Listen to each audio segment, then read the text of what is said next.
Lamita Feed is 101 years old this year and counting. I'm Bill Lockwood, current caretaker and owner. When COVID hit, we had some.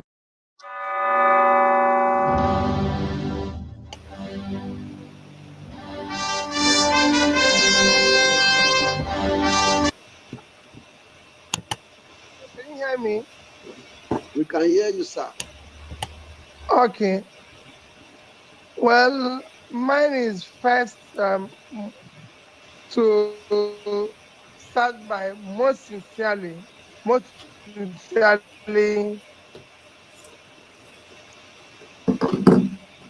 gratitude to all of you for the effort you have put over the years, fighting for a better Nigeria and the welfare of people. We can't thank you enough because most of you have sacrificed a lot for this nation, and I'm sure God will continue to bless all of you in different ways.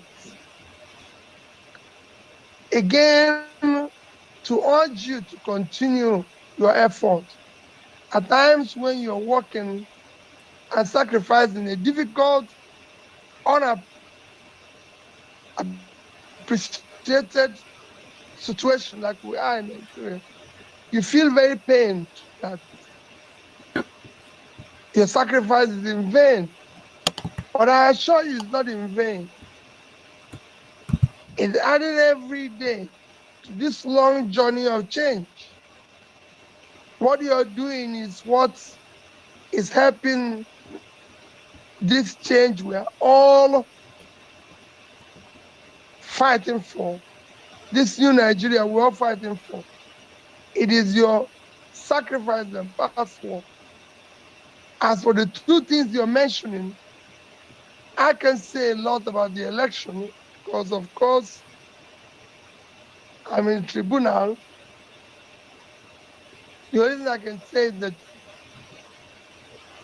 the major ingredients of democracy is, like my very dear sister Nkoye has said, must be rooted on the foundation of rule of law. And like I've said publicly, if you must seek or want to answer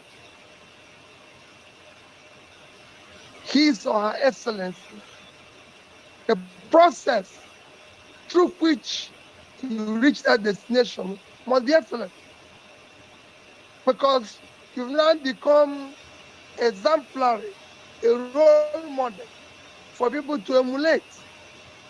And we cannot allow our children, our young ones, to be emulating criminality and things that are wrong. So for me, this is circumstance. The process is far more important than what you do thereafter. As for issue of subsidy, I've maintained throughout the campaign that subsidy is organized crime, and I've shown it using the example of Nigeria and Pakistan to show that the quantity of we consume is far more than what we're supposed to consume, because we have a country with similar population, even with more roads. I don't know whether they have more cars, consuming below 50% of what we consume. So shun it. I've looked at the cost, and like again, my dear sister said, let's be transparent. Let's have the costing. I said I will remove it immediately. But let's have the statistical method in which you arrive at, one, the cost, what you're removing, and the benefits. like I mentioned in my tweet, that there's a difference between if you have a toothache and it has to be removed. There's a difference between that you went to the dentist and he applies the local anesthesia and then having it removed by force. And when you want to do this, we want to see governance where every sector that requires urgent change is being done simultaneously. And for me, the number one thing we need to deal with in this country is cutting the cost of governance. It is huge, it is irresponsible, and must be dealt with immediately. When we cut cost of governance, that is number one. Then we now start cutting the cost, and every cost, everything we're going to do must be in such a way that there's an empirical, verifiable, statistical evidence. This is what we're doing. This is where we're going to do it. If it's going to involve the public, like issue of subsidy, where we know that the people that will be affected more are those at the lower bottom of the society, government must be pro-poor in all their decisions. They must look at what will affect them most. Those who are less privileged. Because all these things, for the privileged ones, it doesn't affect them. So we must look at it. So for me, government must, in everything they do, think about the less privileged, the poor in our society. The targets must be how to lift them out of poverty, to how do you get those things that work for them, education, primary health care, work immediately, and then be able to ensure there's rule of law and order. There must be security. All this is what government is supposed to focus on and deal with. But I thank you people. Mine today would have been just to listen to you because what you are doing is wonderful, and I'm glad I'm part of it. I've been listening since the beginning, and I'm sure I'll listen to the end. So once again, I thank you.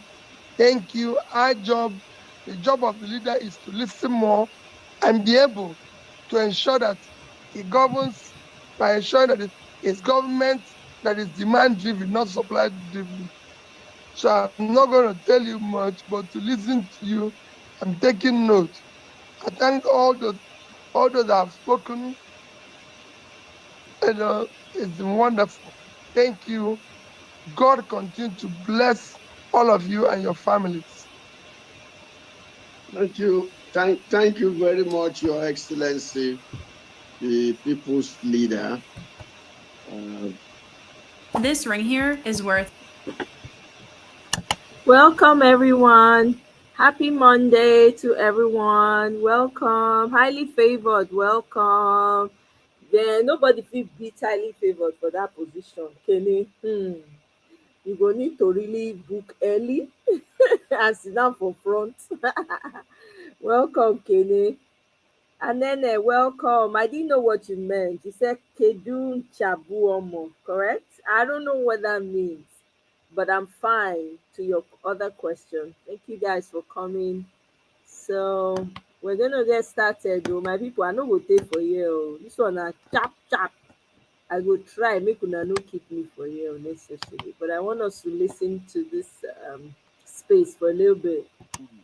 That thing be like who they arrest. That thing be like who they arrest for economic, financial crime that destroyed Africa's most populous nation. That thing be like arrest.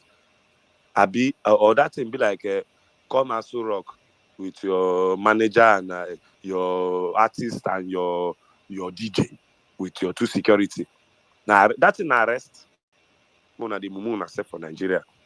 Estes, I have a question, please, brother, help me. What exactly is this crime that they're arresting him for? What did they say is his crime? His crime He is that didn't release body for Tinubu to buy the election. he be like, he gets it now. He gets it now. They are not arresting him for his crimes against the Nigerian people. Please remember. They are not arresting him for his crimes against the Nigerian economy. Please remember. They are arresting him on a purely vendetta. And when 2 pigs are fighting, who am I to get into their middle and separate them, especially if I'm wearing white native? So, I just want to remind you that everybody in the Buhari administration, 90% of them, at least 95, were thieves. They are criminals. If you are shouting for Hadi Sirika for embezzling 12 billion naira and buying 10 fire trucks, please, anytime you go to Estes, sorry, please, Estes, you say how many percent? At least nine. I want to just be doing benefit of doubt. Estes, 99, all of 100% are thieves. Everybody in Buhari is a thief. All 100% thieves. All plus their soul and spirit. Continue. Yeah, you are absolutely right. So please, I ask you, my people, why the sudden lever since Buhari has gone? Were all these people blind?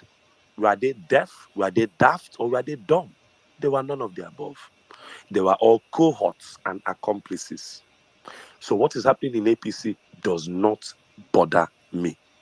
If you want to start arresting people in the Buhari administration, do you know that there was a lady called the Minister for Humanitarian Affairs?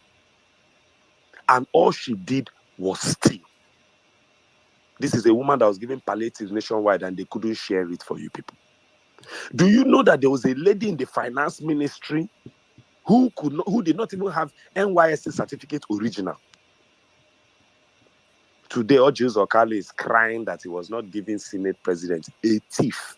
A thief. Let me tell you what is going on in this country. Ojiuzo, in his 2-minute statement, said, the people that put me in prison know why they put me in prison. We have reached a point where we have enshrined impunity to the point that a thief, because there's a thief as a president, a thief who wanted to be Senate president that they didn't give, came out and said, a court found me guilty of being a thief and put me in prison. But I'm not a thief. They know. So, guys, can you guys hear clearly? My audio is a bit funny on my side. I just want to make sure. Can you guys hear this audio clearly?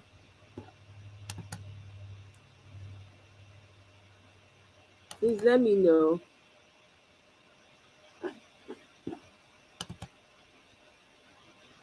Let me get a yes if you can hear me.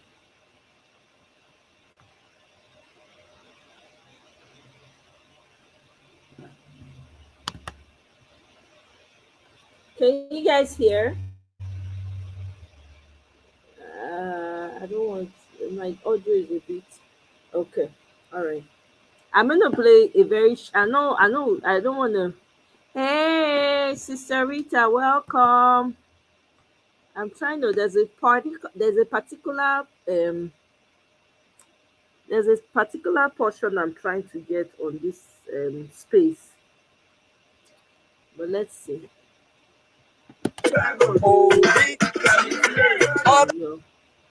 Oh yeah. That is business first. Don't tell me what is Emefiele. What am I using Emefiele to do?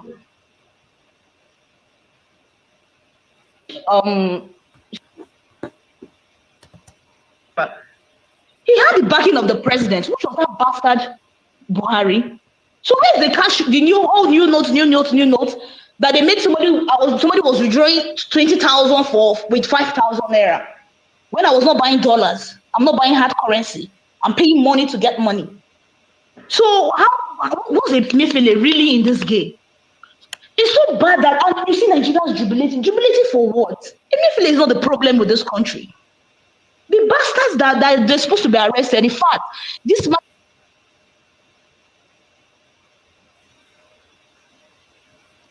My sister. Are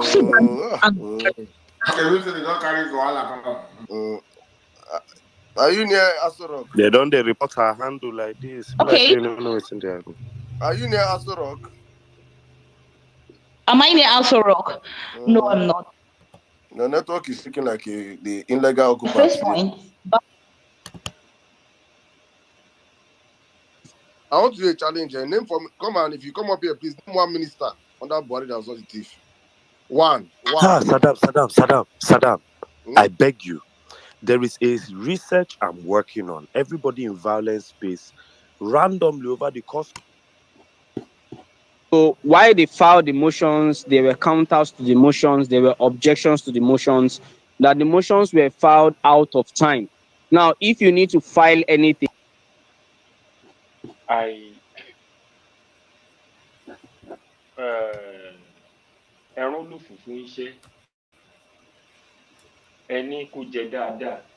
Okay, I'm not able to.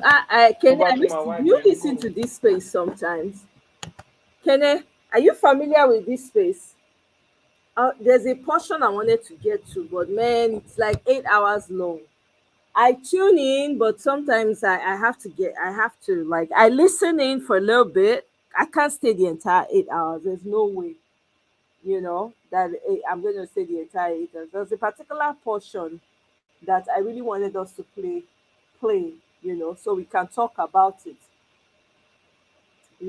So I wonder if you listen to it, Kenny. Oh, Rita, I was trying to play. There's a space on Twitter. It's called Violence Space. They talk about a lot of things, man. A lot of issues that we're currently going through in Nigeria.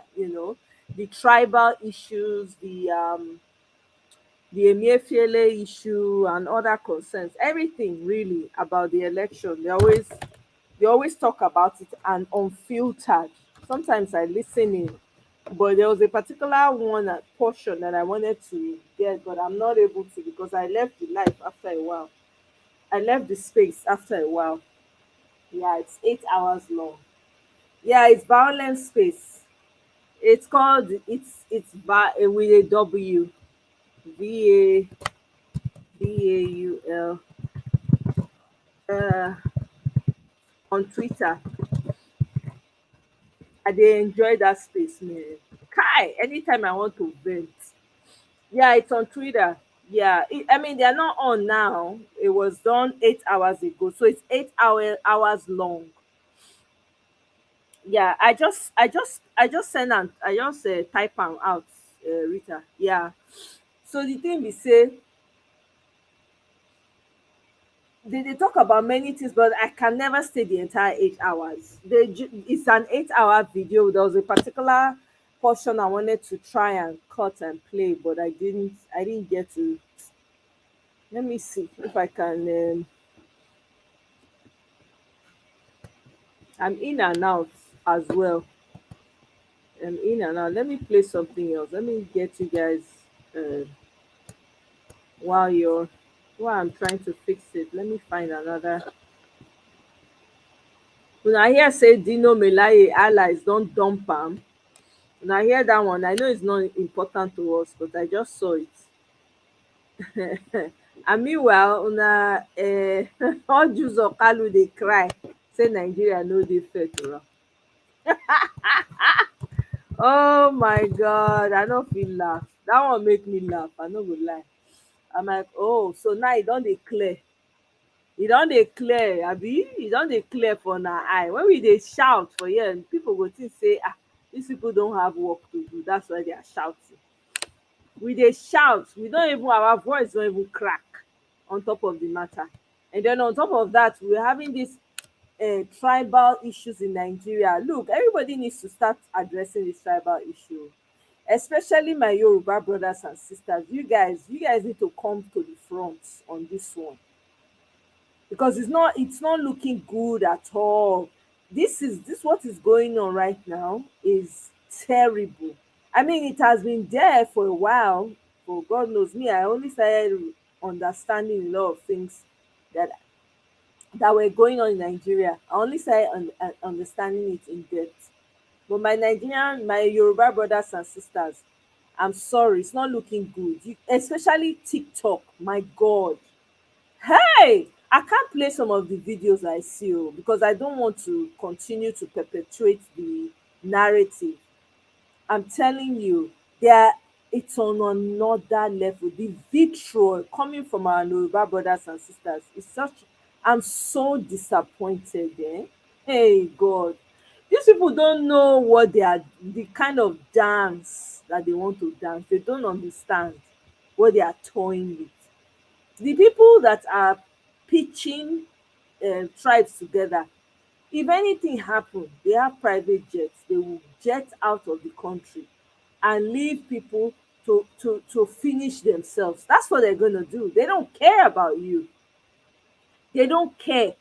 So I don't know. The sooner you start understanding that, the better. You think is the Igbo or the south person that is your problem. The problem you have are your leaders.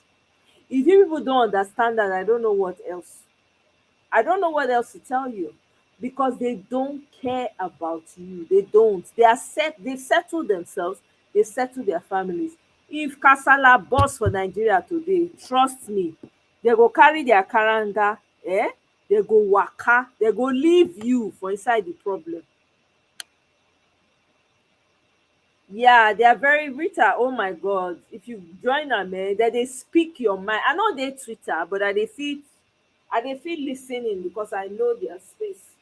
So once I know say that they always come on every so often. So once they come on like this, I will just go join, listen to them.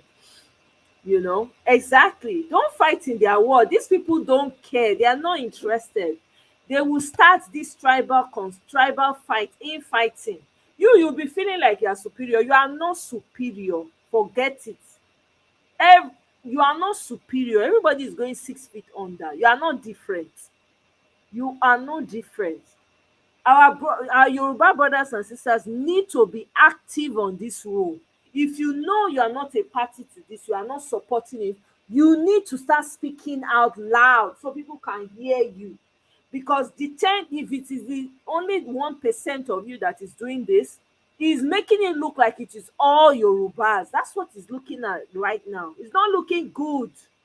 Me, I just look at the videos on TikTok and I just waka pass, because I don't want to continue to. I don't want to give them the exposure that they are looking for. These people have vitriol. They are celebrating the fact that they are asking non-Yorubas to move out. They are celebrating that actively. They are even saying we don't even know how to pronounce their names anyway. Do you understand? Most of them, when they come, they buy up everything. So many things that they are talking about. It does not look good. Welcome, Miss Queen TA. Hey, these people don't care about you. The day anything happens, you see this dance that you are dancing. When the dance becomes very high, when it becomes heightened, when they dump you, that's when you will know that you're on your own. Who was that guy that came out? There was one guy that came out one time that was crying after he had been used by Agbado Party, begging for help, going from one life to doing life from one life to another, begging, saying whatever he has done, people should forgive him. You see how people were ignoring him. Let me tell you, what you people, all these tribal bigots, especially from the Yoruba, hey God, what you people are just cooking, that you are boiling on the stove. By the time the thing starts to boil over, you can't stand it. You can't. Nigeria does not belong to one person. It does not belong to any one person. Nigeria is bigger. You see everybody in Nigeria, everybody is going to go one day. Everybody. Nobody is going to disappear from here. Everybody is going to go the natural progression of the way things are. So don't think you are an exception.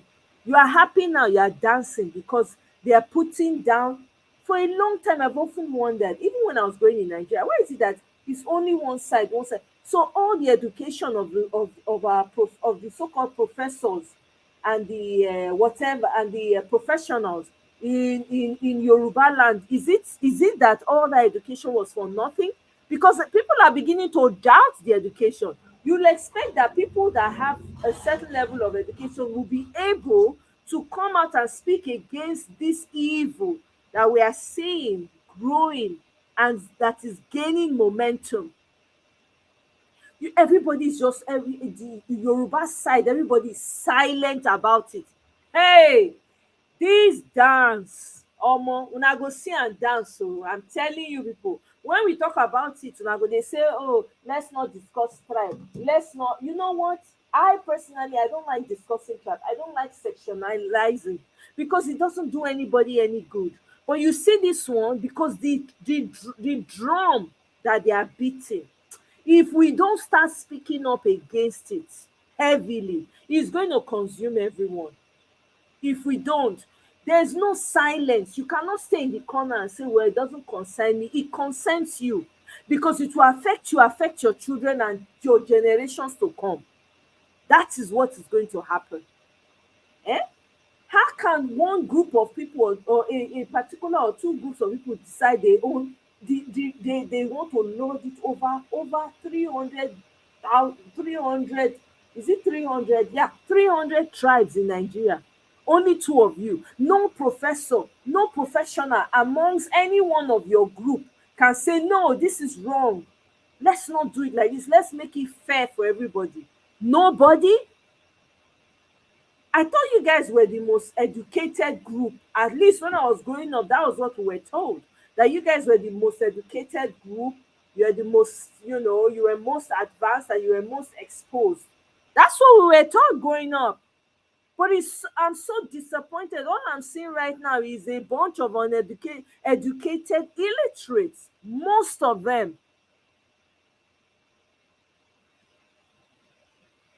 Hey God, though, if you are Yoruba and you have a platform, you better start calling out this poison.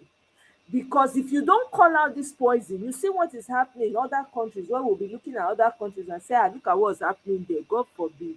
Let it not come to our kitchen. I'm not praying for any type of damage to come to Nigeria, because it's my own, it's my country. But we need to fix it, and we need to call out the evil, the poison. We can't continue like this, my people. We cannot. We're not going to last the way we're going. We cannot. You have a fraudulent man who's stolen somebody's mandate and sitting there and trying to force and look for ways to make people accept him. He can never be accepted. He can never, ever, ever be accepted. No matter how much he tries, he will never be accepted. If he likes, let him create the best electricity. Let him do whatever. He will never be accepted, because do you understand that the foundation is standing on is flawed? The foundation is standing on is flawed, extremely flawed. And everybody can see that. How can one man have so much power over a group of people? I've been wondering on that. I've been pondering on that question for a while. How can one man have so much power over a group of people? How come? How is it possible that nobody from that group is coming out and pushing hard? Let them have a sect, or people that have separated themselves and are pushing against this man with all their might. None.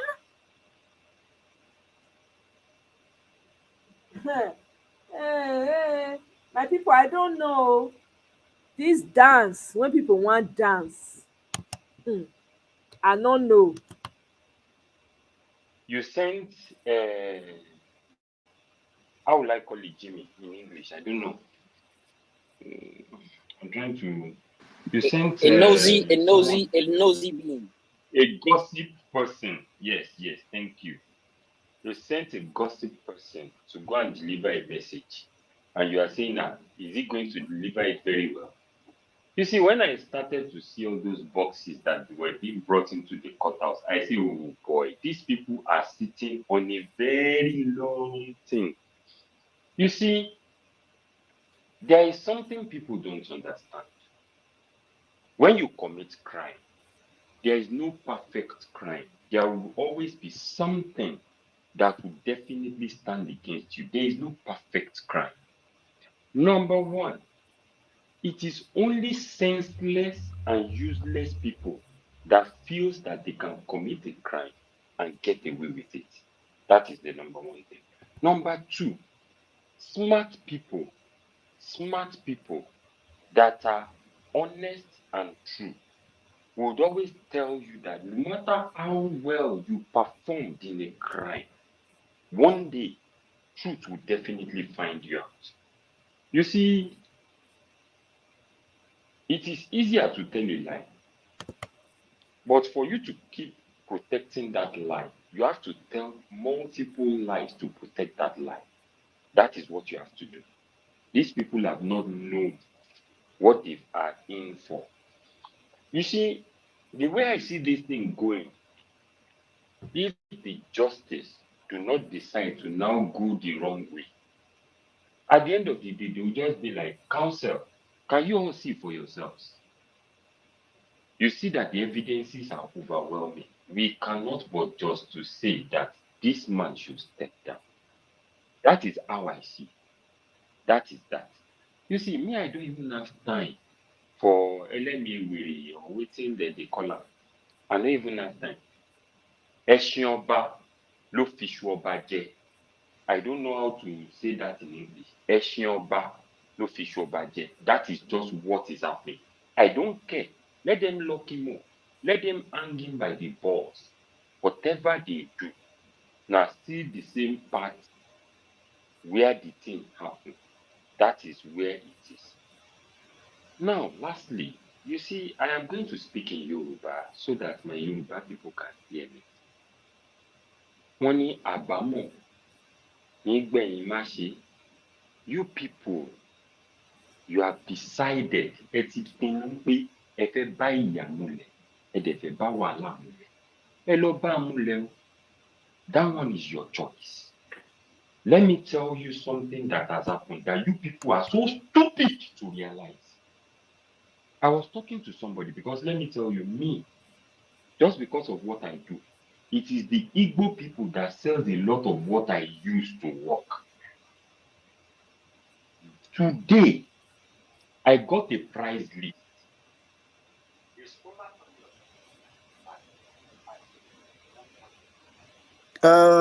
Oladipo, we've lost you. Can you hear me?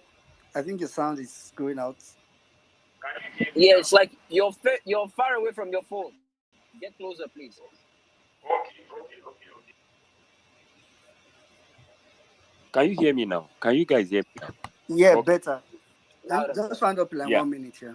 So a solar panel we normally buy at the rate of 134,000 is now 152. You see, one thing you have not realized, you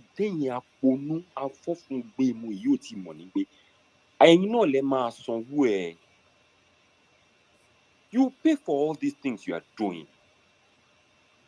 All this bigotry. I'm a Yoruba boy because each time some of you see Tobechuki in my name, I put it there because you see, I am a Nigerian. I don't care whether I am Yoruba or Igbo because when I travel outside, nobody will first ask me, are you from the Igbo people or the Yoruba people?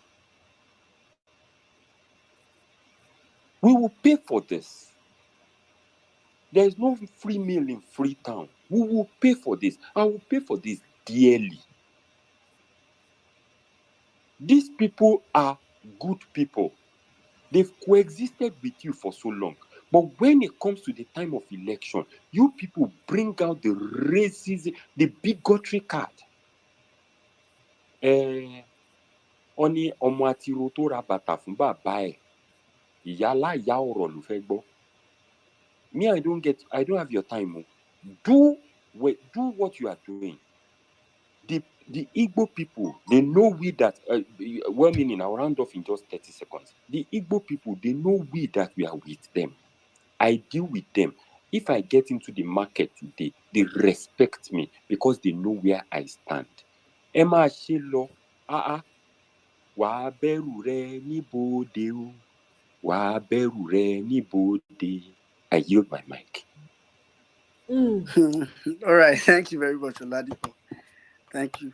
All right, let's quickly go to Dr. Olu. Dr. Olu, 4 minutes. Sorry, somebody go now. Just give me 1 minute, please. Well, I was thinking we should have a female. What do you think? Yeah. Yes, that's good. So please, if you want to speak, maybe you should put your hands up so that I can. Really, Babes will come to you because I know you take a lot of time. If you want to speak, Miss Patience, are you there? Yes, I'm here. Okay, your hand was not up, but go ahead. Okay. Hello, my greatest obedient people. You guys are amazing. Well, a lot of you have said everything. I don't want to go back and be saying all that has been said already. But I just want to tell you that I am so excited. If there's anything that gets me excited, is the fact that I am an obedient. My name is Patience Williams. I'm from Nasarawa, Egon local government of Nasarawa State. And I want to say I am Igbo. Because it's looking every day like anybody that supports good governance, anybody that speaks against evil, anybody that speaks against this evil government of APC is being tagged Igbo. On that note, I want to say with my full chest that I am Igbo. This is a message to all the bigots out there. Meanwhile, like I said, I don't have much to say. I just want to thank you guys for putting this package together and for bringing us here every Tuesdays and Thursdays and Saturday. It has been like a therapy for me. It has helped me a lot. That's why I don't hesitate to be on the space. Even if I'm busy, I try to find time to be on the space. Thank you very much, everybody. Before I leave, I have a special number. If I'm permitted, I can go ahead and sing my special number. Whatever they want to do for him, let them do, because there is no reasonable person who will work with APC for 8 years. Nobody. If you're a good person, it can't be there for 8 years. That's why I don't have any regard for people like Osibajo that people talk about. I don't have any regard for him, and I will never vote for him. And he's not a good person. You are APC for 8 years. You're a bad person. That party is not a party, like I've noted. It's an evil organization. Anybody who was there, like Saddam has said, if you see anybody, any minister who is good in it, nobody can. There's no way he can do it. And I've said it here before. Even if Jesus Christ comes, I love Jesus Christ. I'm a Christian. I've said that many times. If Jesus Christ comes and join APC, I will denounce Christianity. I will never wait. I will go and take a seat in hell, because that is where all of us belong. Because I will say, Jesus Christ, I never knew you have a partnership with devil. So let us just go there. And for the church people who have talked about pastors, general overseer, all these people are scammers. The biggest, and the truth about it in the churches in Nigeria is that those ones you respect, they are the biggest scammers. The day we get our country right, the numbers in the churches will reduce. What people go there to do is to look for the solution. Sorry, not be all of them, most of them. You see, those ones who say God has not told them to speak, they are the biggest scammers. You see, those ones who go to Kaduna and told Verify that he's a good man, that they know him, those ones are scammers. You cannot. How can somebody like me, who has not been to Verify place, know that this man is a bad person, and he's a general overseer who has been in this country for a long time, who have seen how many Christians, you're flogged, have been killed on daily basis, and they don't know this thing has to do with bigotry, it has to do with religious fundamentalism, it has to do with fanatism. You don't know. It's a lie, you know. But because you don't want to say something that will make government to come after, and that is one thing I say about these churches. The first work of a pastor, a clergyman, is to speak truth to poor. That is your first work. It's not to fly private jet. And that is why I've talked about Daniel. He said, "Oh King, I'm not careful. I'm not even prepared. I'm not even supposed to bother my head to begin to pay word. We are not going to bow down to you. And it doesn't even matter if God is not going to save us. That even if God decides to not, fine, we are ready to die in your prison. That is the spirit of God. You see these people that romance with government. These people are not people of God. They will go to hell. Take it from me. Let me tell you something, because most times when I talk like this, I'm a Christian. You see, the Bible, I've never seen any book in the whole of history that's as good as the Bible.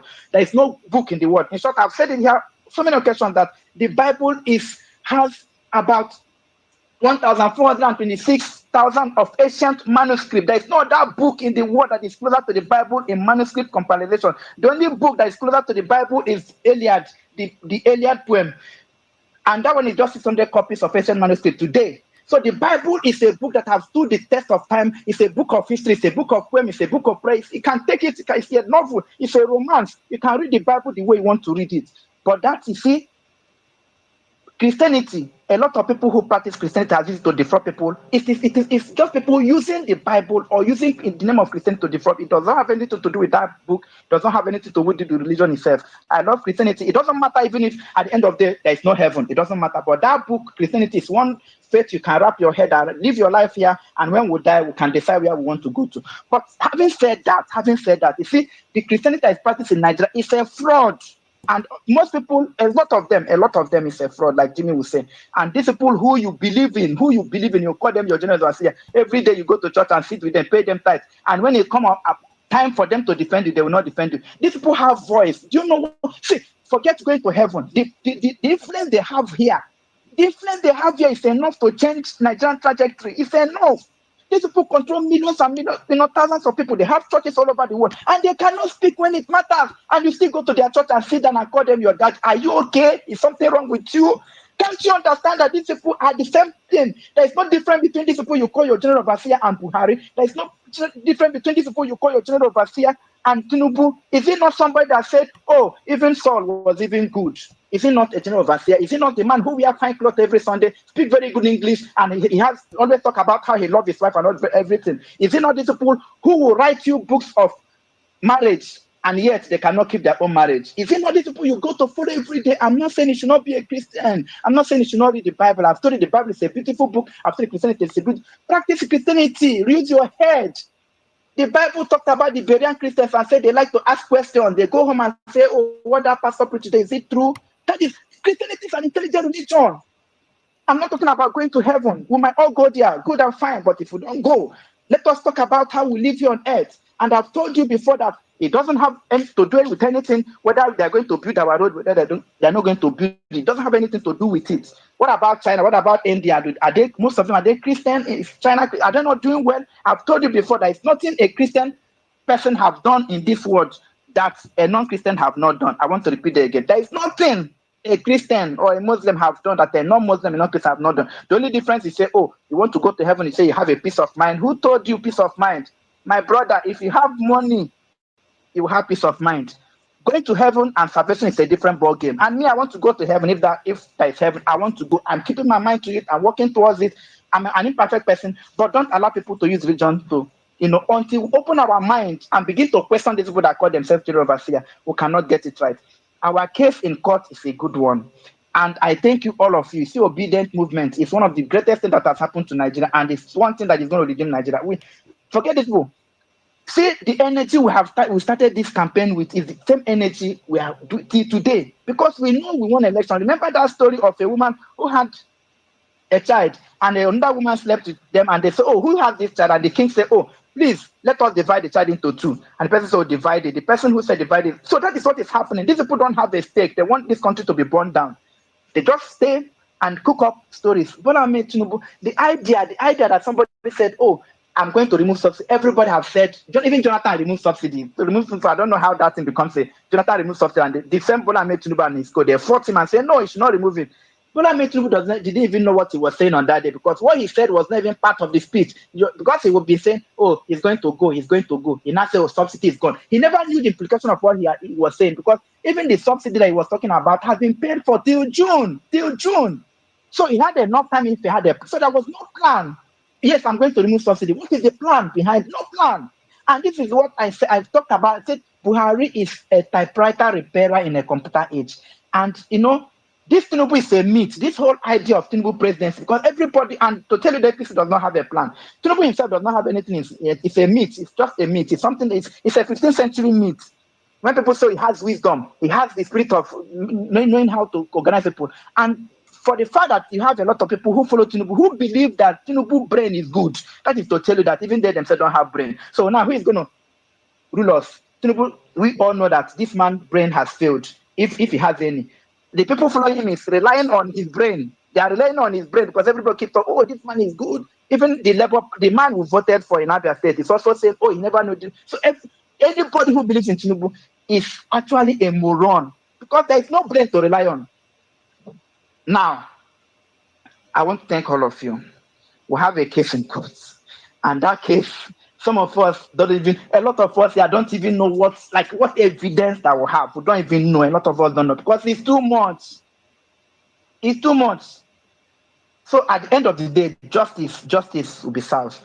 So I want to thank, oh, don't worry. I want to thank all of you here. You know, when I say these things, I get excited and I don't even know where to stop and where to start. But the thing is that I'm excited because I know every day I go into that court and see P2B and see members of the Labour Party, the chairman coming there every day, Kempela, a lot of, honorable Clarita, a lot, even Juliet was in court today. A lot of, in short, the court is filled up. All the members of the party is actually coming just to tell you how committed the DJ's campaign is. Look, everybody is here. Sarah Ibrahim, who most times she doesn't want her face to be seen.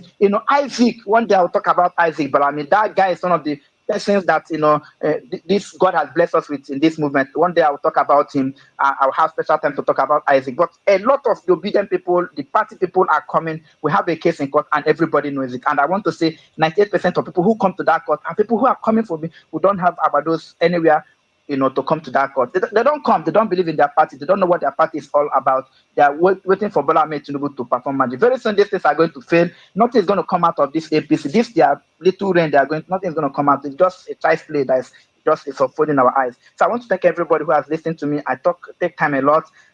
Women in Nigeria. Sorry. Saddam, Otumba, Jimmy, Mary White, Eze, Goboni. I don't know. Kolade. All of you, Governor Kempel, Omega. God, I don't know. His Excellency, Ngozi, my sister, Inhoma. I don't know who I've not called. We're still doing it till today, and I know we'll continue to survive. And that's what basically and all that. Now, just look at what they started doing today. No strategy of they just paid nearly all the influencers they could get just to push out one message, which when you see that, it is cheap propaganda. It is cheap strategy. Everybody will know that this is what they want to do. And I'm so happy that everybody knows this is what they are doing, just to push propaganda. And I'm so happy that this I don't call them influencers, I just call them people that have so many followers, because they are not influencing anything, they're not influencing anybody, they're just doing their business, not minding the poverty surrounding what they are doing. You get? So it just shows that Tinubu he has no plan. He has no plan for the little time he's going to be there before we call it our mandate. He has no plan to do anything. All he wants to do is to push propaganda. That is all he loves doing. And that is all he did for his 8 years in Lagos. And that's what he did to push out Jonathan. The same fuel subsidy that he used propaganda to say it is bad, he has come. And it is so bad that just this man came and brazenly removed fuel subsidy without questioning any effect. People are suffering. Like, I have families in Nigeria that are suffering. You know what I mean, suffering. My parents can't even on gen again. Because they'll tell me, how they go carry 600 now or go buy fuel. Like, how? How do I something and go buy just 1 liter? You see, and some people come and say that's the one idiot. And I'm calling it. I think I have to call him an idiot because he sounds like an idiot. The one that cannot last. That don't know how to last. I don't know whether there's anything. Came and be saying anybody talk about mandate got police. You see people that are morally deficient. Well, I know that gig will be given to so many people, but to some people, just like this our lawyer, this man that rejected to work for APC. You see, there are some people that have morals, but those morally deficient people we just want to do anything just for $1,000 or £1,000. APC don't know how to do anything apart from propaganda. And Tinubu is the chief propagandist, complete chief propagandist. Don't to start saying he has not done anything. Nothing. Tinubu have not done anything. The same electricity bill that Buhari passed, what has he done? Is it arresting Emefiele? What has he done? Absolutely nothing. Absolutely nothing. And I want to speak about this man. What's his name? Orji Okalu. You see, I'm so happy with what is happening. Both him and Dave Umahi. It's for them to see. It's for them to see what their betrayal have cost and what it's going to cost them and their political career. You see, even Wike, his own is coming. Wike's own is coming. You see, all these our politicians, they have no strategy. They want just to come, chill, and name the people. And I thank God that we keep on staying on the issue. They thought that by now, why are they paying? Why they are in power? Why are they paying propaganda? Or why are they paying influencers to spread propaganda? Why? Why are they paying all the media in Nigeria to spread false? Just imagine Vanguard, Punch, all the Nigerian channels, all of them. Imagine Nigerian stations, well-meaning, well-meaning names, sorry, well-recognized Nigerian stations pushing propaganda. It is shameful. It is a shame. It is a shame. This is what people want to turn this country to. A joke.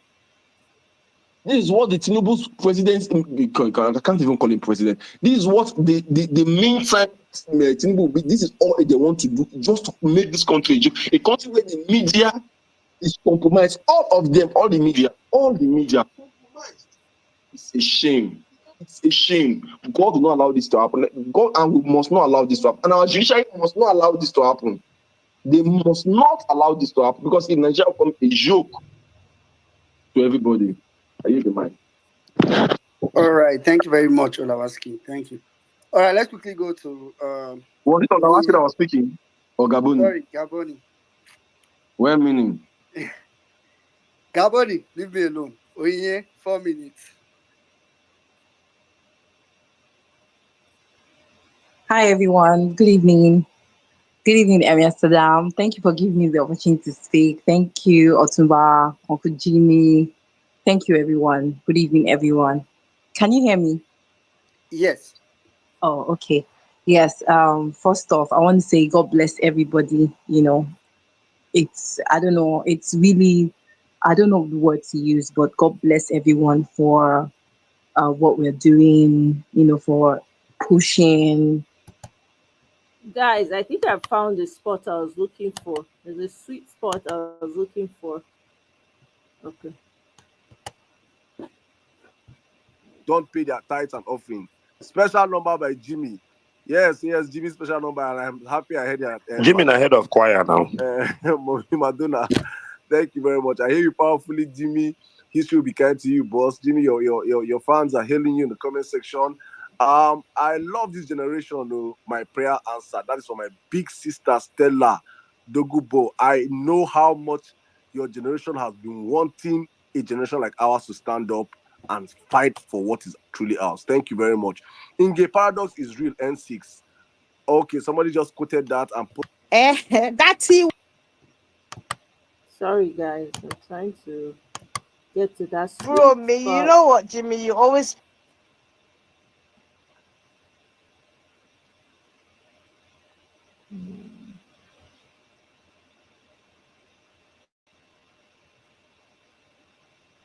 So that's the reason why Saddam no people play for things. He know. Person they talk anyhow, I don't come out. Rapture will carry him. So it's not a special thing. Back to you now. What meaning? I beg. Yeah. Thank you, Jimmy. All right. Good evening, everybody. What was this?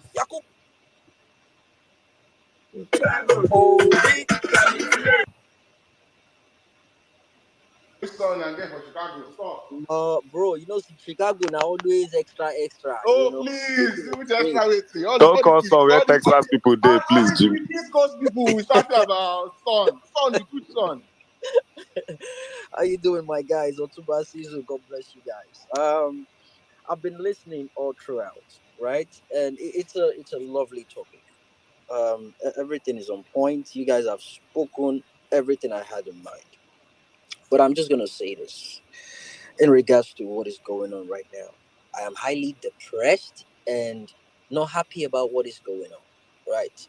And the level at which APC has created a monster in Nigeria right now, a monster of bigotry in Nigeria right now, is going to wreck that country to the ground. It's going to break that country because everything now in Nigeria is now being tribalized. Every single thing in Nigeria, thanks to APC.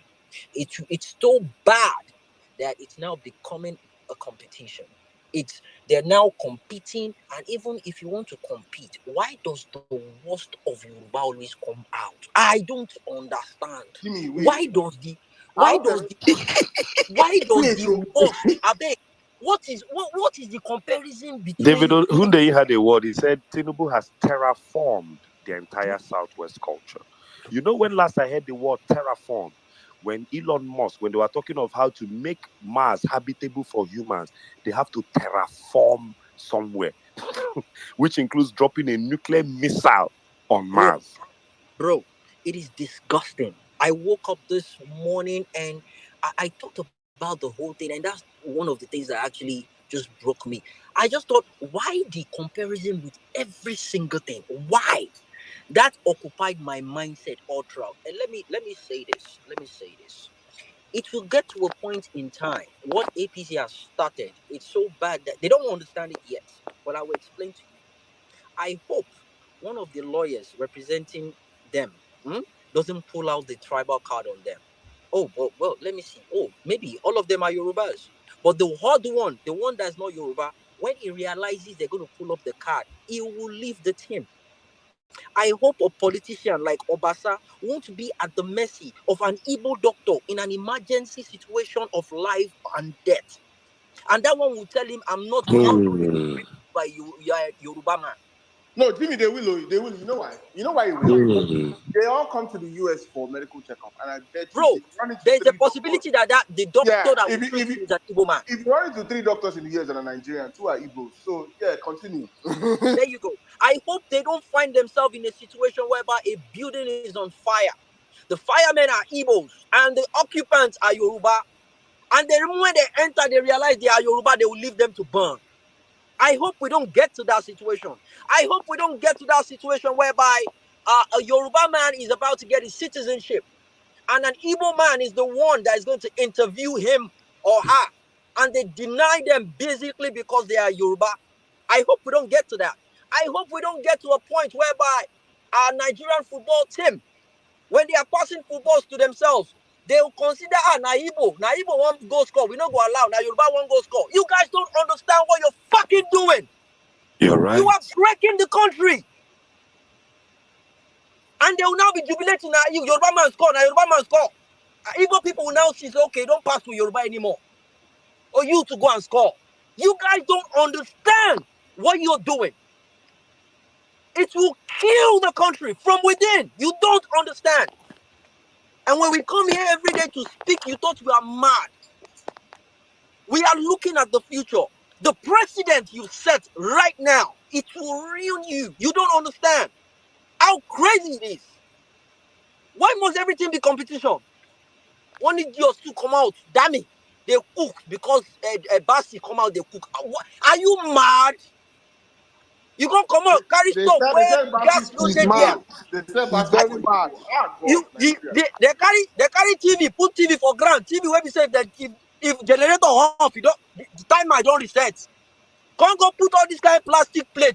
Everywhere can't look anyhow. You see Basi, see settings, now glass, everybody go free enter. You can't go stay inside BQ. How many people want to enter that BQ can't meet you? I really got it bad. The worst of Yoruba will always represent us. Àwọn olórí burúkú ló máa fẹ́ represent wa. Olórí burúkú. Come go pack all the leftover Christmas decoration. Come use and take do table. Ayé yín ti bàjẹ́. Why must you compete over everything? Why? 120 hours. Can't you just be patient for Guinness Book of Record to at least authenticate what you did? You know? There was one she was speaking beans. Because of competition. For competition. They pick beans. See, Yoruba. You guys are the ones to ronu. I don't want to. Okay, fine. We want to compete. It's a way of improving in life. Why must these stupid ones among the dense ones? See the girl appearance. See how she just stand. She just day. She looks malnourished. She dey cook. You know they even chop. She looks mal. Why do we compete on useless things like this? Why? And that's the bigotry they've implanted in everybody in that country. Oh man, our parents are guilty of this. Our parents are guilty of this. That was the conversation I had with my dad the last time. I'm talking about that. Let me warn people, because after that, I shared the experience I had with my dad on space. And I told them the reason why I stood my ground. Because at a point in time, when your parents, when they start telling you things like that, they call you three times, they call you your Yoruba name 3 times, and they tell you how many times, they want to get at you. They want you to do something, and they want you to know they want to speak to you seriously. When they do that, they pull the elder card on you. He did that, but I stood my ground. I shared that because I know a lot of Yorubas will be in that position. To let them know, do not let things like that bring you down. But I did a mistake. I did not want a lot of you. Some of you see they live on mama house, na papa house. No God if you do it diplomatically. Because one person don't do my dear now, the papa don't chase and come up for us. This two come go stand in front of papa, say no. I will stand my ground. If you you're your own. No send me, no DM me say accommodation. Don't DM me. Do it diplomatically. Don't let him know this is what you're doing. But you can still stand your ground. If you can't go stand. I am independent. I'm a family man. I'm okay on my own. I can do that. But if they see they pay your school fees, they feed you. Theater. You can't go they do you don't get balls. Whoa. Your papa go change you, come out, and nothing will happen. So you need to be diplomatic. Use your sense if you want to do that stand-up thing. That being said, Yakubu, I don't dey talk am like play. People think say na joke at the joke.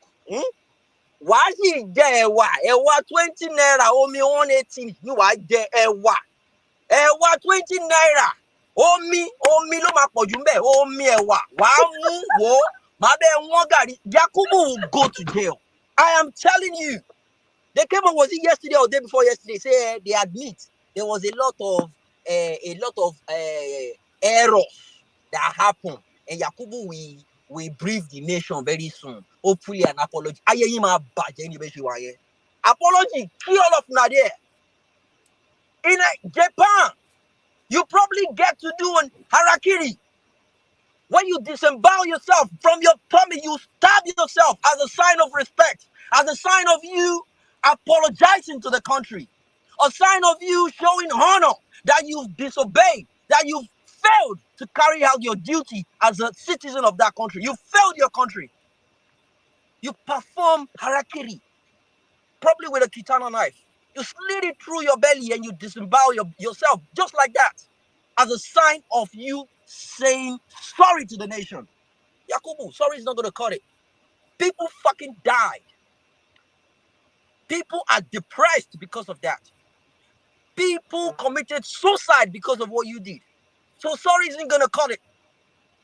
And to let you know how serious this is, anybody listening to me right now, grab a glass of cup, throw it on the ground, and watch it break into pieces. Pick it up and try and put it together, or say sorry to it and see if it's going to come back together.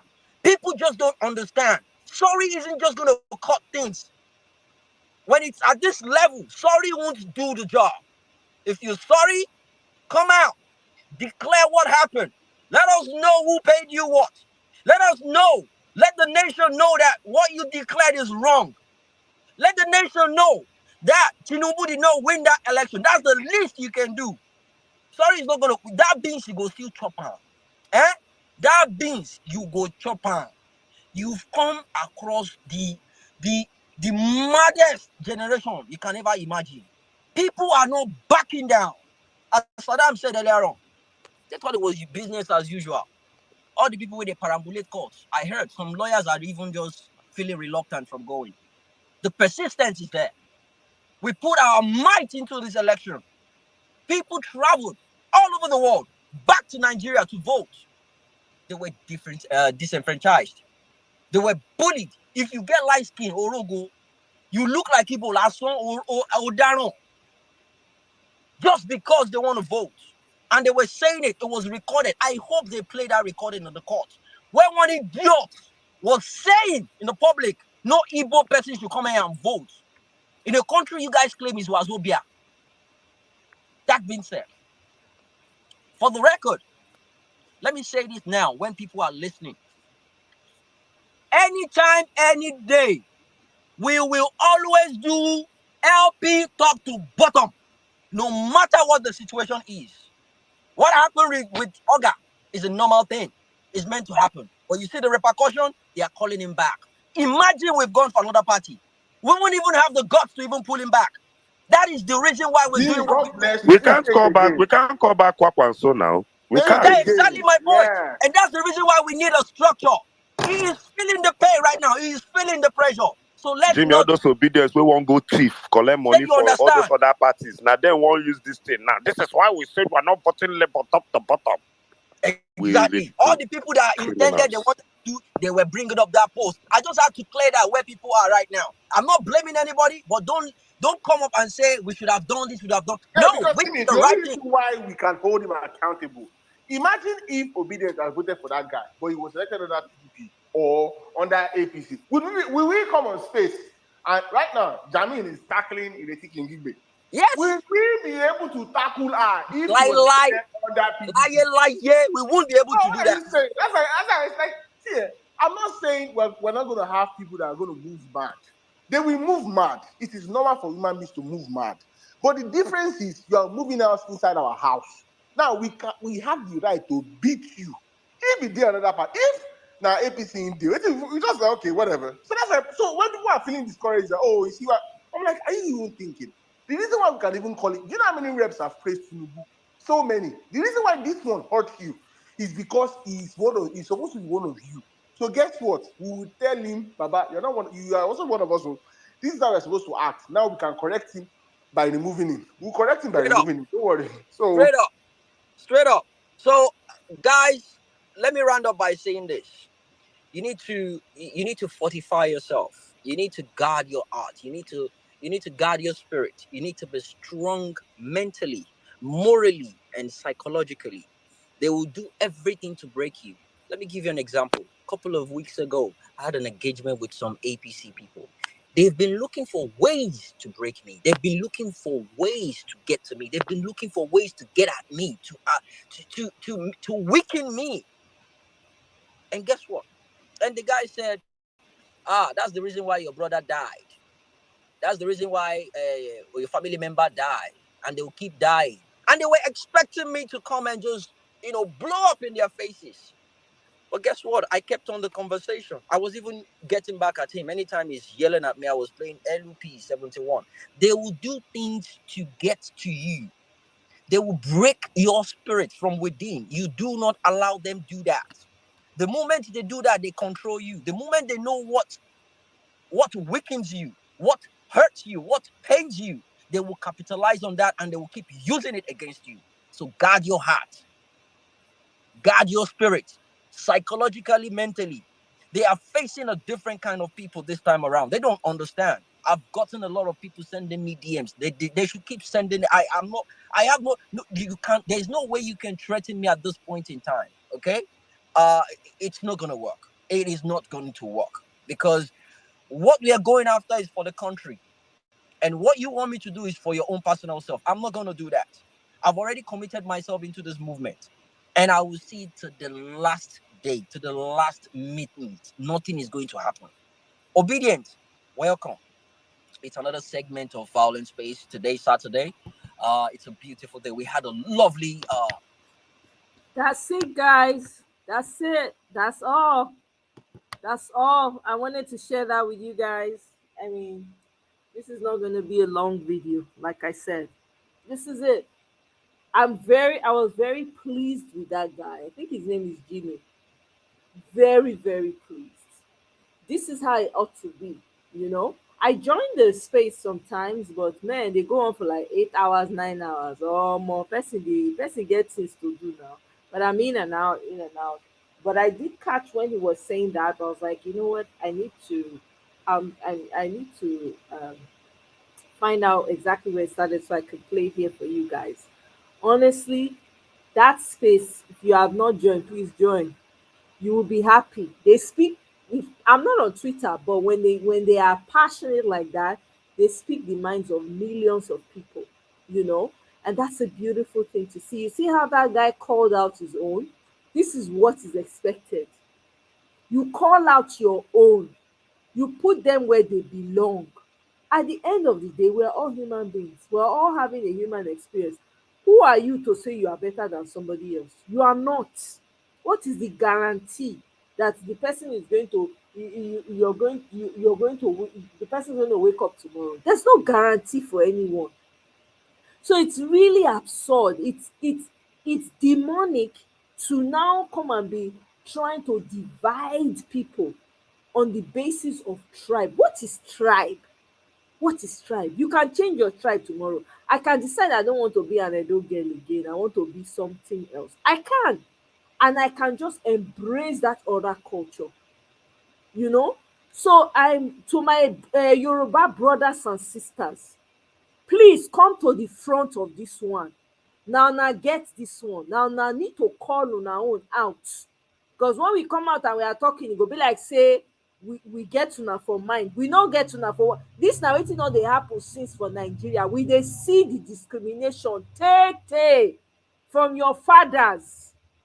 Even the so-called Awolowo, na him part of the problem wey he create be this. So abeg una, biko, because wetin the dance wey una dey dance, the clap when some of una dey clap, you know, if you say okay, it's only a small percentage of you people that are doing it, then come out with your full chest and call out that small percentage, because we cannot have a situation where that country is in disarray. Hey, people are not ready for what is to come. You see, now clap, they say they enter dance. This clap, when people they clap, when some people from on our side they clap, I'm not sure say they go fit dance and finish. Oh, I'm not sure. So I beg una, mona call una own out. Mona call una. I understand sometimes, you know, hey, you know, when you feel like, oh, it's just your own. I can't even, the videos I find on TikTok, I can't bring them here. I cannot bring them here. The videos I find of Yoruba people celebrating, further dividing and saying yes, come along, let them be going. Me, I dey hear Yoruba, so when I hear that TikTok, I go sit down inside, I go dey listen to everything when they talk. The vile that comes out of these people, my goodness. If anybody tell me say na so e be, I go say na lie. I grew up in Ibadan, for crying out loud. So it is amazing. Now they look back, they say, okay, this was why I experienced what I experienced when I was home. I didn't even realize. Because a lot of us did not know that it was discrimination that was going on. Though. Someone like me, I didn't used to know all those things. Even here, I still struggle. When they discriminate against me, I struggle. Is that this? I know they know. Now my people, my brothers and sisters, African Americans, and they tell me somewhere, come on now. This is what this person is trying to do to you. I'm like, oh, really? I know they know. So I'm not beg, I dey beg una, my Yoruba brothers and sisters, please come to the front on this one. Come and call out your people, because the more you come out and call out your people, everybody go see, so yes, you guys are doing something, because it's not looking good. I've been saying it since. It is not looking good. So when you hear somebody say Yoruba, don't get sensitive about it. it is an opportunity for you to call yourselves out. If na Edo person, trust and believe. Edo people, we no dey sabi hide ourselves. We go call you out because you dey embarrass us. That's what we do. That's what we're known for. We stand for the truth regardless of who gets hurt. Please, abeg una. We cannot afford a situation that has happened where people are being, when they kpai people up and down. When we dey hear from other places, we cannot afford it in Nigeria. Not be only now as they take born people when they come from those tribes, na so they take born other tribes. Na so they take born. No pikin superior pass the other one. But una don turn am to, if not be this one na this one, if not be Fulani na Yoruba, if not be Fulani, e cannot continue like that. Una dey do the dance one na dey dance, na division e go bring come. Division, and una go hit pass. Una think say, una go shock say na una go hit pass. Na beg I dey beg una, please. Abeg una, make una come front, come dey call out una own wey no good for inside. When they perpetuate this evil of tribalism, make una call them out. Make dem sit down, make dem enter house, according to my sister Rita. Make dem enter house, because this dance when they wan dance, dem no go fit dance am finish. Dem no go fit dance am finish. We have over 300 tribes in Nigeria. How many dem wan take? Oh my God. God bless that brother on that violence place. May God give am strength. May he continue to dey speak truth to power. We need more people like that from the West, from the Yoruba people, to come and be saying it as it is. One person cannot do it. I know Mayegun does. He dey try, but na only one man he be. He's only one human being. He's only one human being. We have people who, yes, stand up. If somebody is calling out your tribe, listen to what that person is calling your tribe out for, and say, you know what, this is bad. What is bad is bad. Don't try and quote it and say, that's how other tribes are doing. But who is doing it the more now? Who has worsened it now? Who is plenty pass for hand now? Yoruba people. It's all over. Go to TikTok, you'll be amazed. You'll be amazed. These people are saying a lot of evil. I can't bring it on YouTube. I can't. Because I don't want to perpetuate that trope. And I don't want to inflame anybody. I don't want to get anybody upset. But the Yoruba people are doing too much. Especially that, now TikTok, they hide. They can't do it in the open like that. You don't see them on YouTube coming out with such vitriol. On TikTok, now there they do the party. And I did there, I'm listening to every single thing that they're saying. And I'm taking notes. So when people come out and are passionate and are calling out Yoruba people, don't come with your sentiments. I don't care about your sentiments. Your sentiment is not going to stop this dance that you people want to dance. It's not going to stop it. So if you know you're a Yoruba person and you're not on the side of this mayhem that these people are trying to bring, stand in front and be calling them out. Matter of fact, create a YouTube page and be saying and be exposing all of them. Because when you expose evil, it will run and go and hide. But if you are silent, you are just as complacent and you are happy it is going on. You are happy. And when somebody mentions it, it is obvious. Nobody even needs to mention it. It is the Yorubas now that are beating the drum of tribalism highly and heavily, and it is heard all around. You don't need anybody to tell you. You be the first to call your own out before somebody else does. If it hurts you that much. And when somebody talks about it, don't get sentimental. Don't get sensitive. Don't say, after all, other tribes, are they doing what Yorubas are doing right now? Are they sending out people from their villages and their towns? Are they? That's the question. Who are the people saying if you are not an indigene of Lagos, move? Knowing full well that Lagos does not freaking belong to the Yorubas. The Edo people never follow on a drag. They never follow on a drag because we have a different way of doing things. When we wake up, say, okay, we want to drag this matter, now go fit. Una stop this rough play. The land una dey claim, no be una get am. Most of you people come from Ekiti, Ondo State, Ogun State, different places, and you converged in Lagos. You are not even the original settlers, for crying out loud. Why would you, what audacity do you have to be sending out people that were born there? They have great grandparents that were born there, that have businesses and houses. Who are you to now come? Are you the owner of the land? Are you the owner? Is it not the creator that created land and gave it to those he wanted? Which one can't be your own? You that you are fighting for land and trying to divide people, do you know what's going to happen tomorrow? You people are just creating unnecessary problems for your generations yet unborn.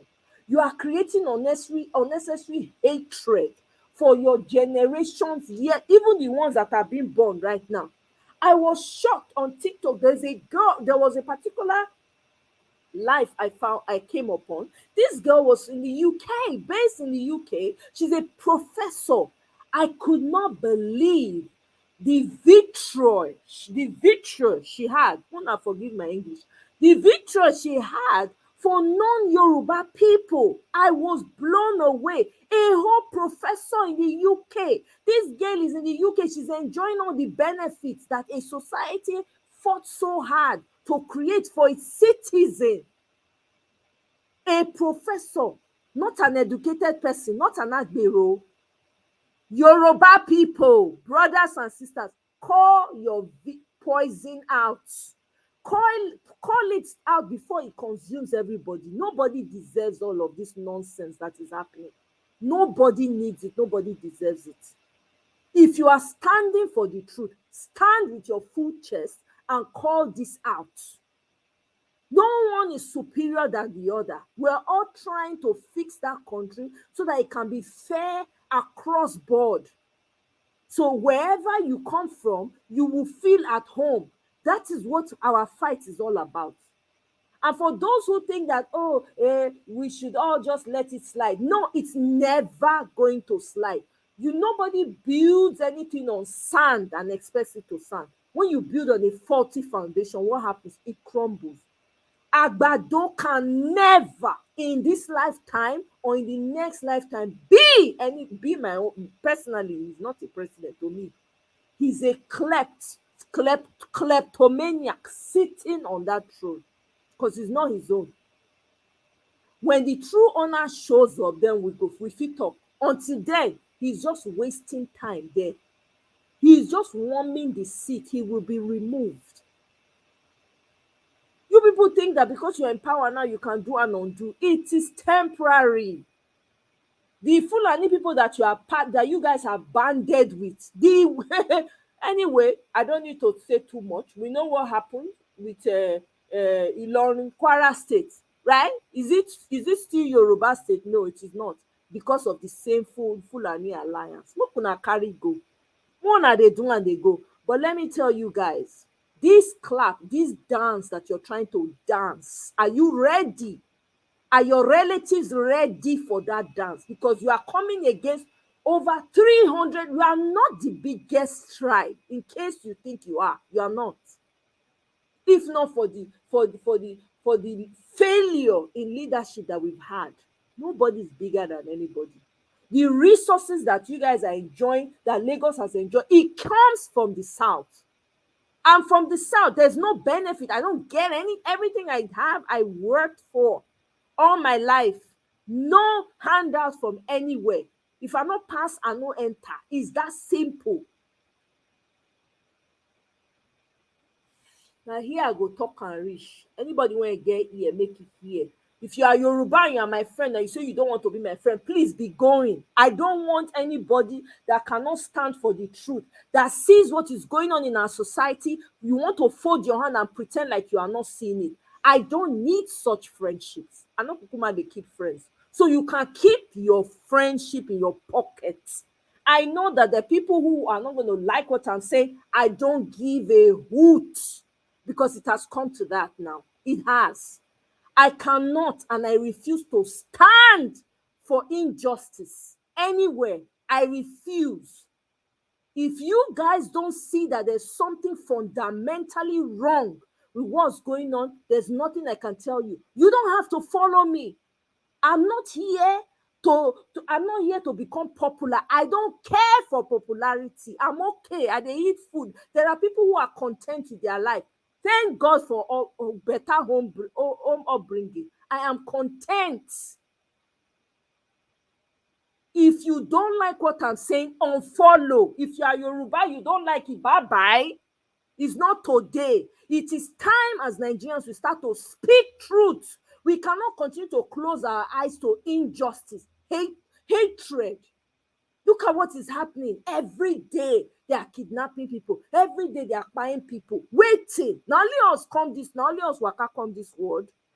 Now only us. We not be the sense when God give other human beings, He give us. Wait till we they take our own do. Elders, when they're supposed to they talk to, they don't turn to another thing. They don't chop money.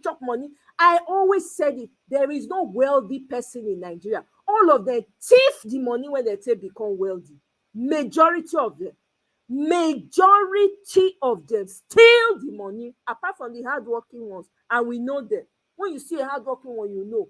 People that will do anything just to have money, just to have influence. Until what? Your generation becomes useless on top of it.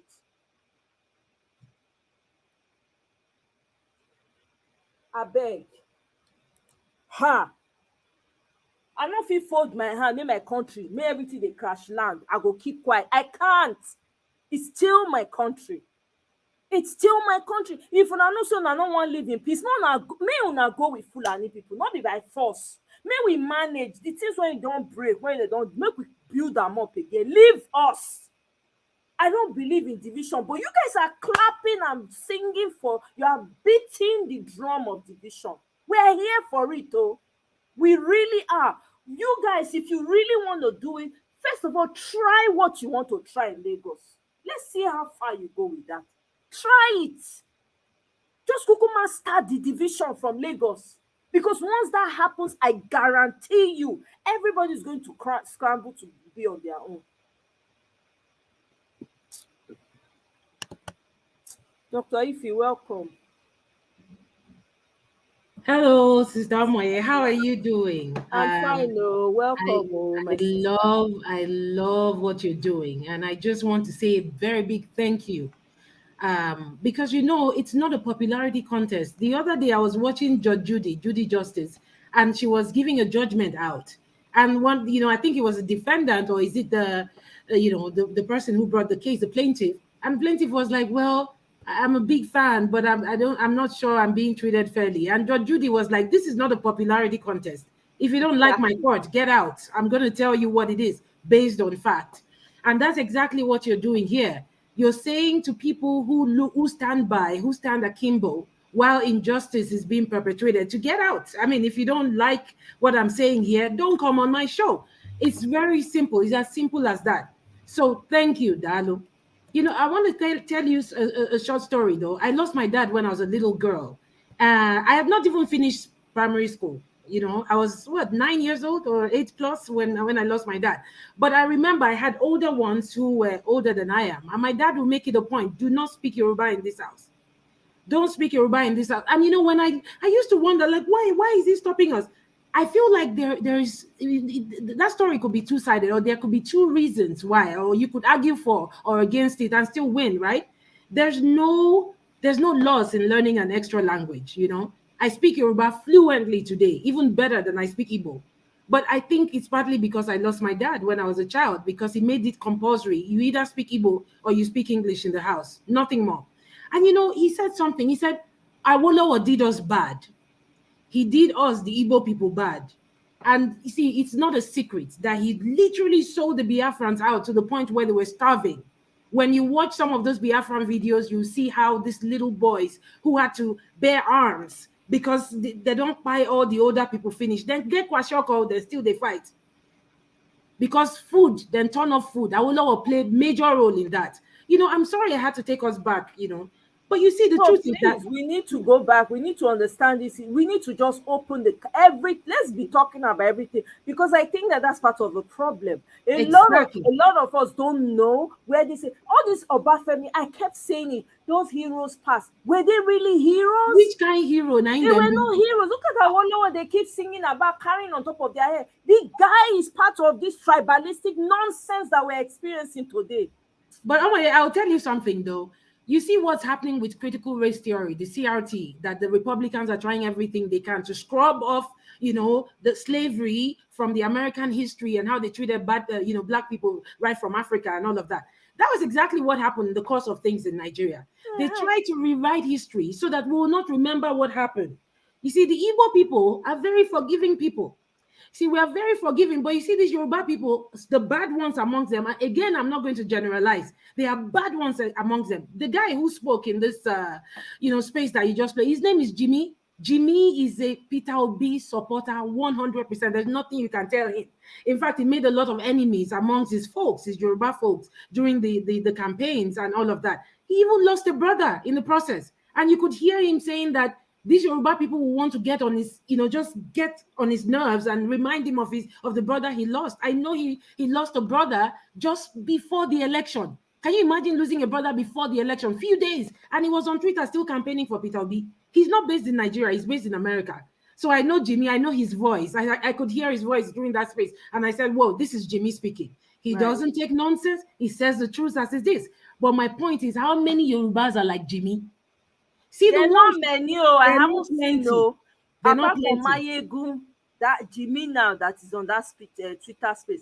Apart from when Give Us a Mandate comes here, OJ, Mr. Ishaoluwa, those are the only people I know. Right. I'm yet to see. I expect that the spaces will be rolling out of a lot of the good Yorubas since they claim, right? Could roll out and say, no, Ejo, Awako, be calling. No, I don't see it. I don't see it. Are we going to be silent forever in the face of this mayhem they're trying to bring upon us? Should we be silent and not talk about it? Yoruba people need to come out and call this out. Right, they need to. Tell your one thing, Blue, they have been our. Yeah, the majority of the Yoruba population has been the problem of the South for so many years. You see, it is the ease with which they are willing to sell the rest of the South out. They are Yorubas are best friends with Fulani. And just the other day I was talking to my mom. I said there's so much similarities in their cultures. I look at their agbada, look at the way they wear their cap and everything. It's so similar. And in fact, I would say again, let's get back to the history of Lagos. All those Idumota, Idumagbo, where is Idu from? The Edo people own Lagos. Idumagbo is an Idumagbo, Idumota, all those Ajangbadi. You see, you hear those names and you're wondering, where are those names from? You think those names just sprung up from nowhere. Idumota is in the heart of Lagos Island. And somebody will come and tell me that it's some Yorubas. The Obasa that is making laws, which is the Speaker of the Lagos State House of Assembly, is an Ekiti man coming to Lagos to make laws for the likes of Badebos, the original Lagos owners, the Elliots, trying to come and make laws for them. I not blame them, Omoye, but you know what you're doing? Keep doing it. We need to keep calling them out. Our parents were kind of quiet. They were instilling the laws within the house. My dad was saying, no Yoruba in this house. My dad lived in Lagos for so long until his death, may God rest his soul. He intentionally did not learn the Yoruba language. He intentionally. And you see, because we are forgiving, it doesn't mean that we don't feel the hurt. My dad felt the hurt of what the Yoruba people did to the Igbo people till he drew his last breath, and he made it a point not to speak Yoruba in his house. But he understands what they say. He just does not. Just insult my dad in Yoruba and see what he will do to you, because he understands what you're saying. So you want to insult me, he will tell you, like, I know you're insulting me. I'm not going to speak your language, but I know you're insulting me. We have been quiet for too long, and I think we should not implode, or we should not implode in all of this. We need to speak out. We need to do something different from what our parents did. How many people had platforms like this, where we had people coming out to say things as they are? You know, the idea of pursuing this one Nigeria thing is beginning to look like a mirage to me. It looks like, well, if you don't want us, then let us go. If you don't want the Niger Deltans, let them go with their oil. Give us our oil. May you see what we will do with them. Let the Exactly. Leave Igbos us go. alone. Go Yeah, and with then your go and Fulani form your brothers. alliance with the It's Fulani people okay. now. Go and form alliance with them. Now by Go. force. They were. Let me tell you. Historically, West was West. It was never part of the South. Yes. They yes. just carved it into the South because they wanted to steal. Right. Man, I won't lie to you, my sister Omoye. I have stayed away intentionally. I've intentionally stayed away from everything and anything that has to do with Nigeria. And just yesterday, I was talking to a mechanic back home in Nigeria, the guy who helps us to repair cars, and he comes to the airport to pick us when any member of my family is visiting from abroad. And he thought he wanted to interest me with some story, and he said, "Hey, sister, Shatigbo, what in Emefiele? They don't lock Emefiele up, and for that bad thing where he do us during the whatever. Okay." And I said, "Stop right there. So how many other Yorubas has he locked up? Tinubu, I mean." And he said, "None." He said, "But what Emefiele did?" I said, "Hey, if Emefiele stole whatever they said he did, if he committed an offense, lock him up and throw away the keys. But please remember to arrest some Fulani and Yoruba people along with him. Because you can't come and tell me that Emefiele is the only criminal in that whole Buhari administration." So you see, there's something now that they are doing among the Yoruba community. Even the people that voted for Peter Obi, this mechanic voted for Peter Obi. There was an elderly woman who happens to be a mother to my colleague in Unilag when I attended Unilag. There are some friends I just kept in touch with. I still stay in touch with them, even with their parents. This Mama Agbalagba, she voted for Peter Obi. But the first thing she sent me a message yesterday thinking, I don't know why they think it would excite me to tell me that, Tinubu might just be the savior that we're looking for. He's really arresting bad people. I said, how many bad people? From which region of Nigeria are they from? How many Yoruba people has Tinubu locked up in prison for all the bad things that they did to Nigeria? As if Emefiele is the only thief we had in that cabinet that they had. So please, arrest more Yoruba people. And I told the old woman, I said, Mama, if you want us to keep conversing, which I like old people, I really love old people. I said, but Ma, don't bring up topics like this where I am. It's not going to interest me. I said, you forgetting that I'm half Igbo, half Niger Delta? You think I'm going to be excited that a Yoruba man who stole a mandate from an Igbo man is arresting people from the Niger Delta and, just filling his cabinet with Yoruba and Fulani people? You think I should be excited about that? That a kleptomaniac who stole, obviously it's so blatant, everybody can see that this guy is a thief. You want me to start thinking, oh, maybe we should just watch and see? And there was the last message she left with me. She said, let's watch and see, my child. I said, Mama, I'm not watching and seeing with you. Our generation is different. I don't have time for shining teeth with an old woman who's not making sense. I'm going to tell the old woman, Mama, you are not making sense. I said, Mama, if you want us to keep conversing, don't be bringing news like this to me. I don't want to hear it. I don't want to hear it. What I want to hear is that Tinubu said, oh, he woke up one day and he said, oh, you know what? I think I want to give this thing to the owner, which we know it might not even come easy. But that's what I want to hear. I don't want to see him signing stuff on Twitter. I don't want to see all those all those thieves that will stand beside him and before me. Can you imagine sitting on a chair that you were not even elected to? Nobody gave you presidency. You stole it. You grabbed it. And that's what Jimmy was saying in that space. He was very blatant with his assertion. He was very clear. Like, what's he called? Yakub Omajewa. He go chop beans. He go chop in beans. And I love the way he makes it clear how Yorubas can be very competitive to a fault. Nonsense. These people have been given a head start. Unnecessary competition. It's not making sense because they have experienced it, but it didn't make sense to me because I'll just shake it off. Now I look back, I'm like, oh my God, this thing has been going on for so freaking long. It just went over our heads. And the lack of disrespect for one's culture. When I was younger, I had friends. I would go to their house and I don't know whether it's a thing. I mean, I could rinse my hands in the plate that I used to eat, right? The Yorubas would be like, no, don't do that. Yibo. When I was a child, I didn't see anything wrong in it. I come to your house, I had a meal. You didn't give me a bowl to wash my hands in. The same meal, the same bowl that I used to eat food. I want to wash my hands in it and you're shouting. So have I suddenly become leprous just because I ate from the same bowl and I'm washing my hands in that bowl and you're shouting, hey, hey, you know. And you know, some people, you know, if somebody is on here and saying not all Yoruba. We are not saying all Yoruba, please. If you're just joining, we're saying some Yorubas are.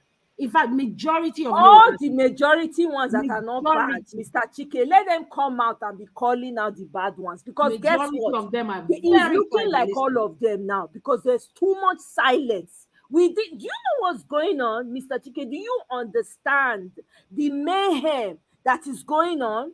If you understand it, then you will not come with this sentiment. Oh, let all the Yorubas that are not in support of this thing, I want to see them calling it out. Do you know what's happening on TikTok? That's where they have their party on TikTok. Please, nobody should bring sentiments here.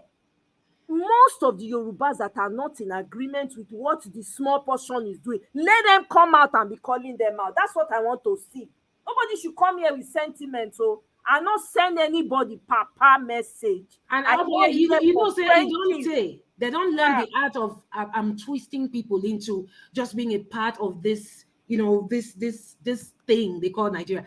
Then go and twist people. I know Ojukwu, when he decided to return from exile, he didn't. I mean, I'm sure in his mind he would have thought, I wish this turned out differently. I wish this turned out differently. But they twisted him. Now, so this I'm twisting them, go do Niger Delta people, do Igbo people, do Niger Delta people.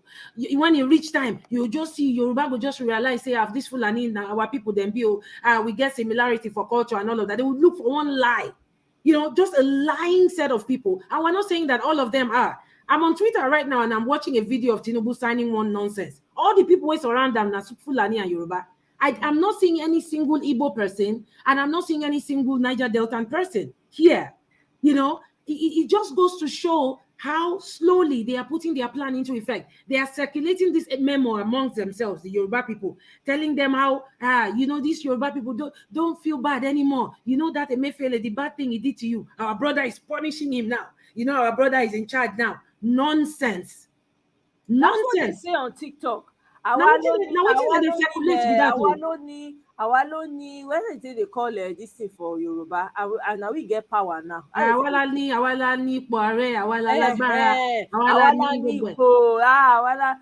talk all manner of things. Where are the good? Where are the majority that are not part of it? Why are they not calling them out?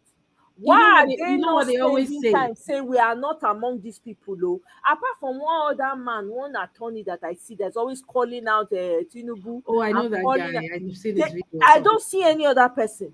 Right. No send him. I don't send anybody, Papa. I don't send. I don't come here come make friends. And greeting not be salutation, not be love. Not be good behavior. Only idobale unshewa. Idobale unshewa. Now that idobale unshewa. Now with all those, you heard what Jimmy said. Jimmy said some of them, see, their parents would even try to untwist them and say, Jimmy, how many times I call you? He said when they talk that one, I be say they won't twist your brain.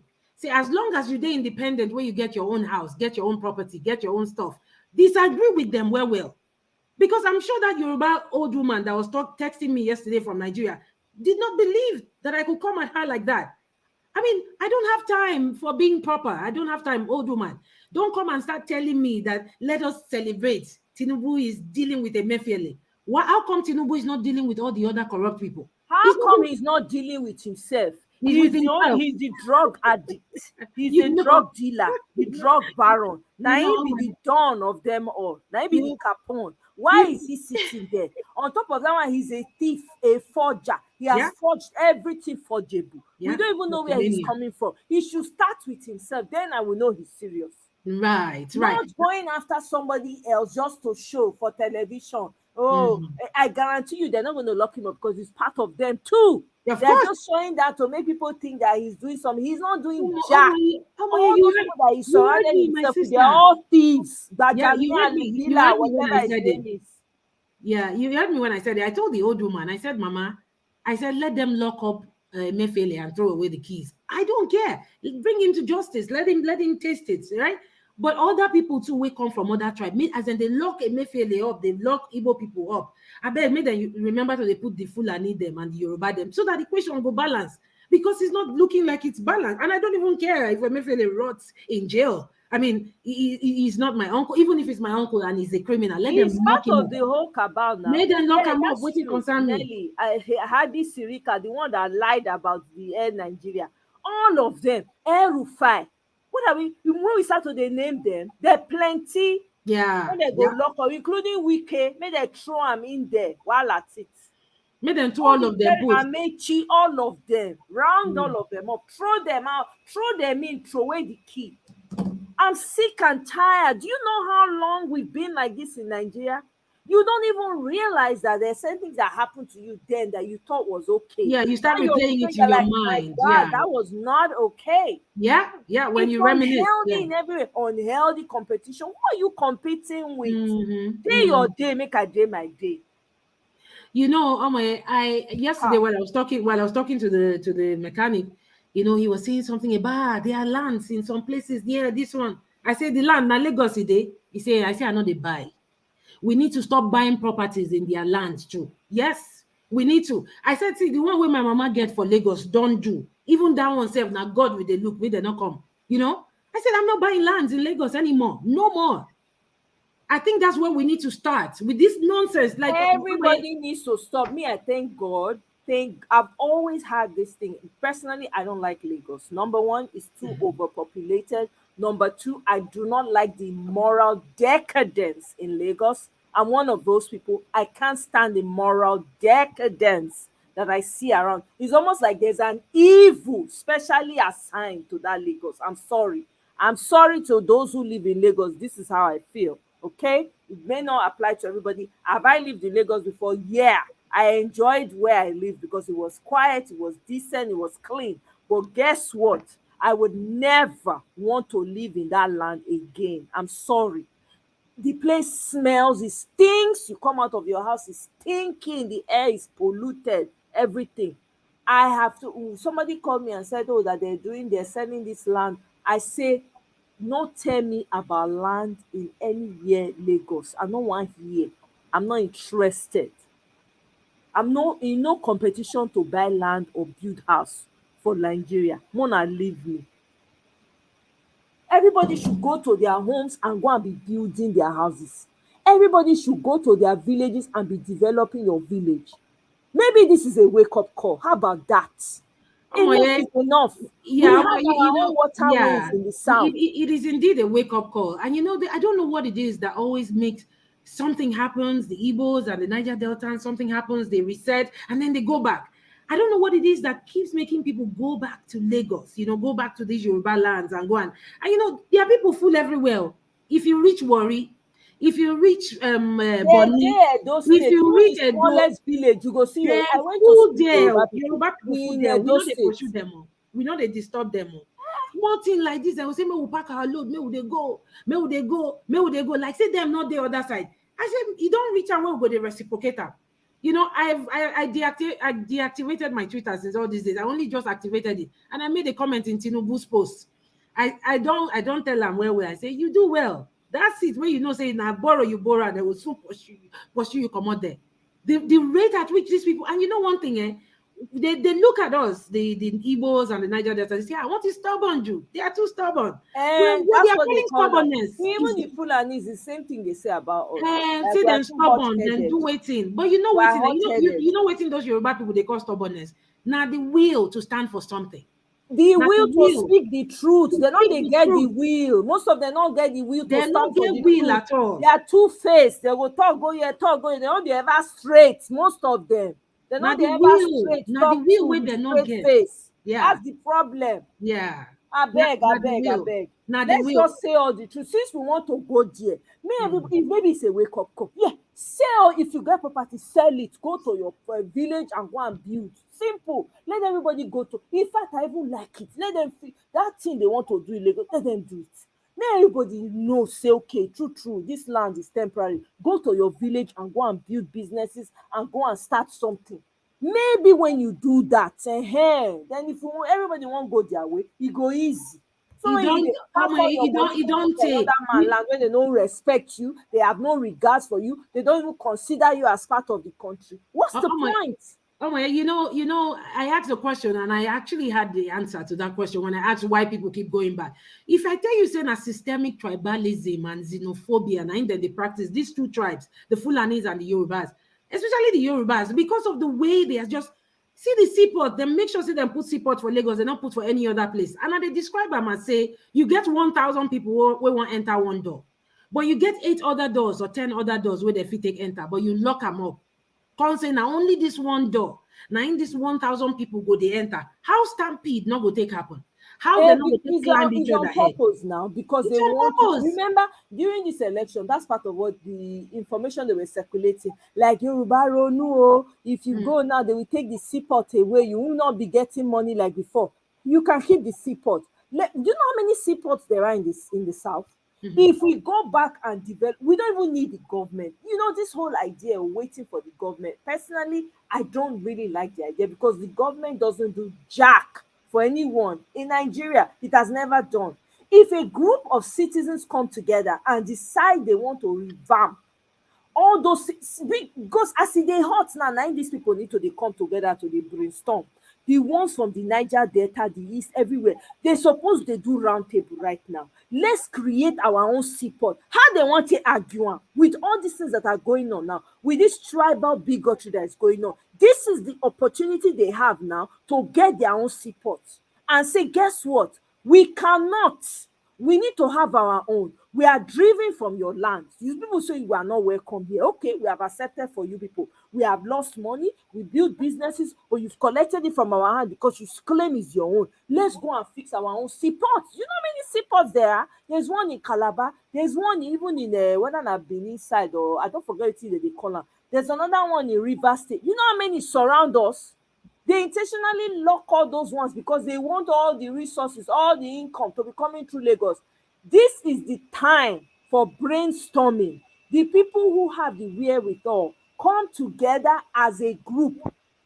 How many billionaires we get? We get them brekete. Silent ones when they know they talk. Come together. You don't even need to come together, brainstorm. How do let's fix this seaport and let's start doing our thing. Are you kidding me? Enough is enough. Every time, because we're always silent. I don't understand us as a people. When this kind of thing they happen, these people they throw around their tribal bigotry. They are trying to sign. Who are they? How dare they? They want to sign and say, if you are not a Yoruba person, you cannot live in. Who are you? Are you God? Now you even get the land. Nobody get land. We're all temporary. We're just living here temporarily. Who the hell are you? Do you understand? Let everybody, all is good. Make sense. Enter south and southeast. Make sense. Enter their head. Oh my, I got news for you. Make There is, sense. I'm scrolling through Twitter now, and they said the CEO of Siemens Aromatic Schnapps, High Chief Emeka Agbanari, has relocated his factory to his hometown, Nnobi, in Anambra That's State. it. So people are relocating stuff, Let and them this is what we relocate. need It's to an keep it eye going. opener. Yeah, This we is need to what keep needs to going. be happening en masse. I'm Yes, telling you it needs people, to. Yeah. enough is enough. These Yeah. people want the action. Since they are beating that drum, we don't need to fight. Let everybody move their businesses and strategize. Are you kidding me? Because it will force development to come to those places that have been abandoned. It will force the people to fix the roads by themselves and not wait for the freaking government. We can do it. We're people with resilience. Kene is saying South and Southeast is not together. Well, I will tell you, Kene, the Southeast and South we were together before they came with their geographical division and all of that. And so it's not going to happen overnight. It's not going to happen overnight. We're not going to just say, oh, kumbaya, everybody, Southeast and South. It took time before they divided the South and Southeast. It took time. It's going to take time for us to come together. But it has to start. It has to start by people relocating. Listen, let me tell you, even if the Southeast and South don't agree, fine. It is what it is. But Southeast, you got business, move it to your villages. South, you have businesses, move it to your village. Yes. Go and be building your road. If not gravel, carry gravel. I don't use gravel. We don't use gravel fixed road for front of my house before. Not be today. We go learn now. Let them, we will come round table later as Southeast and say, okay, let's talk how we want to live together. We can do that. Since You this know, is where they want to you know, go. Omo, the person wey wan sell land, where they show me lands yesterday. I say, come, not before this Tinubu Nigeria. Now you want make I go. That you know, these Yoruba people, they are very quick to say, Emma, cause problem. Emma worry, you know how they talk for Lagos. Emma worry, yeah. You know, it was showing me lands that are behind Unilag. I said, I know they buy. I know they buy. Now so people go buy finish. Igbo people, South people go buy land finish for this Lagos. Una go see come they claim say na una get am. Una go collect money finish, come they demolish house. They talk say na una get am. Our eye don't open. We not go do like our parents do. Things are different now. You know, we need to keep talking about it. You know, It's and this is how we about start. We time need to keep for the talking about it. South. For the South, is for everybody that is not Yoruba to get sense.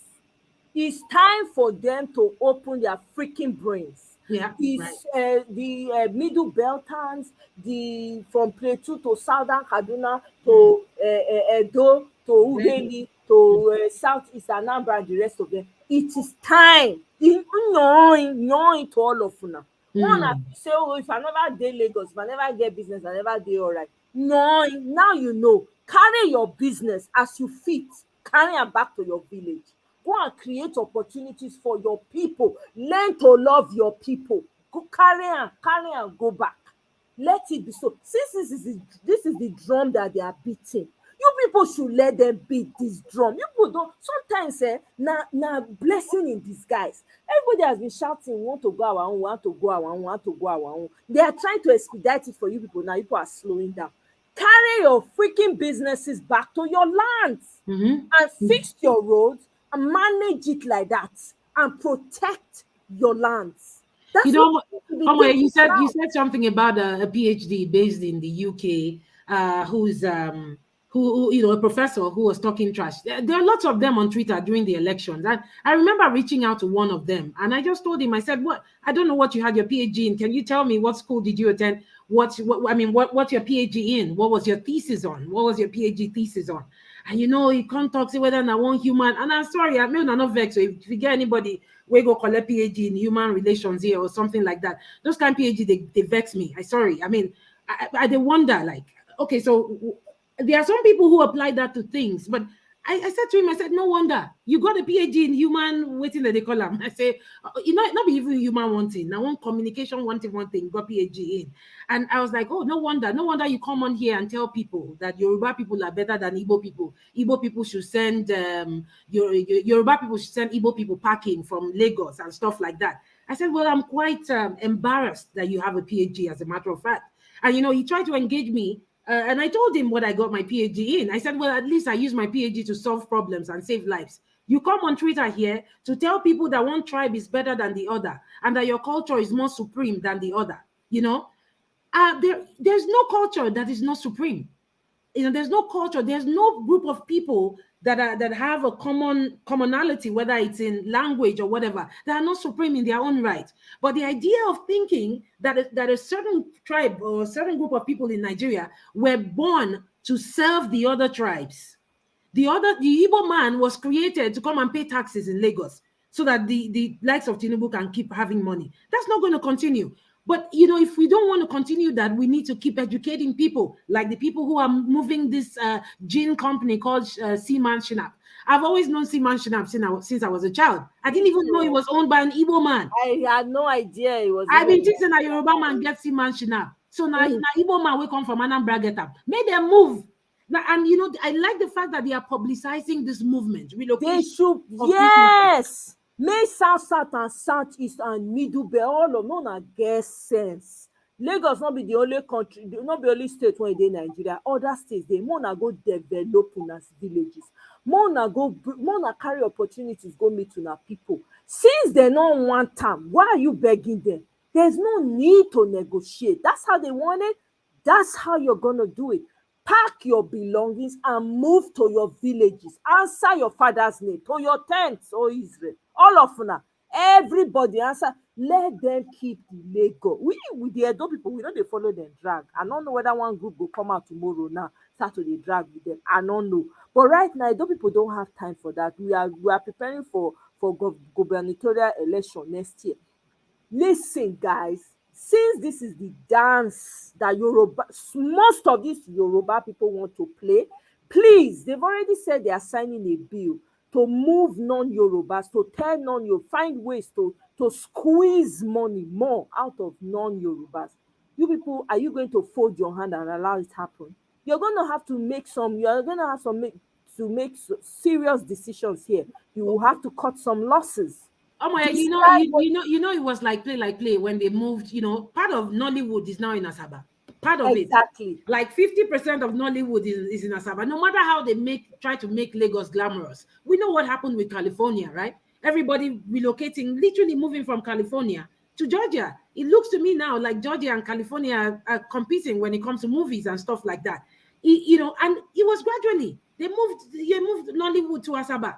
And so who says that all those nice fake nice locations that they use for shooting movies, the ones they show on Netflix, who says they can't recreate that in Asaba? Who says they can't do that in Port Harcourt? They can do that in Edo State? Anywhere. Is the idea that they give to people like, make you feel like, Lagos is nothing. There was a time they were shooting movies in Tinapa, right? Tinapa is in Cross River. Of course, everything has gone down the drain after Donald Duke left. But Tinapa was half of a Yellow Sun, I think, was shot in Tinapa. Half of a Yellow Sun was shot in Tinapa. So we would just, the people in the South and Southeast, they beg them, they beg the governors and all of them. They need to make things happen. Lagos is not it at all. I was born and raised in that smelly city. Filthy city, dirty. Dirty. They smell well. In fact, gutters, stinky. People are selling food. You're like, God, why won't you have diseases that are sometimes impossible to treat? Yes, now. You come out of your house, gutter open mouth. And if it rains, flies get stuck in the rain. Flies.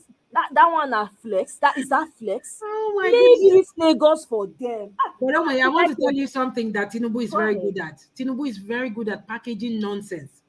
Tinubu go package nonsense. Come glaze them with gold. They tell you say na gold bar. Meanwhile, na nonsense. He has done something with the psyche of the average Yoruba person that whatever he does, if he farts in their mouth, they will say, oh my gosh, God just farted in my mouth. Everything this guy does is just a big lie, and they believe it. And for those who, thank God, God has opened their eyes to see how shitty Lagos is. I hope they start to relocate and know what is happening. I remember when I visited Lagos last year, I drove past one market like that. I said, people, shoulder, they touch shoulder. I said, waiting. Now, waiting day this state where they carry people come like this, where you go see people that will just carry load, come off for their village, talk to them, they come Lagos. Shoulder, and they're ready to sleep on that bridge. They don't mind. Their place to stay. They go sleep on that bridge. They don't mind. God forbid. Not be small thing. Who don't hate Lagos? Not be Lagos where I go, I beg you. If person do go come back, now one prayer, just like you always say, that we have to keep our eyes on the goal. I don't know what Jimmy was saying in the space where he was talking about. I keep forgetting this idiot's name, this fake professor. What's his name?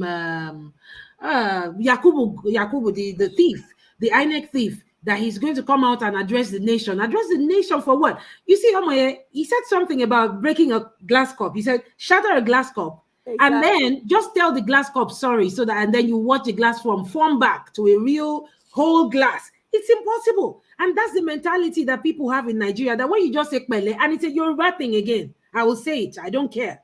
That when you say Pele, it just overrides everything, and everything just gets back to normal, sweeping things under the carpet. I don't know whether my family members are listening to this. I've always been an advocate for less trash things. Stock and make it come off for ground. Exactly. Nothing like say, we just do peace. We sweep them under carpet. No peace without opening the carpet, the smelly carpet. Bring the smelly carpet out when Let's you sweep it remove the carpet and look at all the rubbish under the. We've been doing it for 60 freaking years. Yes. Where has it gotten us? Where has it gotten Nigeria? South is marched out of Lagos in droves. I beg our Igbo brothers with the. I hope say nobody teach those Yoruba guys how to sell spare parts. They need to There's nothing like the original, not only photocopy. There is nothing like if you like, teach them. My point is, carry your businesses, get the heck out of that stinky But place. you know why I It's said that, polluted. Omoye? Air You is know why I said polluted. that? Remember when? What's the flex? Yeah, you know, it was during, I think, just after the election, where the Yoruba people were saying, hey, go away with your spare parts, go, we'll find our way, and stuff like that. And I thought about it, and I thought to myself, I hope that they make it difficult for them. One thing they are not telling everybody is that the average fashion designer in Nigeria travels to Aba to go and buy material. You see all this fine material where all this they're celebrity. Aba market. Now Aba, then they buy all those. You see those lace where then they take do all this fashion design. Now Aba, now they go buy them where they will take console for Lagos. That's one thing they are not telling the whole world. Thankfully, the fabric makers in Aba, whether they're importing it from China, I don't know, but the fact that they have to take these Lagos designers to Aba, it was when I traveled to Nigeria last year, I found out. I was like, whoa. So because I had to let them make some, some nice attire for me. And I heard the tailor say, oh, she's traveling to Aba to go and buy this. So she needs to go and buy this in Aba. I was like, whoa. So now Aba, they go buy material now. As them do and whether they go buy something for Aba, whether they go buy material for clothes for Aba, make them do spare part like that too. Make them do, some motor like that too. All those things what we they do for Southeast. Make them they enter bus. I've been a plane, they won't enter. Go Igbo land, go they buy them. You don't reach time now because that dance, you say, oh my, that clap where then they clap, then go hear them. The worst case scenario be say, then go legislate laws, federal laws, we go make them difficult again. And that's why we said we need Igbo people there. We need Igbo people in the center, right in the center. That's why I say at the end of the day, the mandate is very important. Because then if we go through other loopholes, can't look for ways where they will take punish Igbo people for the business where they do, or the Niger Deltans we decide to just survive. Then they complain. They say Niger Deltans now only what is that they call them entertainment. They sabi do now only so joke. Now then they crack. Then give all those people now graduate, all of them, from Warri Pikin to real Warri Pikin. I don't know their names. They all graduates from the Niger Delta.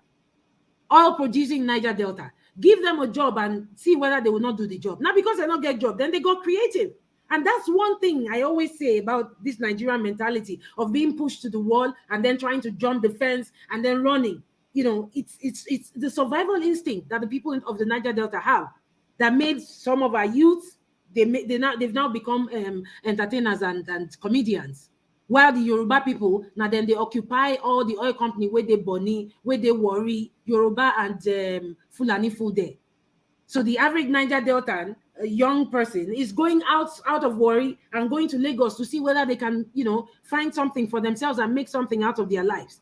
The systemic abuse of power by the Yorubas, the majority of the Yorubas and their Yoruba politicians and the Fulani, it has come to a head. We can't stop talking about it. We will not stop talking about it because if we stop, they are just going to let everything slide. And Jimmy said something. I thank him for all the insult where he hurled on in people, in fake Yoruba people, with full Nigeria. I thank him so much. But he also said something about, I think he touched on how, it is very important for justice to be done. Because believe me, Omoye, if we keep quiet, talk, say, okay, maybe we'll just let Peter Obi let this thing slide, right? What is going to happen is that Yoruba is going to do 8 years. Fulani will come and do another 8 years. Then you will now see Yoruba people come again and say, well, he don't reach now 8 years ago, now we do our own. Yeah, we know say Igbo people did there, but give us another chance again. What is it? What is it with wanting to stay in the center and run There's things? no such thing as giving up, slowing down. Accept what? Accept a lie. I've never accepted a lie in my life. I was not brought up to accept lies. Accept something that is obviously a lie. It's like calling evil good, and you're telling me to accept that evil as good. How?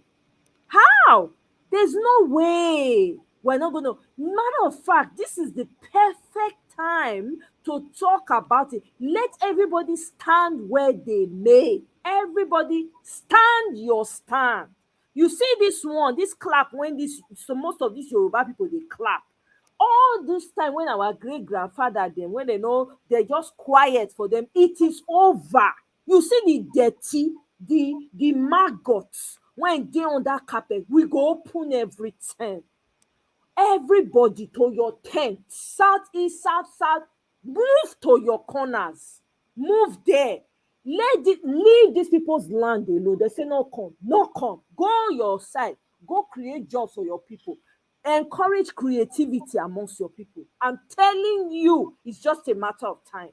It's time. It's a wake-up call. Maybe this is a way that it will go. This is the direction it is going. So why do you want to remain in a strange land where they don't want you anyway? Move. Even like now you enter person house, he tell you say get out of your house. You no go comot for your house. You come out now because you know not be say you no fit fight, not be say you no get mouth, but not be your house. It's a fact. So you waka comot. We are tired. We cannot keeping quiet. If I have to be the lone voice here, I will. I'm not here for popularity. You don't have to follow me. I'm not here to be, I'm not saying British message. I'm not trying to be a celebrity. I am here for the truth. And I'm fighting for my own ancestral home. I know one Nigeria, but if they don't want the one Nigeria, make anything when it won't happen, may it happen. But we know how to rotate to ourselves. Because enough is enough. Enough is enough. We cannot continue to take this abuse. For how long? For how freaking long? We are waiting in court, and this man is having the audacity to say any judge who wants to truncate democracy. He that is sitting there, is he practicing democracy? A klept that is sitting on a seat that is not his own. Is he practicing the democracy? Did he not steal it? What are we talking about? How can you come?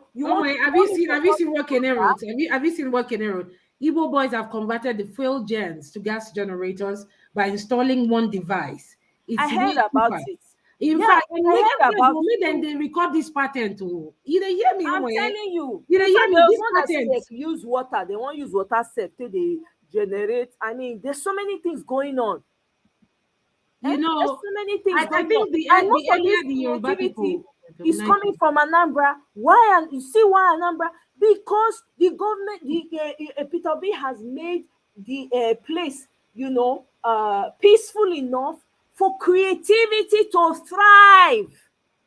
So you're going to see a lot of young people coming out with ingenuity, even though it's been there before, but it's now at a higher level. Look at the best chemistry student that's going to travel to represent Nigeria, Anambra State.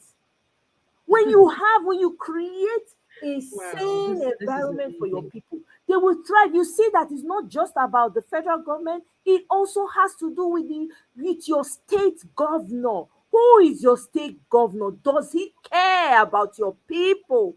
Does he care about his people? Is he interested in the development of his people?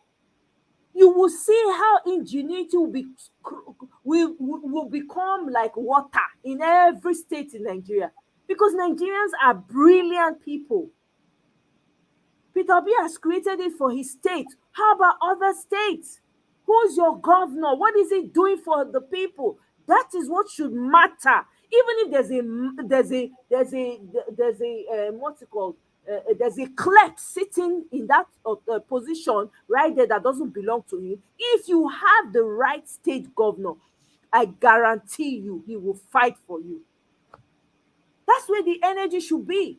Your state governor should matter. Your local government chairman should. Those are the people you should pay attention to, because the president is going to do what the president does. But if you have a state governor you can hold accountable, that cares for the people, that's interested in the development of the people, he can come around, he can talk to the people that have means and resources in the state to ensure that they are not lacking. I have a little concern though, and I try to stay away from the news on Twitter and stuff. But I just saw something. They were talking about the speech that Tinubu had today. Say they bully the judiciary. They tell them, he would not tolerate any ruling that is against democracy. And I thought about how, as the judiciary, of course, I mean, if you say you won't tolerate any ruling that does not support democracy, what does that mean? Are you making any sense at all? Is it not in the same Nigeria they declared Uzodinma, who is a Supreme Court governor? He wasn't elected by his people. It was the same Supreme Court. The same Supreme Court or whatever decided that, oh, let Nnamdi Kanu go, and you have not let him go. So what is he talking about? Whatever he does, we know that he's going to try to bully the judiciary into not doing what is the right thing, right? We're extending their retirement age and doing all those things and stuff. I just hope that the people keep talking about the tribalism, the systemic tribalism, and all the double standard that exists in Nigeria that has been there since the foundation of Nigeria. It has been there. He is Even the foundation the of Nigeria. Awolowo that they sing about, he was the one of the fathers of this tribalism. We have no heroes in Nigeria. None. Zero. Zilch. None. You know, there's an Igbo song they used to sing. It said, 1960, Nigeria were independence. Awolowo, Nnayi, Okpara, Azikiwe, Nnamdi, Nnayi, Okpara. Again, it just goes to show how polite the Igbo people are. And you know, you are calling the Nnayi Okpara and you are calling Awolowo as Nnayi Okpara. You know, that's you are according respect. They should show us one song that Yoruba people have sang where they hailed Nnamdi Azikiwe, where they hailed him as the father of the nation. Igbo people are composing songs. It don't tell where we don't mumu, where we don't day too nice. And that our niceness, now carry us reach where we did now. You don't reach out where we go the open mouth to the talk. You know, that just came to mind. I remember that song. I used to listen to that song when I was a little child. How they used to, Igbo people hailing Awolowo, Nnayi Okpala. How he take the Nnayi Okpala? Where he arrange everything, giving people so till today, still they go. Do you remember this professor? I can't remember her. The woman who is she's a professor in Carnegie Mellon University. This Igbo professor who celebrated the pie of the Queen of England. And you know, when she made that post, people don't understand that, you know, what happened to the Igbo people is very similar to what happened to the Jewish people. Yep. Very similar. There's no difference. Now the same thing. It just be say the method where they take pie people different. And people had problems with her coming up and saying she they celebrate as the queen pie. I gave her kudos. That's the kind of boldness we need. Oh yeah. I not get I was liver happy to she hail didn't her. back down. I thoroughly enjoyed it. I tell you, I not get liver to hail that woman, but for my mind, I just they laugh. So they play music, they dance. People don't understand what the Igbo people went through, you know. And you know, when we talk now, we need to not stop. We need to not be like our parents, where we kept it hush hush in the family. Oh, don't speak Yoruba in this house and all of that. Well, we are going to say it out loud. We are going to say it out loud. We are going to keep calling out the fake and bad Yorubas, which is the majority of them anyways. There are very few good ones amongst them. Myself and my mom, we had a conversation today, and she said something about how my mom speaks Yoruba very well. She said something about how he said it's the fickleness. He said they are so fickle. She said that's where she has a problem with them, that they can't just stand in one place. For them, it's about where is it happening? Okay, let's go. That's where we're going. But you know, the average Igbo person, the average Fulani person, the average, you know, Niger Delta person says, well, this is where I stand. I said this today, and this is where I'm still standing today. I'm not going to change my mouth. I want to shout out to the likes of Parade Banjo, who are truth tellers. Those are Yoruba people, but the likes of Parade Banjo are very few people. But I want to say thank you to Parade Banjo and so many Yoruba, you know, the few other Yoruba people who are there still speaking the truth, speaking truth to power. And just saying, well, what you've been doing to the Igbo people has been so unfair. We know, say when Jonathan did there, and so then they check calendar for Jonathan, then they check calendar for her. Then take all their propaganda, take pursue and come off for office because they felt insulted that a Niger Delta man there, you know, you became president. How dare you? This land belongs to the Yoruba and the Fulani. You, this Niger Delta man, your days are numbered. Oh yeah, carry your load, may you they go. Now so then pursue and go. And I'm sure they made a vow amongst themselves, these idiots, that there's no way for an Igbo man or a Niger Delta man to get there. Okay, the thing when we're going to talk, we say we'll continue to talk, but we they beg them. If the Nigeria they sweet una too much and una they find people who go take do slaves, you know go be Niger Delta people and Southeasterners. Make them go create slaves amongst themselves. Make them go chop the Nigeria. Make them give our land to us. May we start to run our things by ourselves. I mean, South Sudan was created from Sudan. I mean, there's so many countries that were carved out from other countries. If you're not comfortable, yeah, Professor Ojuanya, thank you so much. She came out and she said, and I just love the way the world stood with her. And this is what I say about conveying your message. because she had to come out and explain and say, you guys don't know what happened. Till today, do you know that there are so many Igbos in Barbados who were relocated to Barbados, relocated to all those I parts heard about it. during the sometimes. Civil War, and they Yeah. don't know, they can't trace themselves back to the Igbo land anymore. So many Yeah. Igbos scattered all over the place because of that. Jamaica. There are a lot of the Igbos in Jamaica. It is unheard of There are that people who can a trace group of their people, ancestry in Jamaica. exactly, a group of people went through so much, and you're still denying them the presidency, even when you know that they won the election, free and fair election. Sorry, no, hands down. Sorry, that there was nothing free and fair about that election. But Peter Obi won that election, hands down. But because he's an Igbo man, imagine if he was a Yoruba man that won the election. I mean, Abiola won the election, and everybody came together and rallied around him and supported him. But Tinubu dey Twitter today, they talk say he say na amala na him take survive the Abacha people wey wan kpai am. I said, gosh, who is this guy? Who listens to this moron talking about amala and how amala save am? He won't deny say he and Abacha they not be friends. Everybody knows that Tinubu and Abacha they were close friends till the last day that Abacha kpai. All those fake lies where they talk say Abacha they pursue Tinubu na lie o, na lie. Tinubu's daughter and Abacha's daughter, Gumsu, they are best of friends. So, I mean, it's like they use this script when it's convenient for them. They just want people to have a sense of, oh, you know, say them pursue me for June 12th. Which person them pursue? Tinubu will be saying he's ready to sell anybody out any day. Anybody out any day. Tinubu go sell in Yoruba brothers and sisters in a heartbeat. And yet, see them, then they support them for the nonsense way they do. Yes. Make I use the mic, Jerry. Thank you very much, Dr. Ife. Thank you so much. I mean, we gotta keep saying everything. I beg, there's no need. Mr. J, welcome. Oh. Happy Hey, New my Year to sister. you.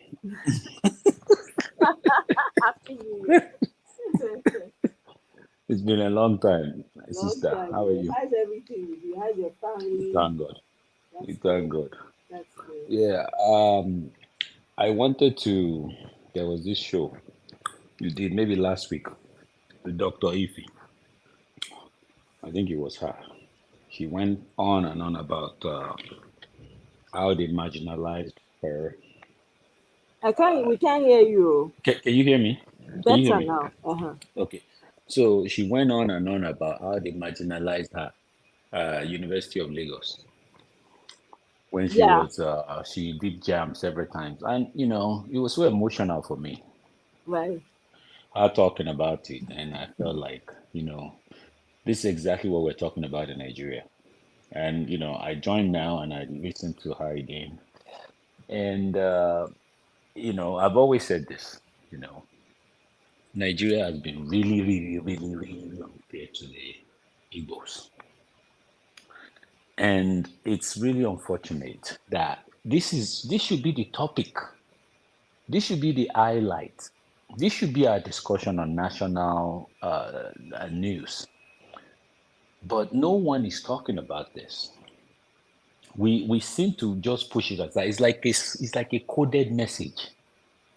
Like we should all understand that they are not supposed to be given power. How come? What did they do?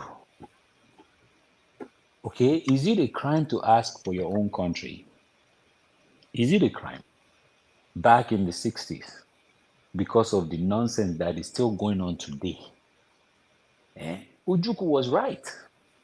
We need to give it to him. He was right. But unfortunately, I'm a Yoruba, full-blooded Yoruba person. I will say the truth. I would never sit here and be, pretending because you're Yoruba. Yes, you can call me Omo Ali Yoruba. You can call me that. But I have some friends that we were chatting before the election.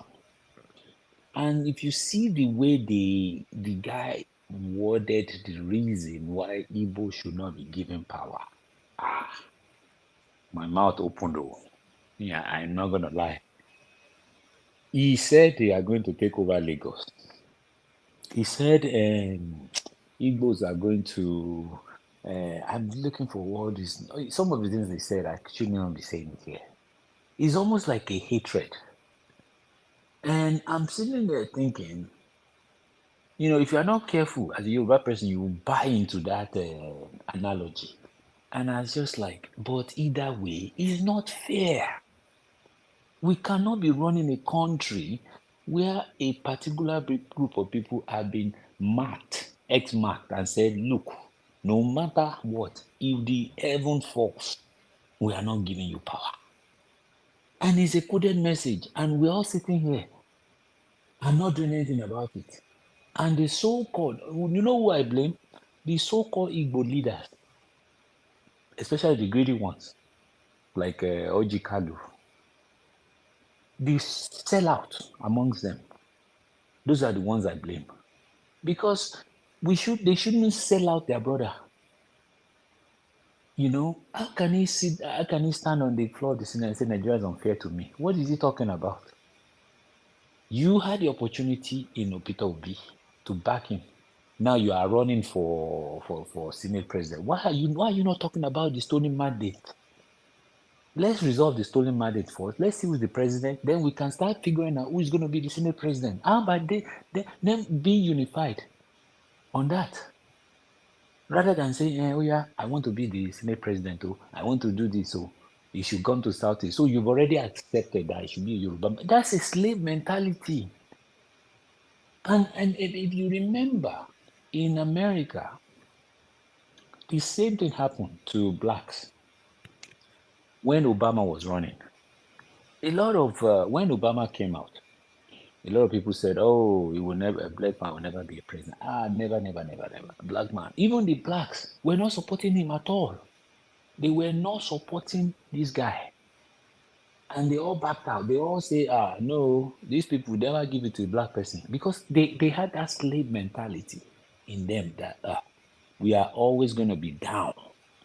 But the moment he won Iowa, what do you call that? Iowa something, whatever. Caucus. Caucus. The moment he won that caucus, they were like, for real? Iowa, that is 93% white, voted for Obama with the name of Barack Obama. Did I say this thing for real? Then they joined him. Without the black people supporting him, he will never become president. We know that, but for more so, without the white people. Now, Nigeria can be looked back and say, okay, can we liken this thing? Because back before 2012 or whatever, it was 2008. It was never. We were like, black man will she president in we. It's like a known thing. It's like we all know it. But miraculously, this guy came out from nowhere. Just because he's mixed race, fine. But look at his name, Barack Hussein Obama. Before you know it, he became the president, and we all celebrate him today. We need to break this thing in Nigeria. It cannot continue like this. A race, and it's high time for more Yorubas to come out and say it's not fair. It is not fair, whether we like it or not. Moreover, Peter Obi won this election that we're talking about. Hands down. We're not even, I've always said this. If you look back months ago when I joined this talk, and I said, look, we need to release the real result. But they will say, if you release it, and it's only INEC that can announce it. We need to let it be, because there are speculations here and there. Okay, you got 25% in Kaduna. It should come out through a third medium, not through Peter Obi, so that they will not accuse him of releasing results. We need to let people know how many states Agbado actually won or actually had 25%, so that people will actually know that it was stolen. The narrative is still like Peter Obi won, right? We are saying it, but I know that he won. But we need to put data. And until some other group comes out, maybe after this court case, we'll be able to recalculate some numbers. But my fear is that these judges, that they are playing hanky-panky, because that's what I call them, hanky-panky. Every day they are spending 2 hours. This is supposed to be a 10-hour day, every day. And we are spending 2 hours, 1 hour here, 1 hour there. Why are they made adjourning case to 2 p.m. in the afternoon? Are they going to work till 12 midnight? What is the meaning of that? That's nonsense. You all need to sit down and adjudicate this case like you mean business. Now, they've already run almost 2 weeks. How many more days remaining? So when are they going to sit down and calculate all the numbers? Are they going to go in their chambers and do the calculation themselves? The calculation is supposed to be calculated in real time for everybody to see. And they have not even started doing that. Maybe they will do that this week. But going back to my message, I applaud all the Igbo brothers and sisters here. It's really, really sad. It's really, really, really sad that what we are thinking or what has been the saying has now come into our face. Before, we used to say that, why don't you present a credible person? Or maybe because they've never presented a credible, clean person. Now, we presented the most clean, we're talking of clean politician. We're not even in that region. We're talking of all of Nigeria came out from that region. And they went ahead and slapped him left, right, and center and said, we are going to take your mandate away and nothing's going to happen. Look at him giving a speech. This man is giving a speech saying that he's threatening the judiciary, threatening them. Come on, how brazen can this thing be?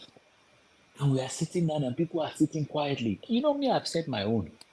I've said it. Look, until people occupy, the judges ain't going to do the right thing. I have seen people come out and on this group and say, no, that's not the way to do it.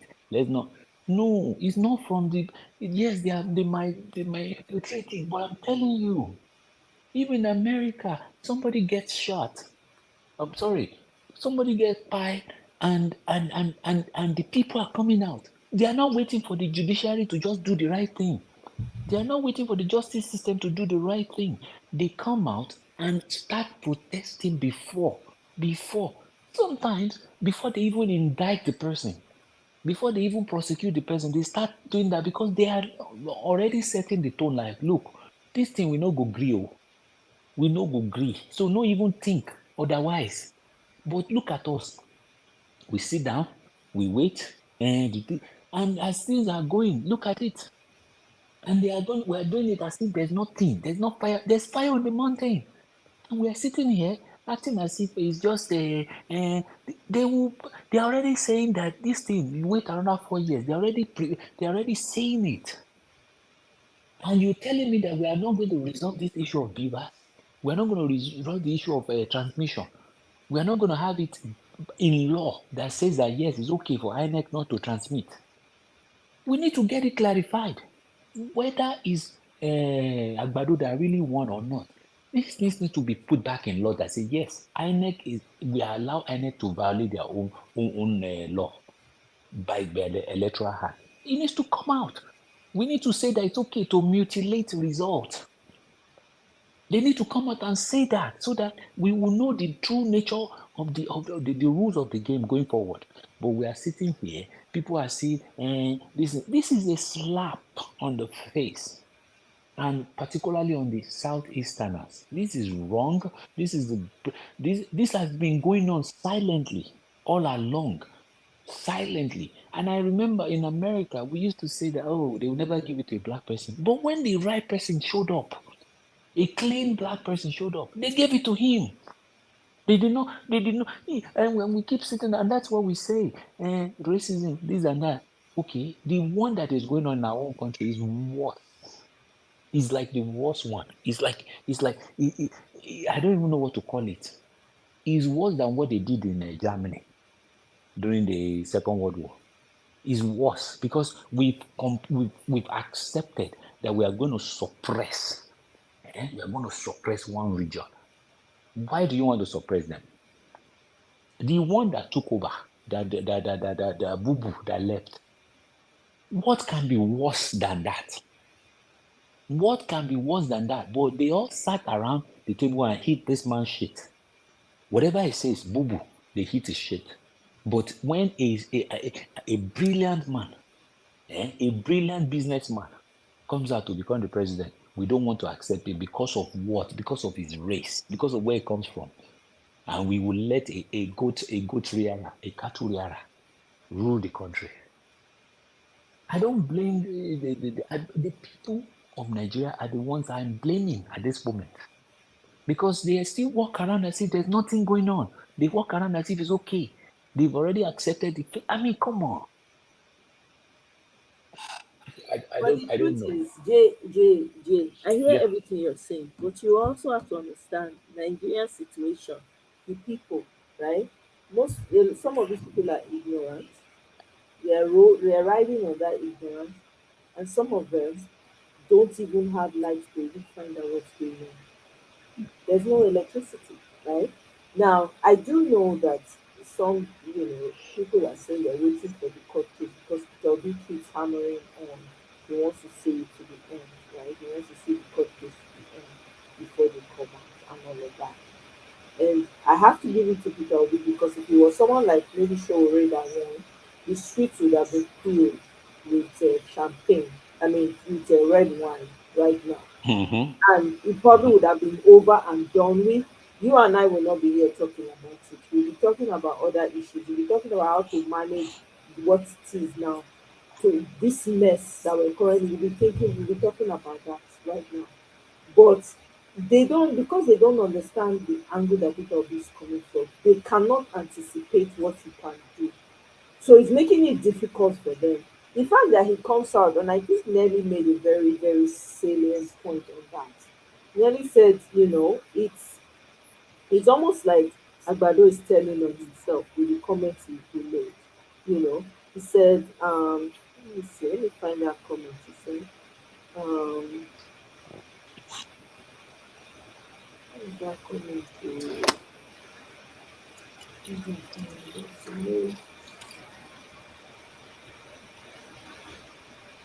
I can't find it. But basically, um, she was saying that the fact that Agbado said, nothing should affect the democracy or whatever, whatever. He that is sitting there, is he democratically elected? That he's saying that nobody should threaten the institution of democracy. Is it not kleptocracy that got him there? I don't know. I just feel like a time will come. What's going to happen is going to be very organic because now the very time with Lagos saying that if you're a non-indigenous of Lagos, they're going to find ways to either take your land from you or squeeze money out of you to the point where you just completely maybe just give it up, right? Or to take back the properties that were sold to non-indigenous. I welcome that actually. I really do. Because you know what? What's the point? There's no need to pretend. I welcome it. Let them do that. And I want everybody that is not from that's not from Lagos, go back to where you came from. Go to your villages. Go and develop your villages. I welcome that. Let everybody leave that stinking Lagos alone. Let everybody leave it alone. Let's see how well it is managed. Now, what people should be focusing on now, right now, apart from focusing on our mandate, your government, your governor, and your local government chairman.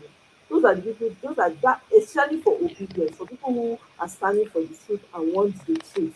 They should be keeping their eyes on who their governor is going to be, who their local government, their locally elected officials of the different local government. They should be peeling their eyes to that. Because let me tell you the truth, no matter how bad the federal government is, if you have a sound state governor with local government chairmen that care for the people, I guarantee you, a lot of the things that they want done, they'll push back on it. Because when you have governors now coming together and fighting and saying, no, we don't want this, trust me, that it will frustrate the federal government itself. Case in point, Buhari said he gave money to local government, he paid some money, whatever, right? When this whole thing started blowing up, when everything started exposing itself, maybe he came out and said how much he gave to different state governments. And people started going back to go and drag their governors. So you heard Buhari gave you money, what did you do with it, right? That's the case in point. Where people, even with this whole, you're allowing Fulani people to come and take over people's land, it will not happen with a sound state governor. Then you push back on it. And then what that state governor can do is to bring the people together and tell them this is what we're against here. We need to find ways around securing our towns and our cities and whatever. I'm telling you, it's because most of our southern leaders, they use the worst of the people. They present them and put them there, give them small money, give them cheese inside trap, and they trap them inside that. They trap them there with the cheese. They'll be eating cheese forever. Look at how horrible, with all the money they steal, wey dey show for their body, they look like decomposed human beings wearing agbada. That's what they look like. It doesn't even look good. Then if you say this one, well, where is the money? You are not even seeing the money. It's not showing us to tell you how evil these people are. So I don't know. I salute Peter Obi because he's also considering other people's children. Who wants to have that on their conscience? Who wants to put people out there to go and be, pied for somebody's selfish, because of somebody's greed and selfishness that doesn't care about people anyway? He's using he's applying a lot of wisdom and restraint, if I might add. But I'm telling you for free, with the way things are going, it's going to go that way eventually. I'm My so sister, serious. That's where it's going to go. Because they're already playing this bigoted card, this Yoruba cards. Majority of the Yorubas, you need to see their videos on TikTok. I dey see them, I dey follow, I go lis ten to the live, I go just keep quiet. The way, the disrespect for other people's culture, the disrespect for where other people come from, the superiority complex that they think that they are riding on, it's appalling. And it comes from some of the most educated of the Yorubas. It's a shame, oh, it's a monumental shame, because what they are doing is they're creating something that forever, because I tell you for free, families are going to tell their children and their children's children what happened. And it's going to create a lot of resentment. That's what they're doing. I just shake my head when I see those people on Twitter. They cannot come out in the open and do it. Not only Twitter, they fit take one, because if they do the live, I think they can't save it, so it disappears. So they just say whatever they want to say, do whatever they want to. The vitriol, the hate they have for other tribes. If you're not Yoruba, you are Igbo to them. It doesn't matter where you come from. Look at what happened with Basi. Basi do cookathon. Yoruba get come out say e wan do im own. E wan do im own for where? Whether na Ibadan or whatever. Eh? And then on that TikTok, you hear some people say, yes, wọ́n ṣe, let her do it for Yorubas. Àwa la nílẹ̀, àwa la ṣe kíní, àwa la ṣe gbá, àwa la ṣàwo. I just dey shake my head, I dey laugh, I say, wow. You say, abeg, wetin? They think say all the hate that is coming out, it's disturbing. And if people are not really crying out about this, talking about, calling out the evil of what tribalism is, that most of these Yoruba people are practicing, we will find ourselves in a place that we never expected. That's what's my going to sister, happen. do you know when I was talking to some of the people that I went to school with, I'm talking about secondary school. The vile, I mean the nonsense that these people are spewing. You understand? Like literally, it makes me cringe. I cannot even say some of the things they are saying. Like some landlords are even going as far in Lagos not to rent a house for Igbos. Yeah, That's how deep this thing is. Oh, this yeah, thing is deep. that's where it's Is going. deep to the point where, and Even it's been people going. that have This shops, they are particular one, withdrawing their leases on no, their no, shops. this one has been going on. Oh, this one has been going on. Like they label them as if they are evil, and I'm sitting there thinking, not because my brother married Igbo person. Not that's not even that. That's not even maybe the reason why I'm I'm not even that, to that point to say, oh, maybe. I'm talking from the point where, look, we cannot continue to be in a country where a particular group of people, we're not talking of maybe 1,000, maybe, some ethnic groups are very small. You say maybe there are only 500 of them, or maybe 10,000, even 1 million. We're talking of millions of people in a particular geographical zone. And you have not even told them, you have made a pact that you will never, ever, and ever, till the end of this world, you never give them power. And we are sitting here talking, and people are not, and we are saying, yes, Ojuku tried it. Yes, he tried it. And millions of people were paid. I get it. But I applaud, I give it to him. I does my, when you read that story, when you look back, when you retroactively play back what's going on in Nigeria today, like seeing what is going on today, and you now play back to that era, he's a prophet. He's seen everything. All the stuff that he did back then, I applaud him. When he said, you know what, we're not remitting anything back to the federal government again. That is the right way. But unfortunately, they drowned his effort. They drowned that effort. If not, that region would have been Japan of Africa today. Hands down, I have no doubt. But now, when we say, okay, these people have decided to join Nigeria, and they will continue to be Nigerians, the first thing you're supposed to do is not, even if they're not president, that 60 something or 70, they should be in the early 80s. Igbo should have been made president to even welcome them back to the country. And look at that, we are 30, 40 years after after the Second Republic. We presented a good candidate, a very excellent candidate, and we are drowning him. Now, when I said people should come out, look at this fuel subsidy. Nonsense. Look at it. People have moved on. They've moved on. Even if their life, they are squeezing life out of them, they will still continue to survive. And that is a good thing, but it's not actually good. In the long run, it's not good.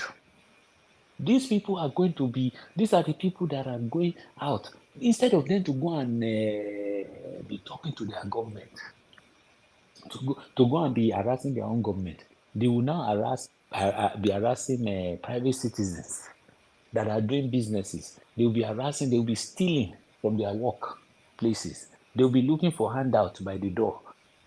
These are people that should have, it's unfortunate. I understand that we don't want to cause chaos, but at the end of the day, if your government removes subsidy and the price of petrol goes from 195 or 175, whatever, and goes to 500 and something, that's times 2.5%. I mean, two and a half. And the country just goes around like nothing happened. Come on. You can't do this in any country of the world and not have a backlash. But when Jonathan did it back then, they all gathered, and that goes back to the hatred we are talking about. I know Goodluck Jonathan does not have, did some things wrong, but he's a good person. Overall, He Goodluck was Jonathan is a naive. saint. Jonathan was He's a naive, very saint. naive, Yeah, and surrounded by wolves. and you know why? You know why he was naive? You know why he was naive? Because he never had the ambition to become the president of Yes, Nigeria. yes. He was like Osibanjo. Osibanjo is even more what do you call it? Career driven, more pushy. He's ambitious. Osibanjo is more ambitious than Goodluck. Goodluck was just brought there to just become the VP. And when he's done, if Yaradua finishes 8 years, Goodluck will never come out and say he wants to be president. He will have just gone back home. And in Nigeria in Nigeria, it's not even how many VP comes out, if not Atiku Abubakar? How many VP comes out and say they want to be president? Most of them will go home, but Sambo never did anything now. Sambo was a good luck VP. You don't even remember him. Do you even no, a lot of people don't even know who his VP was. But so good luck found himself in a place where he never expected. So he never really knew what to do with the power. And that was why they came. This Agbado man was one of the champion of the people that actually derailed his government. They looked at him like a dull person and they took power from him. That's basically what they did. And that goes back to what we are saying, that this issue of South, they even let the South did it. They say, but they would not say that we have given it to the South. To them, everybody is the same in that area. So they've said that they've already given it to them. That's what they are saying in their mind, you know.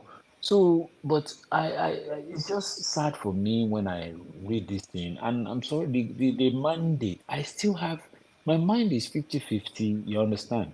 But I'm at the point where I realize that even when the court says this is what we are going to do, this Agbado man, he is not going to leave. That's the way I look at it. It's like Yoruba would say, I'm not very good with this way thing. This what do you call it? Way was always taking it. But what he says is that if you once you give the ring to somebody, and you now say somebody wants to come and take it away, you understand? That's what you say in Yoruba.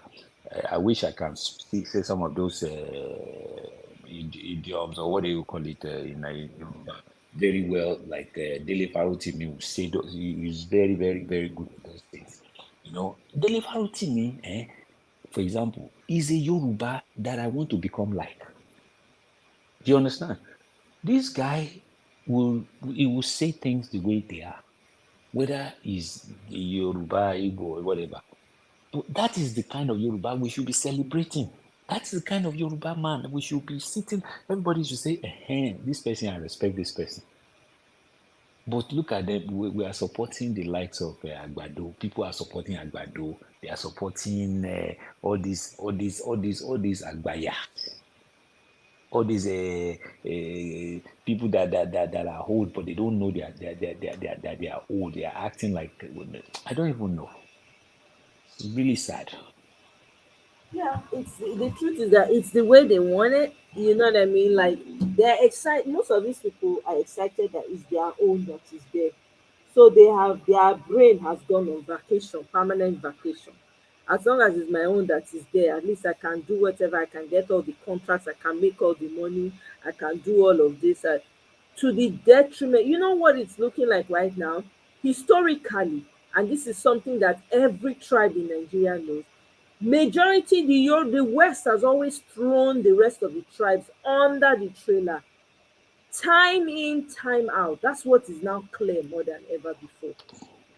And again, when you talk about this thing, go to certain places, they'll tell you, oh no, let's not talk. Well, yes, we got to talk about it. Because the silence is what has kept us where we are. The silence of, oh, let's just keep it quiet and just manage it. No, we're done managing. Why can't any tribe, anyone from anywhere aspire to be the best in a society? Why does it have to come from a particular group or another? If you want to, and this is my own take, a lot of the Yorubas that like the Fulani system, they can be together.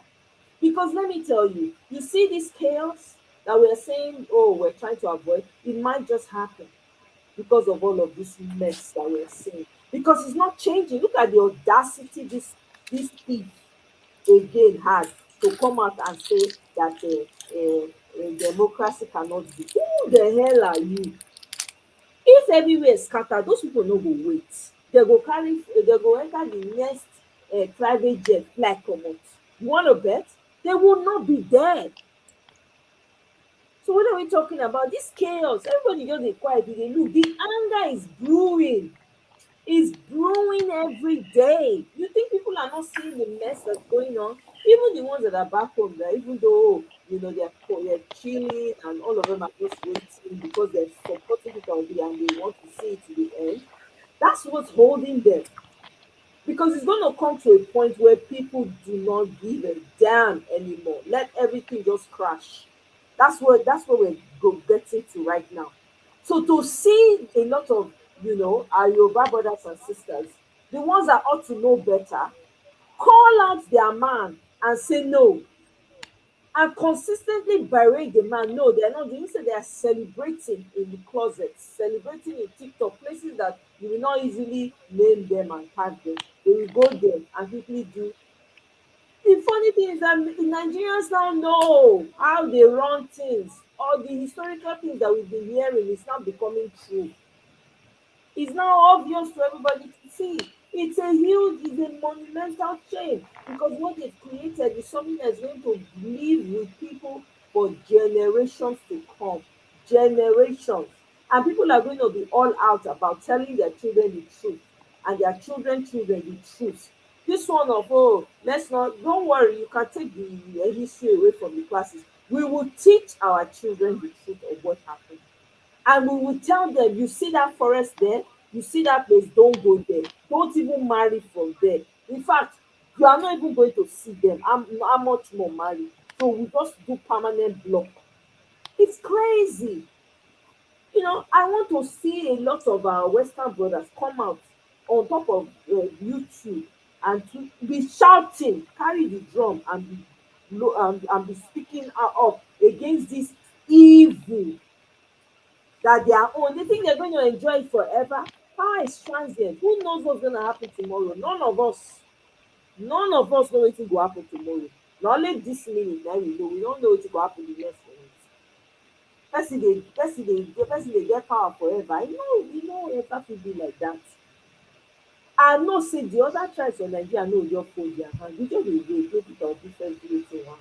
Na people dey wait. And if dem by mistake touch that Peter Obi wey you see say, if dem go hasten the process. So make dem no even, if dem wan do their craze, make dem no do am near that man. All those subtle threats wey dem dey throw, all those jabs, democracy will not be truncated. Can he klepto himself out of that throne? Agbado does not belong on that seat. He's sitting on somebody else's seat. There's no way fire will not burn him on that seat. That is it. My sister, you know what Yoruba will say? I can say this one. Afẹ́fẹ́ ti fẹ́, àti rí ìdí adìẹ. Exactly. Yes, we are seeing, this is, all this while, it's been speculation. Wọn fẹ́ káwọn Igbo débẹ̀. This is the real deal. This is obvious. This is like, wow. You understand? This is like the real one that, okay, is now clear now. This is it. I wish like that meme. I wish I should hear me. Ó ti yé mi báyìí dáadáa, ó ti yé mi. Yes, this is clear, loud, clear, final. That this is what they are trying to do. They are even now telling us that, because after this Agbado man finish, what they are going to do is going to go back to the north. Of course, that's what they want to do. That's the system we run. We run this stupid system where they will say he's going back, he's coming back, he's coming back south, he's going back down, he's going down up, he's going back to the north, he's going back to the south. What is nonsense system, stupid nonsense system that we are running?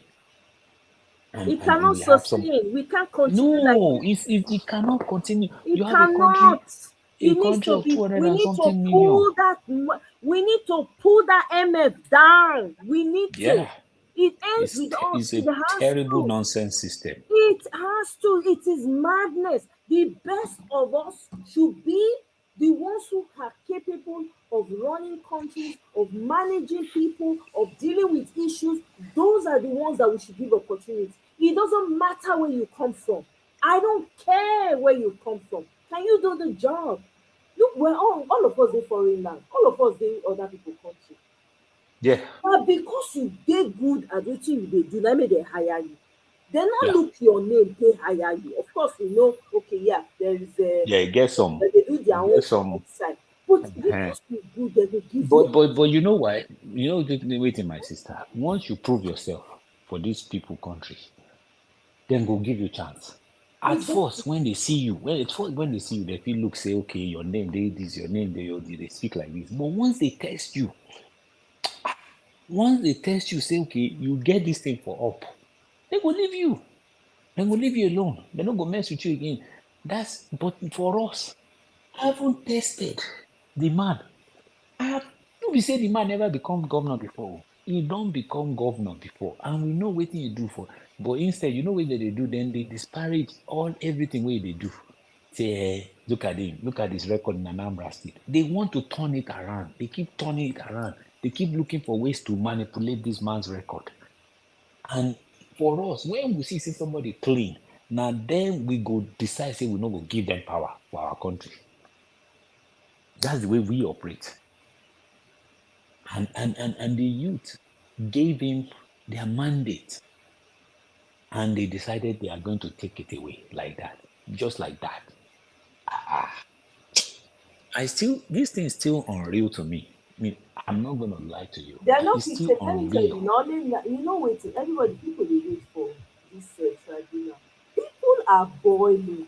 Hey God, people just dey wait for this court. You know, say Peter Obi, that man, I have to give it to him. The man wisdom, not be fear. That man know wetin dey do. He dey calm the people down, not because he no know say dem dey vex. He wan see the court case because he say the process is very important. He say if you want to be called an excellency, the way by which you got it must be excellent. So he's in the court now to prove the excellency of the court. You see what he's trying to do? He's trying to fix this. He's going to be the one. He's breaking the system as we speak right now. He's But my breaking sister, because all the errors, all the ills of the structures we have, the so-called structures we have. Guess what? We are now realizing that it is BS. We have none. Peter Obi has single-handedly opened your eyes to see that your systems are washed. He's in the court now to do what? To prove the system. I'm telling you, people are waiting. Let them first give this final decision for tribunal. You just wait. you, Me, you know what I my think fear, say, my sister. eh? You know my fear. You know my fear. Make I tell you my fear. My fear is this. I'm I don't like to sound like, well, maybe just because the way I am. Sometimes the way I process information is a little bit different. I know some of our people too are already thinking that way. They know the truth. The court knows the truth. They do. They know. They are Nigerians. They know. But the fact of the matter is that it seems like there's a deliberate effort to cover up what is going to expose the truth. Guess You what? understand? Let them cover the truth. You know what? Let them do whatever. This is my own take on this. Let them do whatever because guess what? I don't even have any fear. Tinubu is nothing. He's nothing but dust. Okay, we all are. Now the Yes. truth is this, and the man dey shit, he dey piss. Na human being. Okay, Yes. not be metal dey take make am. Let the shit hit the fan. Me want make we see where dis curtain wan reach. You go see wetin dey happen. Shebi e think say e hot, I say e no go wait to watch wetin go happen. E think say e hot because e think say e dey one seat for there where thief sit down put. E no get wetin dat man fit do. Once dem don unless the court and if the court no do the right thing, there's also the heat from the people is coming. Because you have to understand the people are waiting for this tribunal. They are waiting to see the end of it because they are riding with Peter Obi. There are people riding with him to see it to the end. I'm telling you, these people are not going to be silent. People are there, the rage that people have, they are controlling it because of Peter Obi. If me, I Well, dey feel like this, I can imagine the people who call in from Nigeria sometimes, you can sense the rage that they are going through. But they just have to keep moving until they hear anything else. People have formed different types of underground groups that you will never hear of. So I'm just waiting for the court case. I don't care if me, I've also talked about it like, what if they declare this man does not live? Guess what? Whether he wants to leave or not is not up to him anymore. The people will move him.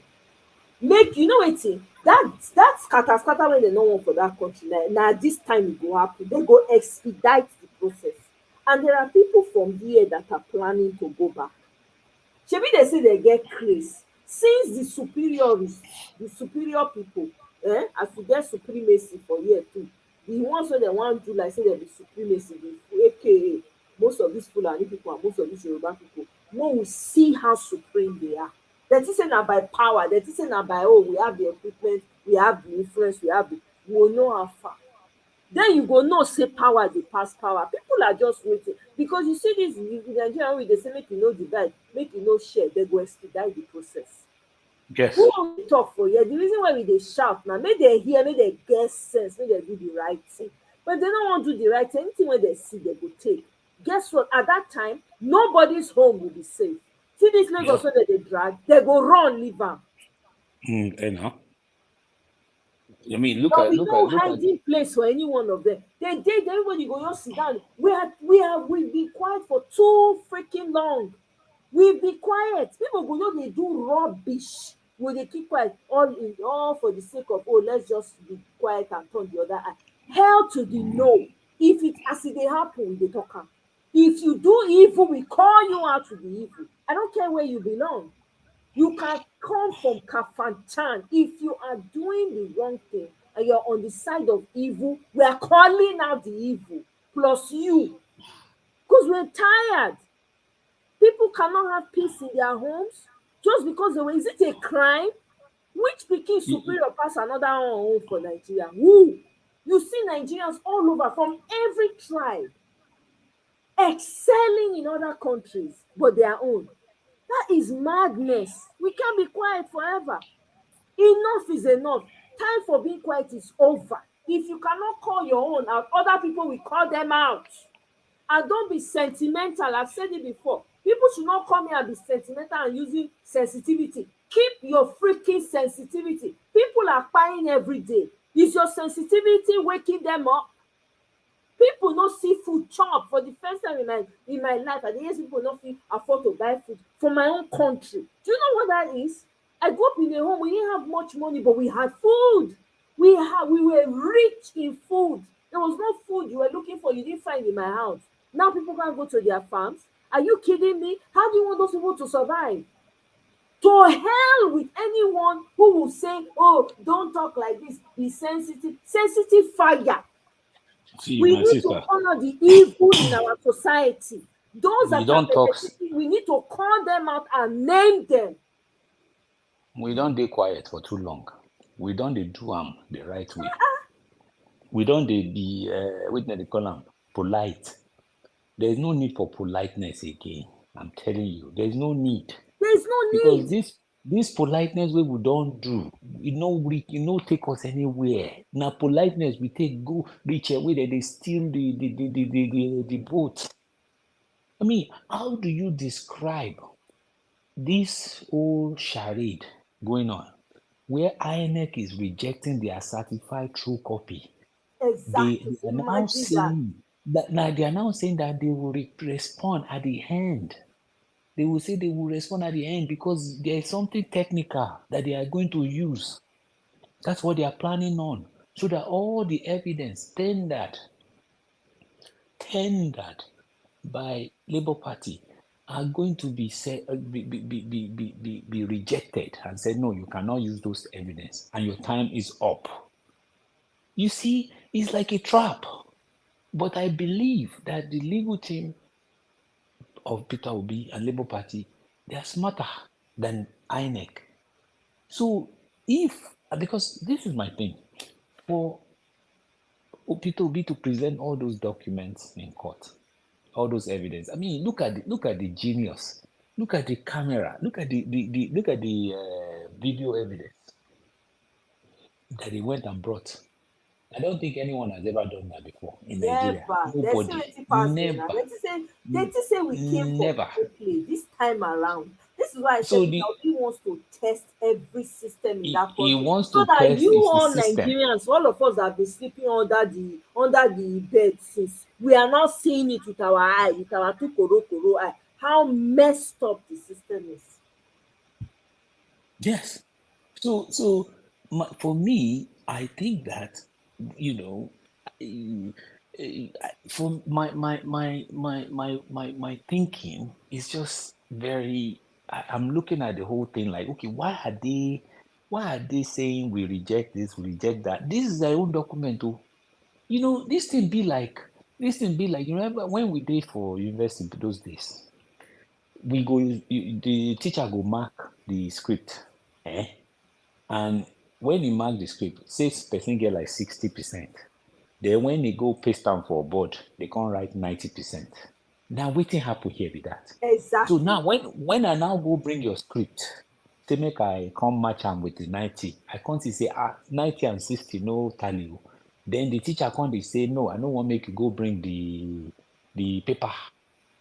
The paper where I write, you no wan make anybody see am. No, make we bring that paper, make someone else remark am. So when they remark am, they go calculate the score. Even say WAEC those days, you know that you can actually request. That's a law. But people don't know that. You can request for your script to be remarked or something like that. But it's a very, very arduous task that is never done. You understand? Because if you remember when the WAEC gives you results, that's your result. But sometimes you know that somebody did really well. Somebody is brilliant and they still scored F9. You start to wonder what happened here? What happened here? So what we are seeing in the system is this. INEC is refusing to look at their own record.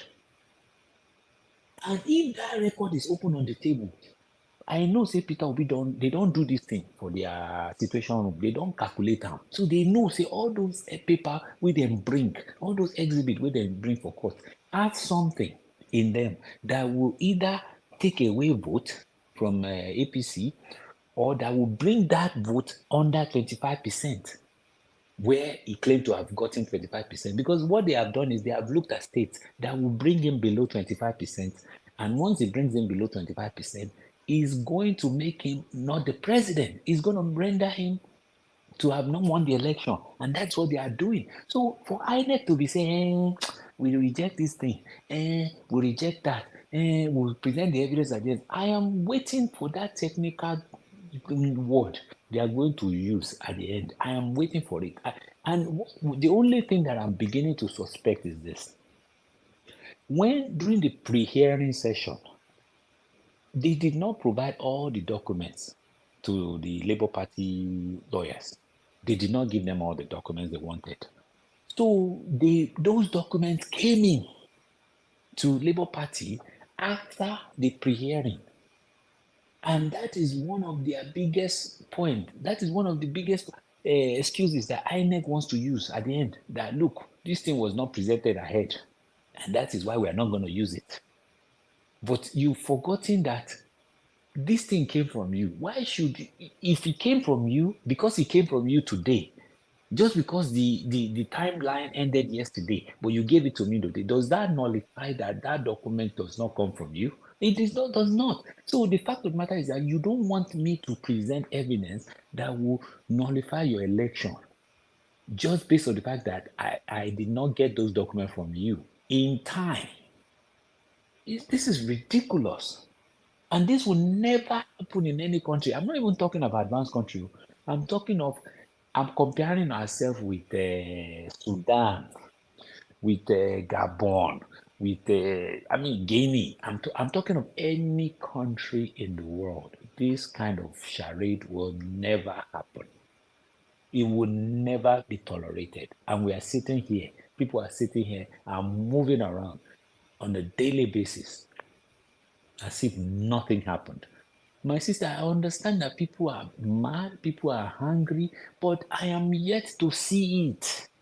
I am yet to sense that if if something happened, because they've successfully captured the state, I'm yet to see that hunger.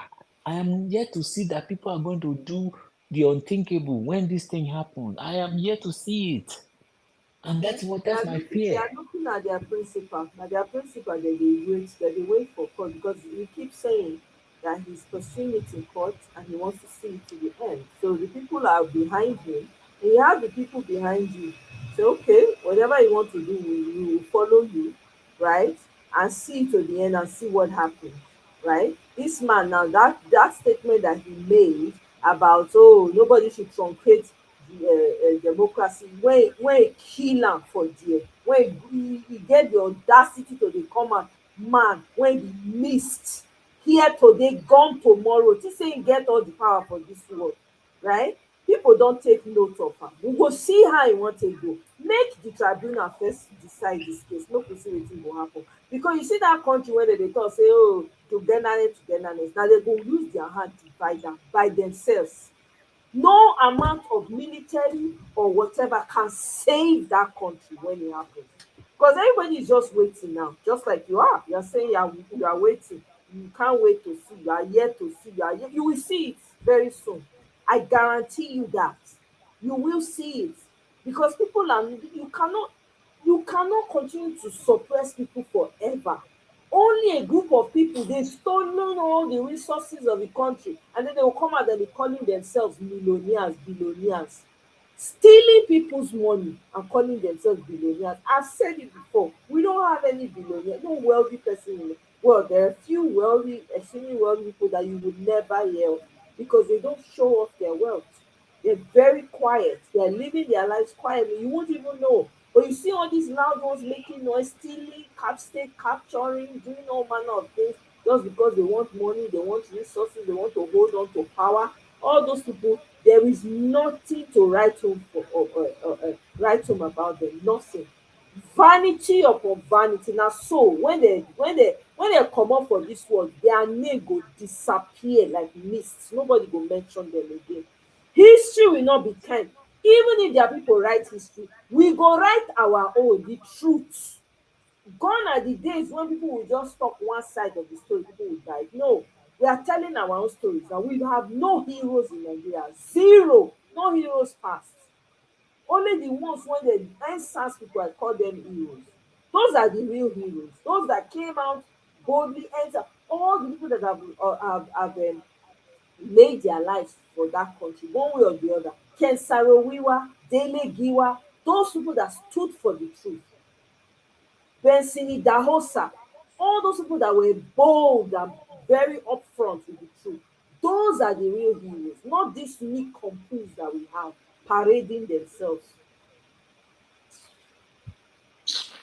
It's just and if we talk now, some people go say, "Why are we doing this?" Me, I don't talk. I'm say before. Remember, say I talk. I'm say now all these pastors, and I don't want to talk to religion today, but I go still mention now.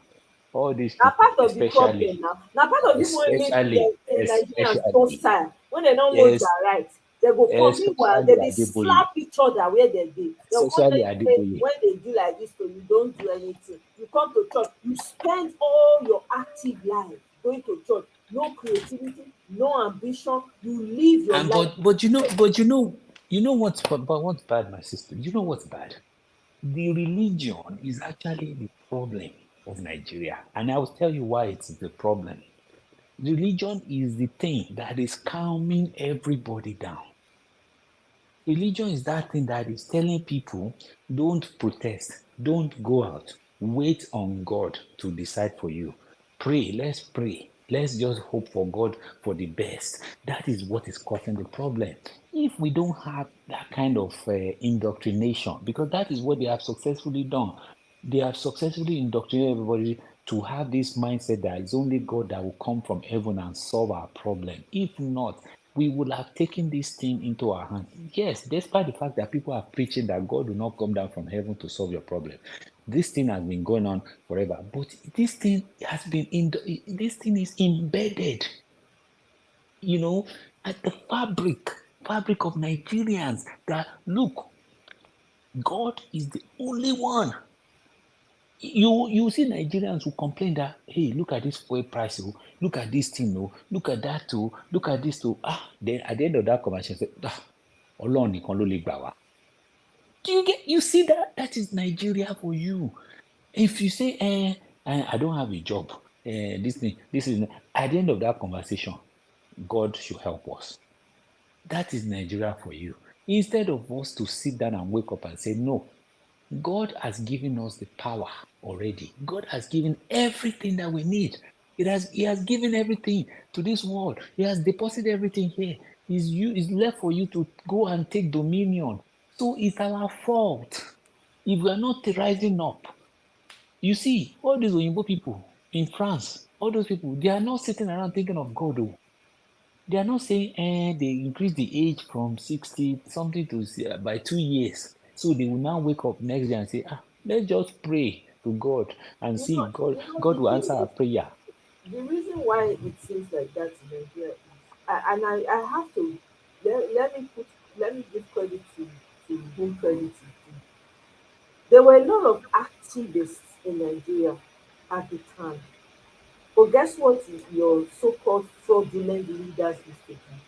They used to snuff them out. So when you come up in a generation where everyone who speaks the truth and puts themselves out there, their lives are snuffed out. Please, over time, what you're going to do is you're going to, it's almost like you cripple the people. Because people already, because I grew up, I saw even my own SUG president in school that time, they fight the man, they fight the guy. They kpai the guy. The one wey dem no kpai, dem go send black something, mix something, send to dem. Dem say the next thing, dem say dem no know wetin happen to the best person just do like this. Many times. I remember when during that Kensel time, that time when dem dey talk about the man, see the way dem take just because the man talk say una dey make our source of living, una just come out for another thing abeg, just to speak out, see wetin dem do to the man. See Dele Giwa, wetin dem do to am? Because e dey stand for the truth, e dey stand on the side of the people wey dem send to am, dey send am envelope. So when you grow up in a society like that where dem no respect you as a human being, dem no consider you as human being, na nama, dem dey look you like nama, cattle. I'm telling you, that's how they see you. No, many people will be reluctant. That's what My has sister, caused the religion that has got the people that way. It's also the way these people have been treated. yeah, So there's a I lot get of that trauma that's stuck in the minds that. of people. Sometimes that's why look at Dele Farotimi now. He left the country. He left. He fought for some time, but he left at some point. That's the kind of man that if that country was not the kind of country that takes out its heroes, that man will be in the forefront of protest. I'm telling you, because they won't be able to do him anything because it is not against the law for him to protest. Because he did the man body, you can see it. But I live in a society where they don't give a hoot. They don't care. To them, you are indispensable. They fit snuff you at any time, any day. They don't care. So when you Yeah, come from a society like that, you have to find another way of. And I've said it. There's so many ways to protest. All these men, all these big men, when they say them, they only turn deaf ear to the surface of the people. Stop to dey patronize them. If people can come together to do that, glow, bring glow down in one day, nobody buy credit, that company go sink. I'm telling you, all these british wey dem dey follow for Nigeria, like say na white on rice, you unfollow them in millions, I guarantee you things go start to dey change. All the workers in Nigeria, both the ones wey dey do domestic work and corporate work, they go sit home no work. People, all these drivers, they go park their car, flood the airport, flood the terminal, flood everywhere. How many cars you wan move comot for the road? Nigerians just don't, because suffering, they don't use hunger take finish their brain, so they no dey think pass, putting my body on the line. No, there's so many effective ways that you can do it. If you no show up for work one day, if you no show up for work for Nigeria, that business go close, e go lose money. No be Nigeria wey be say everything depends on cash, everything depends on your daily activity. If you no come market, you no sell, I guarantee you things go change. It's not just by being on the road and putting your body on the line. No, there are so see wetin happen for here. Target go dey sell things of whether you be he, whether you be a we, whether you be woman, whether you be this one. All the people dey no like am, dey go Target, dey see am, dey say what? What I hear? Let me tell you, Target lose money when dey no tell dem 2 times. Abeg you, we just want to tell. This is why I keep coming out here. I have things to do. There are things there's something I'm working on. I don't even have, but I cannot just let this slide. I keep coming here because in case anybody is hearing me, there are ways you can cripple the system from within. But because they have made hunger, they have weaponized hunger. But guess what? There's a way that you can rally around those people that are hungry. Go and feed them. If they're hungry, they'll come and chop. They go But continue. but you know what, my sister, this is the problem for Nigeria. They have a way of targeting people that are supporting anything that is against the government. They will. You remember what they did with EFA? They looked for people. They found people's passports, account information, things like that, and said, "Look, you are supporting anti-government activity." That's what they would do. Anybody that is trying to support. I mean, look at during NSA. I give you an example. Look at during NSA. Look at DJ Switch. All those people. Look at what they did to them. They found ways to seize their passport. So the system has a way. But what I always say is this: if there's a unison, you remember I used that word. I said there is the synergy that will bring all aggrieved people in Nigeria together that will strike at the same time. That is what we are lacking. It's not this one here, one over there, one placard over there, 2 placards over there. It's got to be a synergistic And the effort. synergy, the reason why it will not work is because you have a group of people, I a group know of we tribes that they will sabotage it work because that's together. what most of them do. I mean, look at Alátẹnujẹ, NSAS. they will be the Look at ones to go NSAS. back and go Look and at report NSAS. and go and be spying. They will come Yeah. and be laughing in your face. Báwo ni? The next thing they have gone to report.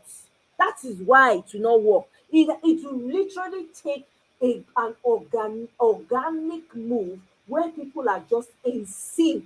Only God can make that happen. No human being. Where everybody is just in sync and saying, no, we've had it. People will not be looking at each other in terms of tribe or religion or whatever. They will just focus on that one thing and pull it through. That's what it's gonna take. That's why I feel like I'm not giving up on it. I'm gonna continue to use my voice.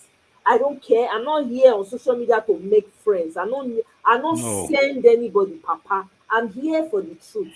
We've had too much. We've folded our hands too much in Nigeria. We've watched our brothers and sisters from other tribes just be decimated for no reason. Yeah. Nobody go talk anything. In the north, as we speak, they just decimate more people join. Every single day, nobody says anything. Everything go just quiet. The way Nigeria be now, YouTube suppose don full of Nigerians reporting, of Nigerians just doing journalist work for them. I'm telling you, it's madness. Because the truth is that even the people when we say okay, there's a God that guides us and everything. He's looking at your actions too. When your brother is being treated badly, you don't speak up for them because why? They don't speak the same language. They don't come from the same region. You Who see, you dey fool? my sister, God religion dey that look is you, dey say okay, and sectionalized. you want to really get everything you want, you're not gonna get it.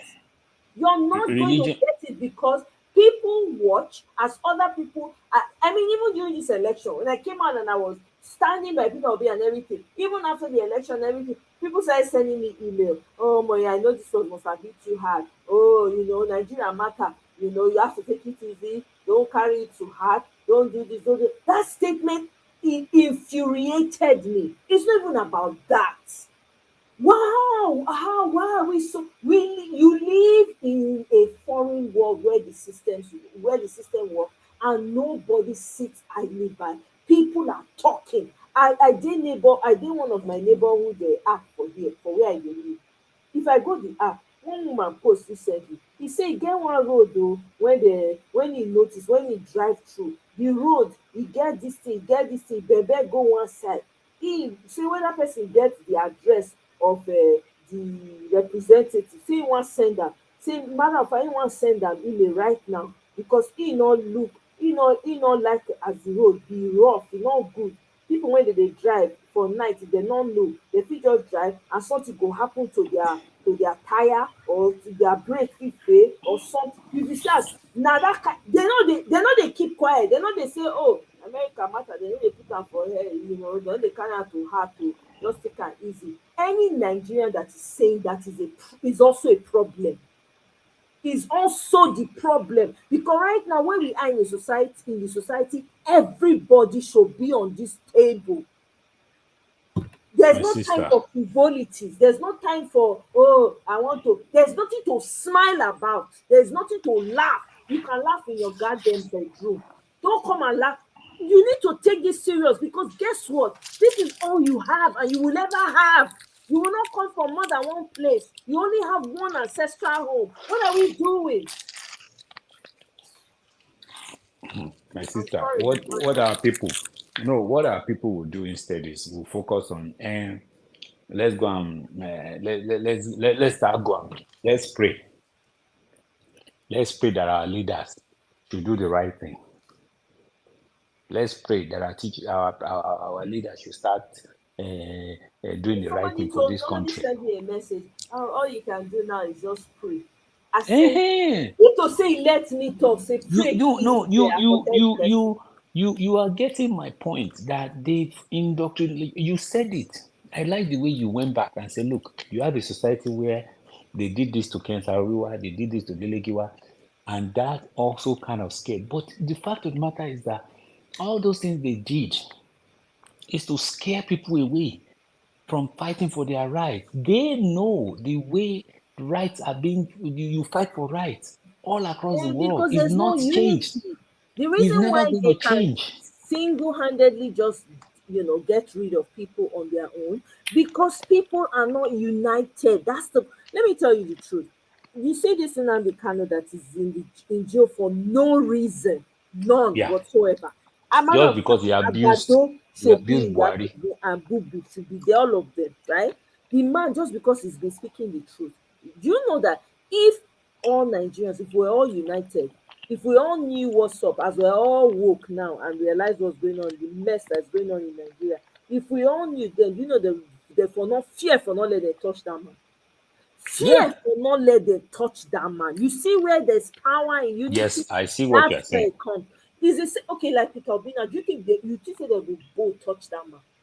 As Peter Obi dey so, you think say they go both touch am? Oh my God. The day they touch that man, na that day they go expedite the process of sharing garri in that country. Not be, I know they make mouth, it's just a fact, it's You see self-evident. somebody Res ipsa eh, loquitur, as they say.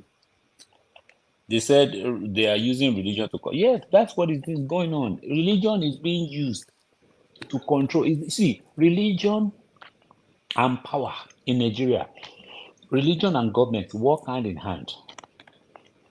That is why a lot of our religious leaders are not bold enough to come out, especially the Yoruba.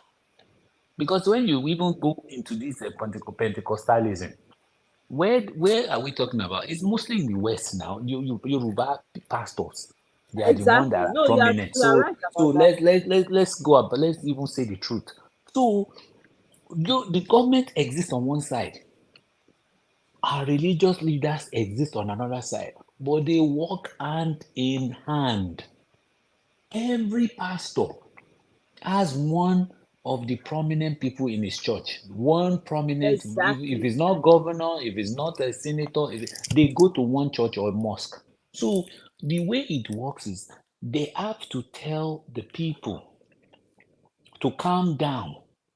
They have to tell their pastor. The government relies on the pastors and religious bodies to preach to the people that God is the only one that can fix our solution, that can solve the problem of Nigeria. So the more, and it's not a question of what they don't tell them directly. They don't. It's not like they call them to a meeting and say, "Go and tell your people that they should be praying to God only." But there's a way they kind of work hand in hand. It's a subconscious system whereby some of these pastors will go in there. They will tell them and say, "Look, this is how we're going to do this. Go and pray to God. Our senators are trying. Our president is trying. Let's pray for him to succeed. Let's pray that God will help him. Let's pray that this is the." So the moment you keep telling your congregation, guess what? They will never come out. They would, all of them will focus on their individual lives and start praying. I want to travel out. I want to eat. I want to buy a car. I want to build a house. Then they will now say, let's pray for Nigeria. That's all we can do. That is the most we are going to do. This fuel crisis, where they remove subsidy, people still continue to, instead of them to protest, they waka. Then they tell them they go buy bike. And you people, you are allocating billions of naira for yourself for retirement package, and you are telling me to go and take a bike. Is that not no be juju be that? No be juju be that. See, I always say something. I'll let you play your video soon. See, I always say something. If you don't have money from the top and everybody understand that, look, our organization is broke, we don't have money from the top, you can easily tell your workers that we are going through bankruptcy. That's why we cannot pay salary. They want your workers, you understand, but you cannot tell your workers you are not going to pay them, but at the same time you still they live the same level of lifestyle that you were living before, or even at above standard level, and they preach to them, say make they just no get paid. That is what's going on in Nigeria.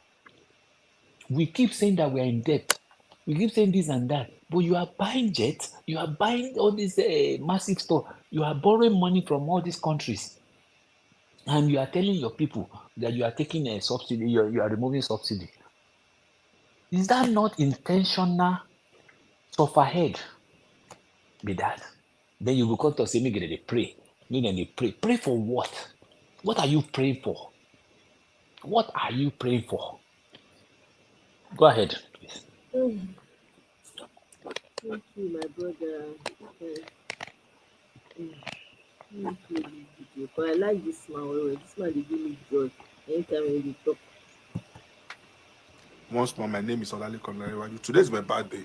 My Happy name is Olalekan birthday. Larewaju. My suggestion to Alhaji Bola Ahmed Tinubu is that he should follow the rule of law.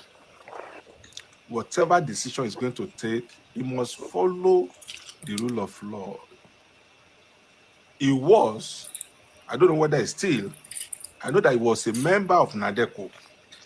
And he even went on exile. So Alhaji Bola Ahmed Tinubu should not be seen as somebody truncating democracy by action or inaction, okay? Because I've seen some decisions being taken by him that does not conform with democracy. Yes.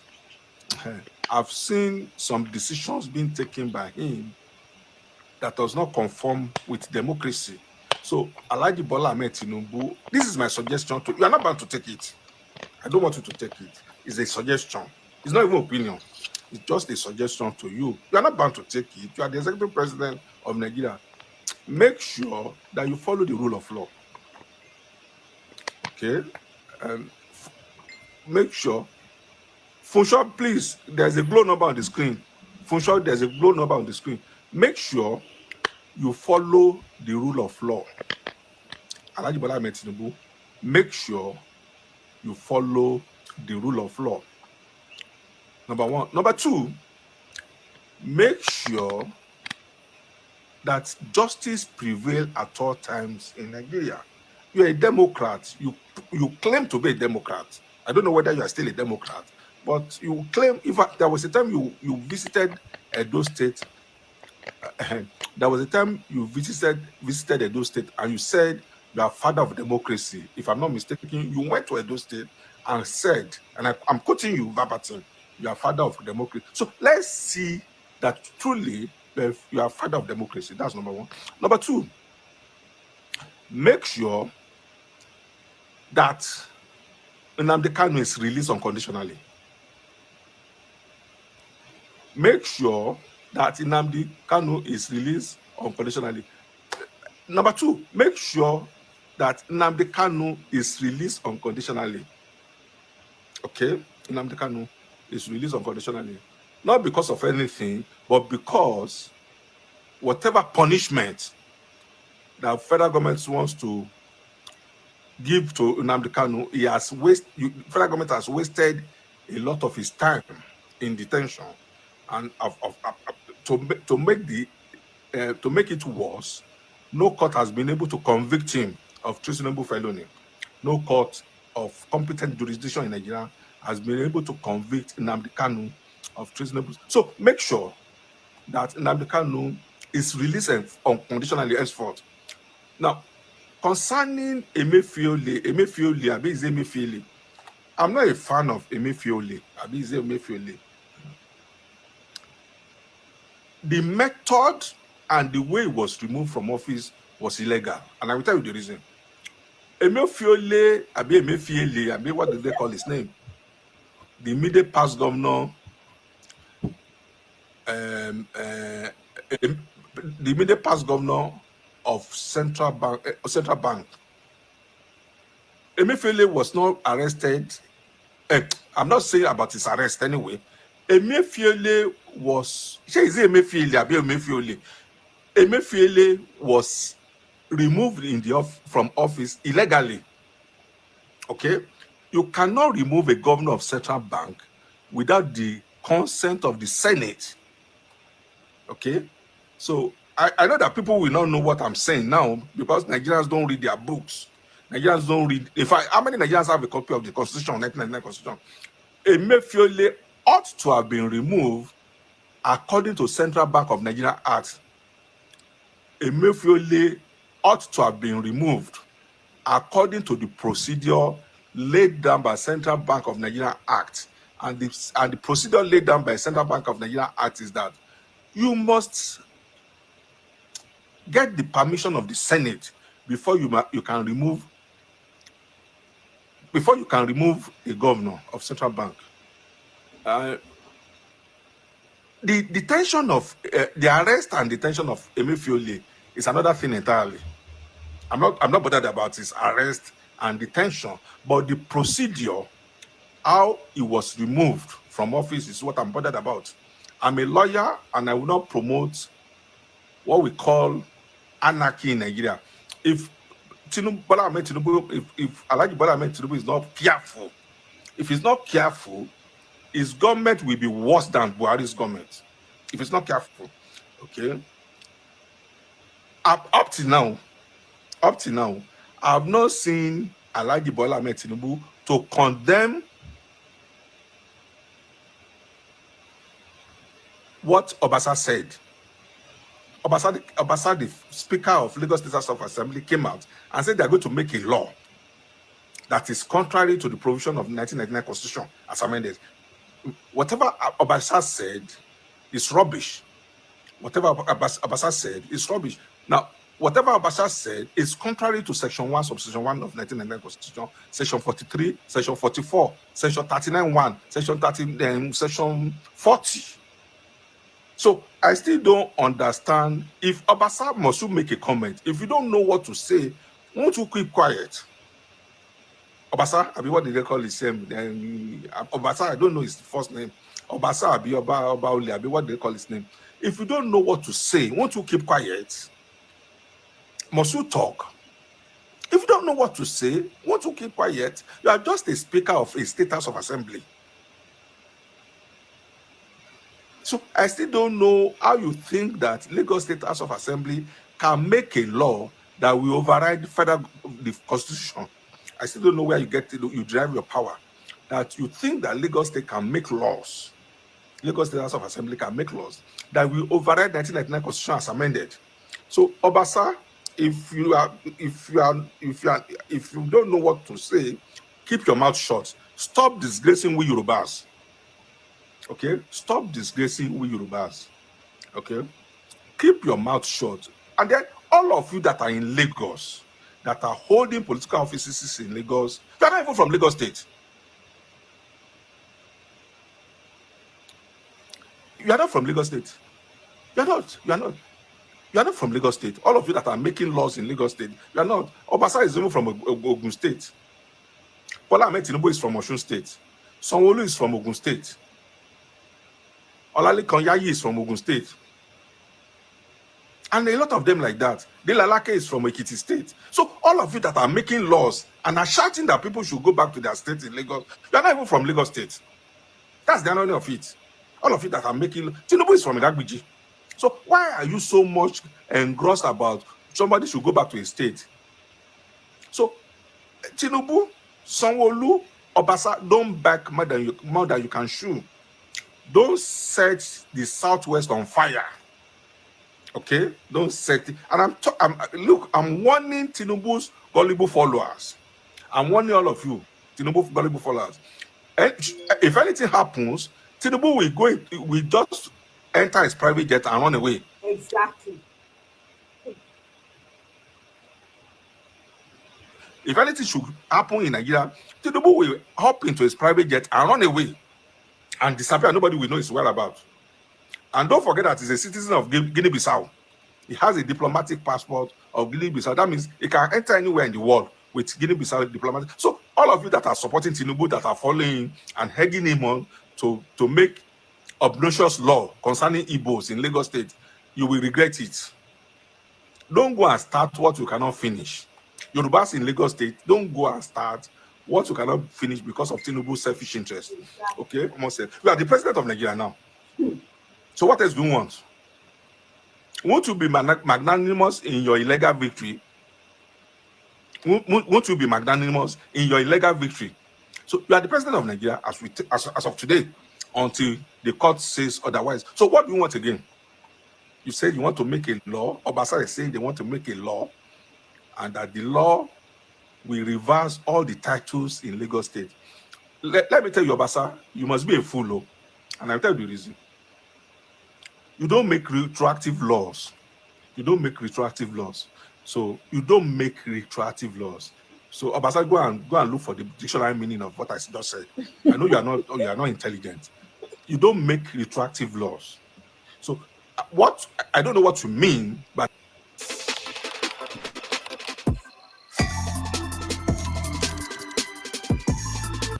you are going to reverse titles of landowners in Lagos. So are you telling me that people who have bought their land legally, you now tell them that they are not the owner of the land again? So don't, Tinubu, Obasa, and Sanwo-Olu, don't go and put Yoruba into a precarious situation. Don't go and start war that you cannot finish. Oh. Remember, let me tell you now, all of you that are saying Tinubu, the Lagos State is doing well. Don't forget that Igbo fought civil war for 3 years and they survived it. Igbo, they fought civil war. Let me tell you now, Igbo fought civil war for 3 years and they survived it. Yoruba, how many? We were not affected by the civil war like the Igbos. So if Igbos can survive 3 years war, 67 to 70, what do you think they won't survive it now with modern technology? So Yoruba people should want Tinubu, and our Obas will not talk now. Our Obas will not talk now. Let Tinubu go and put all of you into problem. Let Tinubu go and put all of you into problem because of his selfish interest. So our Obas will not say anything now. So let Tinubu and Sanwo-Olu and Obasa let them go and put you into problem. What do you mean that you are going to do a law and that the law will reverse the title of all property owners in Lagos State? So if you are going to reverse title in Lagos State, are you going to reverse Dangote's title? I will ask you a question. No? Are you going to reverse Dangote's title to his refinery? Your Lebanese friend Tinubu, because I know it's you that is urging Obasa to go and say rubbish. Tinubu, all your Lebanese friends that have less land in landed property in Lekki, are you going to reverse their title of ownership? So I don't think, you see, you don't just say things without thinking. You don't say things and then start thinking. You don't behave like Buhari. Buhari arrested Kanu, and when Buhari arrested Kanu, they could not see anything to hang on Kanu. Buhari went and arrested Kanu. At the end of the day, they could not see any charges to hang on Kanu. They were now looking for charges. It's only in Nigeria that some federal government will arrest a criminal without evidence, and then they will now start looking for evidence. Detain the criminal, or the suspect rather, not criminal. It's only in Nigeria that federal government will arrest a suspect without any proof, detain that suspect, and start looking for evidence. So Tinubu, don't go and put Yoruba into a bad situation. I'm suggesting to you now, you might be saying this one is saying rubbish. Don't go and put Yorubas into a very terrible situation, Tinubu, with your foolish decisions. So don't do it. I'm saying it now. You might be saying, what is this idiot saying? You will know. You will know. Okay? Maybe it's a country that is peaceful, you can be president. It's when the country is peaceful, that's when you can be president. Now, if you push Igbo to the wall, Igbos will fight back. I can assure you of that. If you push Igbos, why is it that it's only Lagos State we have problem with Igbos? If we have common sense, Yorubas, if we Yorubas have common sense, why can't we ask this question? Why is it that it's only in Lagos State that Yoruba have problem with Yorubas? Yoruba live in my state, Yoruba live in Oyo State, Yoruba live in Ondo State, Yoruba live in Ogun State. Why is it that it's only in Lagos that Yorubas are having problem with the Igbos? So Tinubu, don't go and do things that will put Yoruba in a bad situation. Don't go and do things that will not make the whole world to sympathize with the Yorubas. That's your proposed law. Drop it. Drop it, before it is too late. Let's listen to some music again.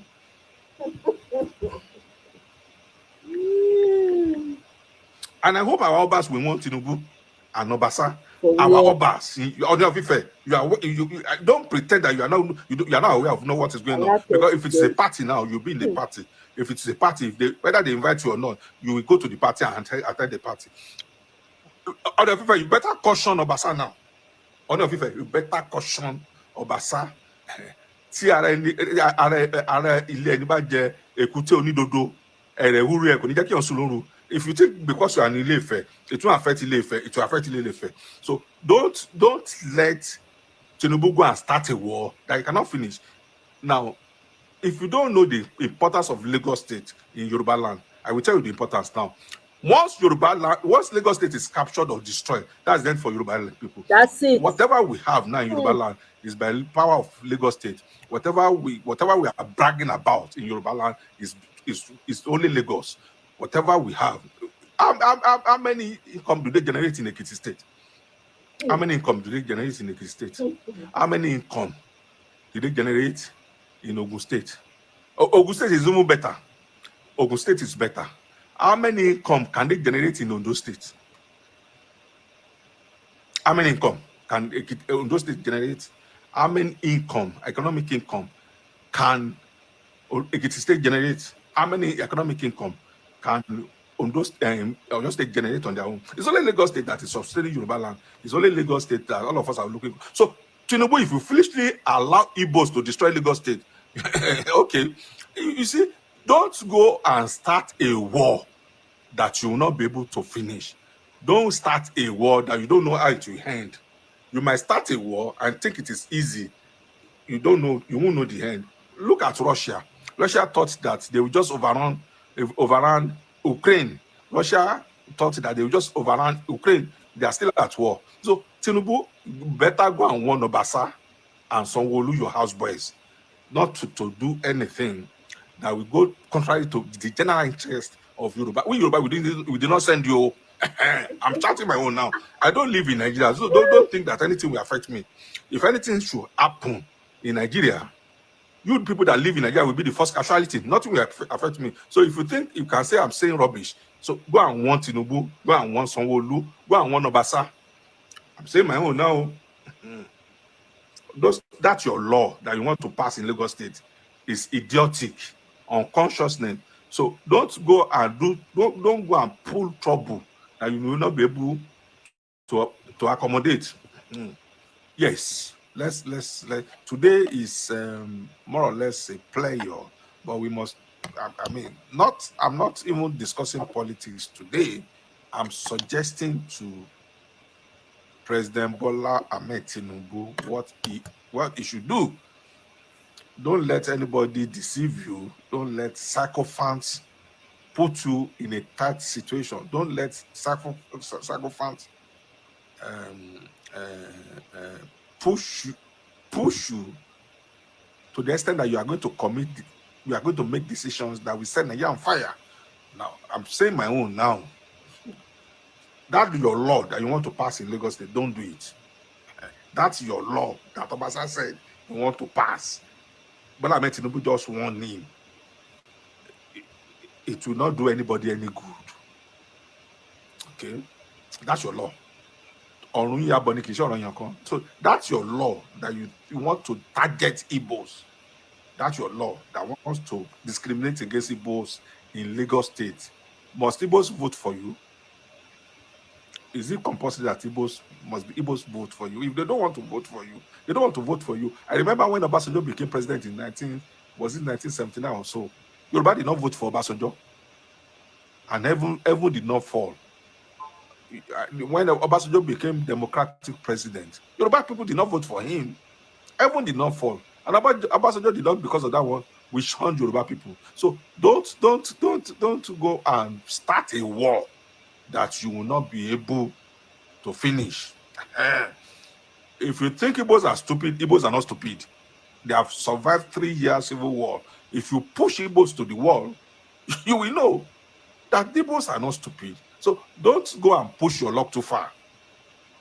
Don't push your luck too far. Oh, I'm saying my own now. You might think I'm saying rubbish.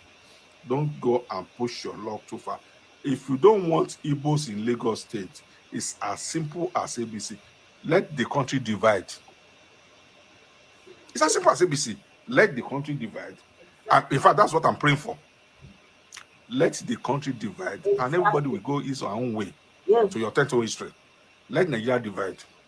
If you think Igbos are not worthy to own property in Lagos, property that they bought legally, and then you now say you want to make a law to reverse it, let Nigeria separate. Exactly.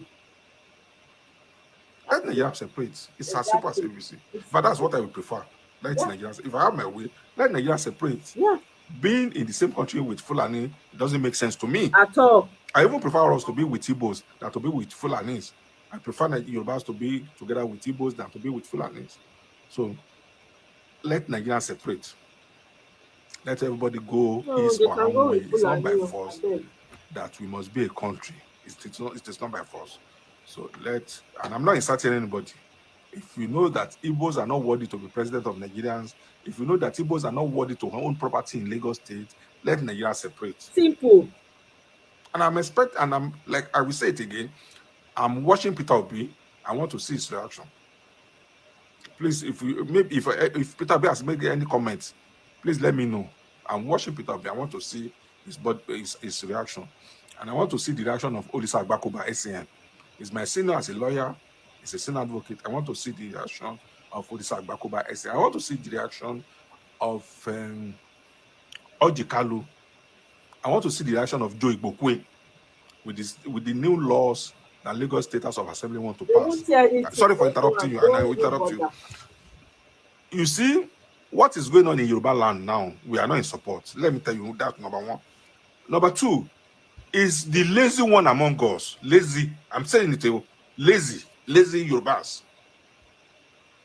Lazy Yorubas. Why will you sell land to somebody? Just listen, all over the world, I've never had it. You will sell land to somebody, and then down the line, you want to collect the land back. You said you sold land to someone legally. Oh. The person you sold land to did not force you to sell land to him. Then down the line, and you want to collect the land back now. So it's I think it's just a political gimmick, and they know it's going to work.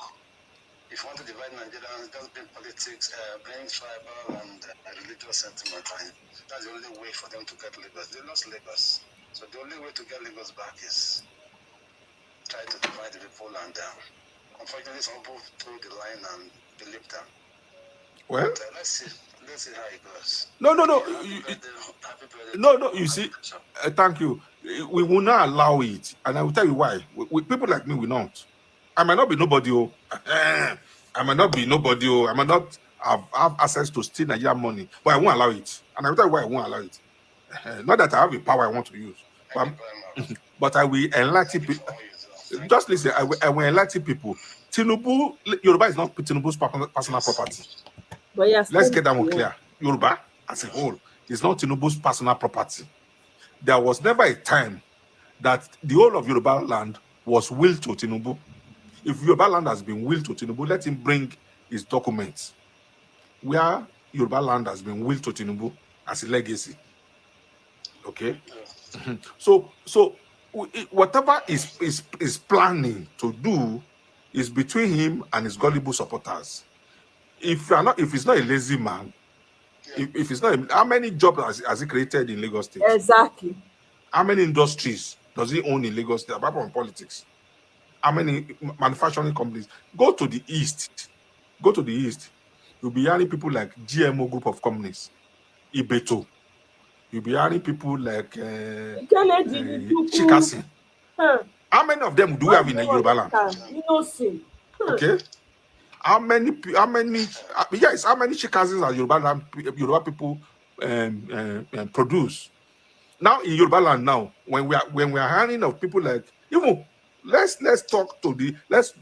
bring it down to the new generation. You'll be hearing people like E-Money, Obib Kubana. How many of them are in Yoruba land? How many equivalent of Obib Kubana are in Yoruba land? But now in Yoruba land, what you'll be hearing is MC Olomo, Koko Saria. That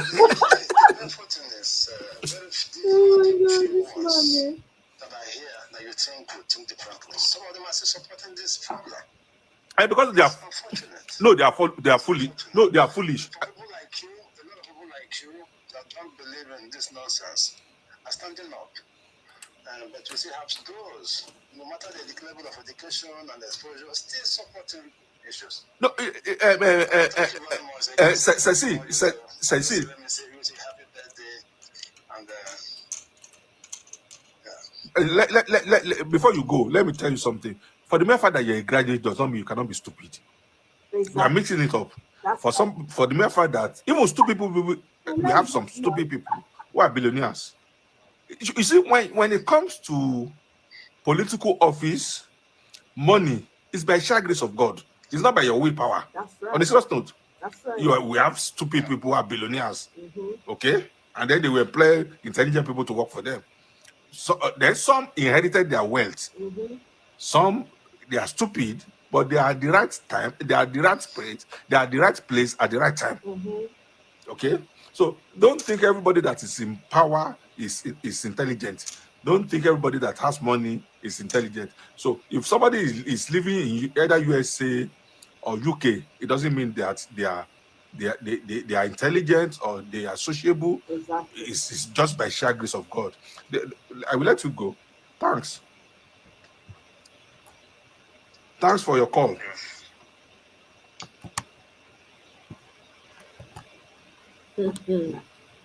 Hey, I love this man. Man, I always look out for his videos. Okay. As soon as I saw it, I was like, no, I gotta play this. This man, they give me joy when I do listen to him. He's one Yoruba man I can listen to. Honestly. He says it as it is, no sentiments. He no send anybody message. He's saying his truth. This is what I'm talking about. If you know, say you know they support, come out with your full chest. Call out the ones when no one make una see road. Call them out.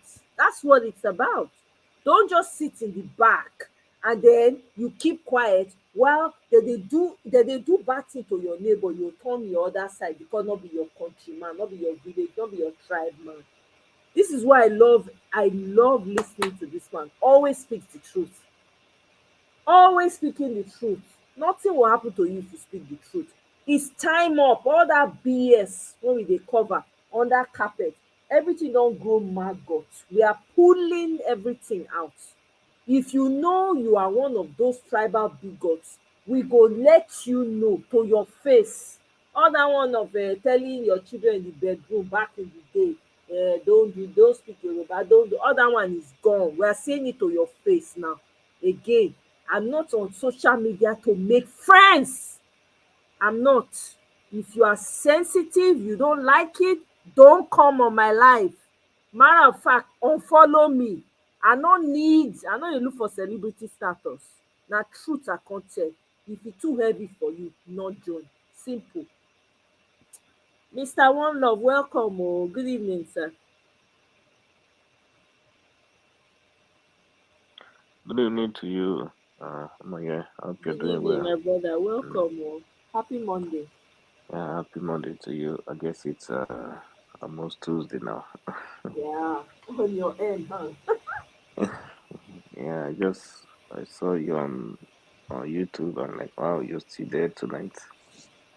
Well, thank you for all that you do. Mm, Ah, my brother.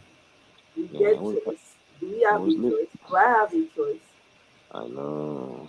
I don't have a choice. As Nigerians, nobody should fold their hand. Oh. Honestly, this is a time where everybody needs to all hands on deck.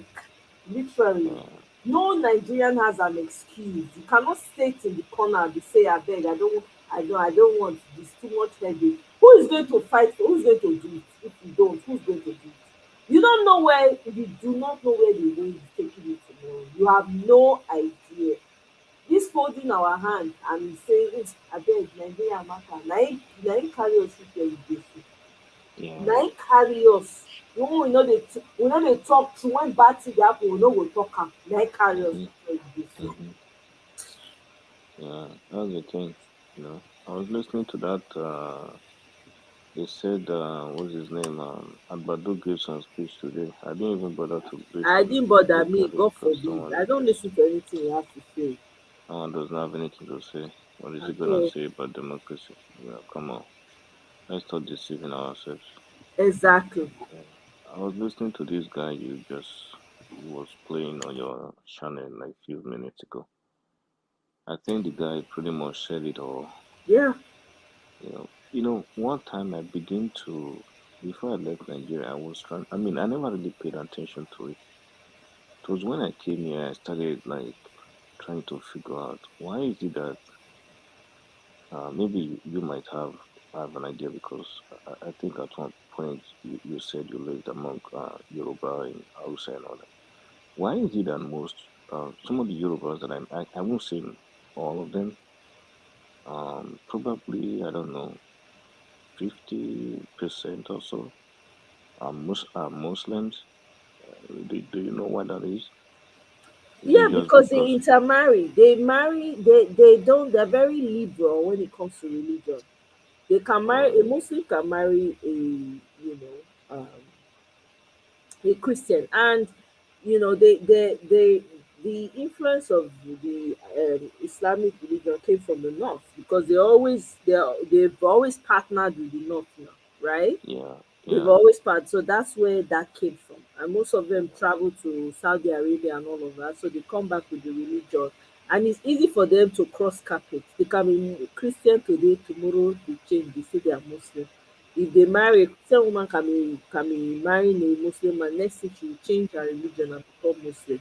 Same thing with a Muslim man. So yeah. Right. Right. Yeah. Because I remember back then when I was in college, one of my friend, he was called. His Yoruba name is Dapo, and I think he has like a house Muslim or Arabic Hausa name. name. Yeah, like Mohammed or something. So I was asking him like, he said his father was a Muslim and think his mom was a Christian or something like that. So it appears to me that not all of them, some Yoruba people seems to associate more with the North, and because of that history, the way I view Nigerian political ground right now, I feel like the elite of the Yoruba people, like the ones in the politics and like the Tinubu and all of them, I feel like they associate more with the North because they are trying to avoid conflict. It's just like, when two people are in a relationship, maybe they have a conflict, there's something that is leading to that conflict, then one of them will just walk away because they don't want to address that conflict. Or one of them will just like, let's just forget about what happened, or they will try to suppress the issue, the major cause of their problem. I just feel like the elite, the political elite in the Yoruba culture are trying to avoid the truth. In doing so, they are rather join the North in order for them to be accepted than to stand up for what is right. That's the reason I feel like they try to associate more with the North, and use that opportunity to suppress those that are in the East and Southeast and South of Nigeria. Because I just feel like that's where the major problem is. If I they think had joined, I think historically, and if this my history serves me right, yes, that's true. And also because the Yorubas have always been trying to partner with the Northerners for a long time. Actually, there's a state in Yoruba land, Kwara State. Kwara was completely Yoruba state before. It was part of Yoruba land. But the Oba there, they used to it was an Oba that was there. So when the Oba was fighting some type of trying to fight some type of war, something like that, with a neighboring city or something, right? They now invited the Fulani people to come and assist them. Now, when the Fulani people came, the person, the chief commander of the army, of the Oba's army, now went behind the Oba to go and talk to the Fulani people and say, hey, you know what? Help me also take out this king. Because me, I want to be king too. So you can help me take him out there. So now, when the Fulani people fought the war, they were able to dethrone the king and gave it to this other man. So from that time, the Fulani people took over Kwara State. That's why when you go to Kwara, it is Oni, it is Emir they have. They don't have an Oba because Fulani took over. So the Yorubas have, for historically, they've been not because they're looking for some type of power or influence. They will partner, you know, with the Northerners every single time because they're trying to align with their yes, powers. And some of what you said is also accurate because they're trying to, in order, instead of them to face the truth and deal with it, right? yes, Call they it try to maybe for lack align. of better words, cowardly attitude. They rather partner with the so-called seemingly one that has the power so that they can get a taste of it, so that they can get a share. This is Yes, why you can see it evidently in Tinubu's own too, because Tinubu was the one who went to bring Buhari. Okay, he was the one who actually went to bring him and packaged him and was campaigning for him viciously. Why? Because Tinubu wanted to be president now. So they made a deal at that time. If I help you win this election, I'm going to be next. So he was following him bumper to bumper. So regardless of the atrocities that Buhari committed, Tinubu dare not say anything. Even when he slaughtered his people in Owo, did he say anything? All he did was give them 500 million or so. yeah, EndSARS, the same thing.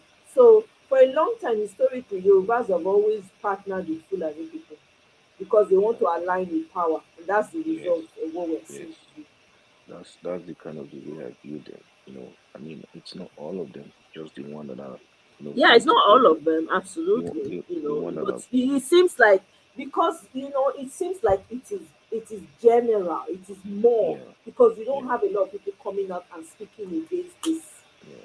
This is what I'm talking So about. you can Please, see, Yoruba people need to be in the forefront of this. If you know you're not in support of this BS that's going on, you see this man's video that I just played, more people from that Yoruba, since they know they themselves, they cannot say they don't know the history of Nigeria. yeah. They cannot say that they don't know the role that they've played historically. They should come out and say, no, no, no, no, no, we're not going to be a part of this. No. But you don't see them, you know. So you can see the problem that we have. for those for those of us who are in the southeast and maybe those in the middle belt, you can see the problem that we have. That if you actually sit down to look at it, the reason why those in the north, or those that we call political majority, or those that seems to be oppressing other part of Nigeria, the reason why I feel like they are succeeding is because they have an alliance with those Yoruba political elite that is not letting us people in the south side, in the southeast, to move forward. So I feel like that is where the major problem is. I really Yeah, that's just the feel problem. It's I the really Yoruba, the most of the Yorubas, the ones that are always alive, they always throw the south under the bus every time. They throw the rest of the tribe. They don't care as long as they have the power, like they you're have the seeing right power. now, is playing out in front of everybody to see. Yeah, As long as they're in power, that's all they care about. They are not yeah, they are, interested they in are, any other religion. As far yeah, as I'm being concerned, right? It's you. I mean, FFK has alluded to it. It's Yoruba and Fulani. Those are the two tribes that are good for leadership. Even though we see the monumental mess that they have both created, Fulani and Yoruba, they've created humongous mess for Nigeria. yeah, it's really sad. I count that as just like that guy said. It's sort of a lazy attitude. It's It is. It's a lazy it's a attitude, but lazy way that's of doing but they've things. been known for that historically. Yeah, That's they're what they're trying. known for. It's just They, that's why I say we have no heroes. All yeah, those songs about our heroes fast forget, scrap it.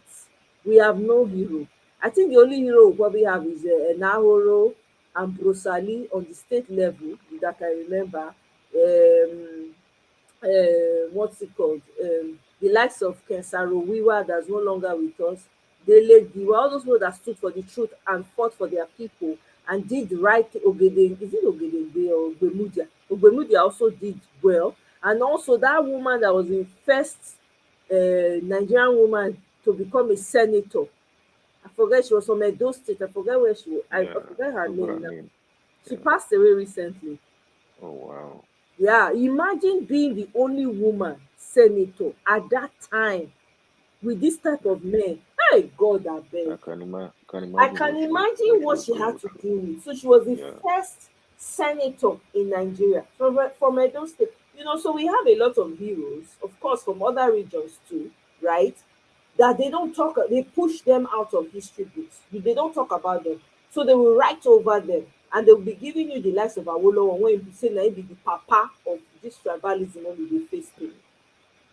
Apart from Jacko dey even try, at least even if na im pipo e do am for, e try. E create free education. E make sure say e build low cost houses for those are pipo, at least e care for im pipo, and you could see pipo that were not even Yorubas could attest to what e did. Those are the few. All those other ones wey dey talk heroes, none. We don't have heroes. All the so called billionaires, forget, they are not billionaires. They are all poor. Poor in brain, poor in vision, poor in everything, psychologically poor. That one not be well too. Poor, God forbid. Yeah, it's very sad. Instead of them to stand for what's right, they just find the easy way out and join the North to try to stay in power. But I'm really hoping we can get something out of this court. But again, it's hard when you look at what has been going on, different things, you know. But hopefully, but for me, if this court thing does not work out, I just think the only solution we have is to let everybody go their own separate ways, That's because it. at this Let at everybody this go. point, Me, I'm on that side. That's where I'm on. yeah, Let everybody go their way. We're let done. Let the yeah, Yorubas go with the Fulanis. It's yeah, okay, right? They're actually, it's fine. Let them go because they've been partying and romancing with them. They marry with each other. Let them go. Let them leave the rest of us. Let's figure out ourselves. We've enriched them. They've enriched themselves with our oil. We didn't get anything. They get the jobs. They get everything. We don't get anything. But we have the oil. So let them yeah. go. Let's start from scratch and build our You communities. you you You know. you So if can't they be don't give it fighting. to you, let's just divide. There's no Yeah, need. There's no need to fight. No too much talk. Let's just find, let's find our self determination on our own. I beg. It's not hard, you know. And Yeah. Ekene had mentioned that the South and the Southeast doesn't get along. We don't have to get along as long as we can be good neighbors. If you are, if you see say dustbin, my Can dustbin wey dey cross enter, you my fit tell me say my neighbor o, your my dustbin. sister, We go dey tell each other. we We don't don't have to see. We don't have we, to love each other to get to focus on what we ought to be focusing on, or we focusing don't on our self realization. All that one of, oh, we must be. We don't have to love up on each other. No, be your side, we dey our side, everybody dey do their own. That's it. we don't we We don't can be we don't looking have up for to each other. That's all. we don't have to get along, but at least we are religiously, culturally similar, you know.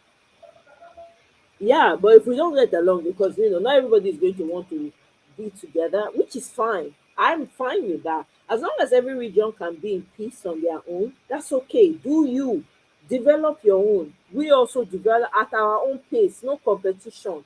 If you are doing it and you're doing fast, you become Paris. Wonderful. I would like to visit and have vacation, right? Same with mine. So with the thing about being on our own, we don't have to get along, but we can respect each other. We can watch out for each other. We can watch out for each other's back. Like, guy, this thing dey happen o. How far now? Me go. Yeah, I hear say you understand. Oh, that one is good.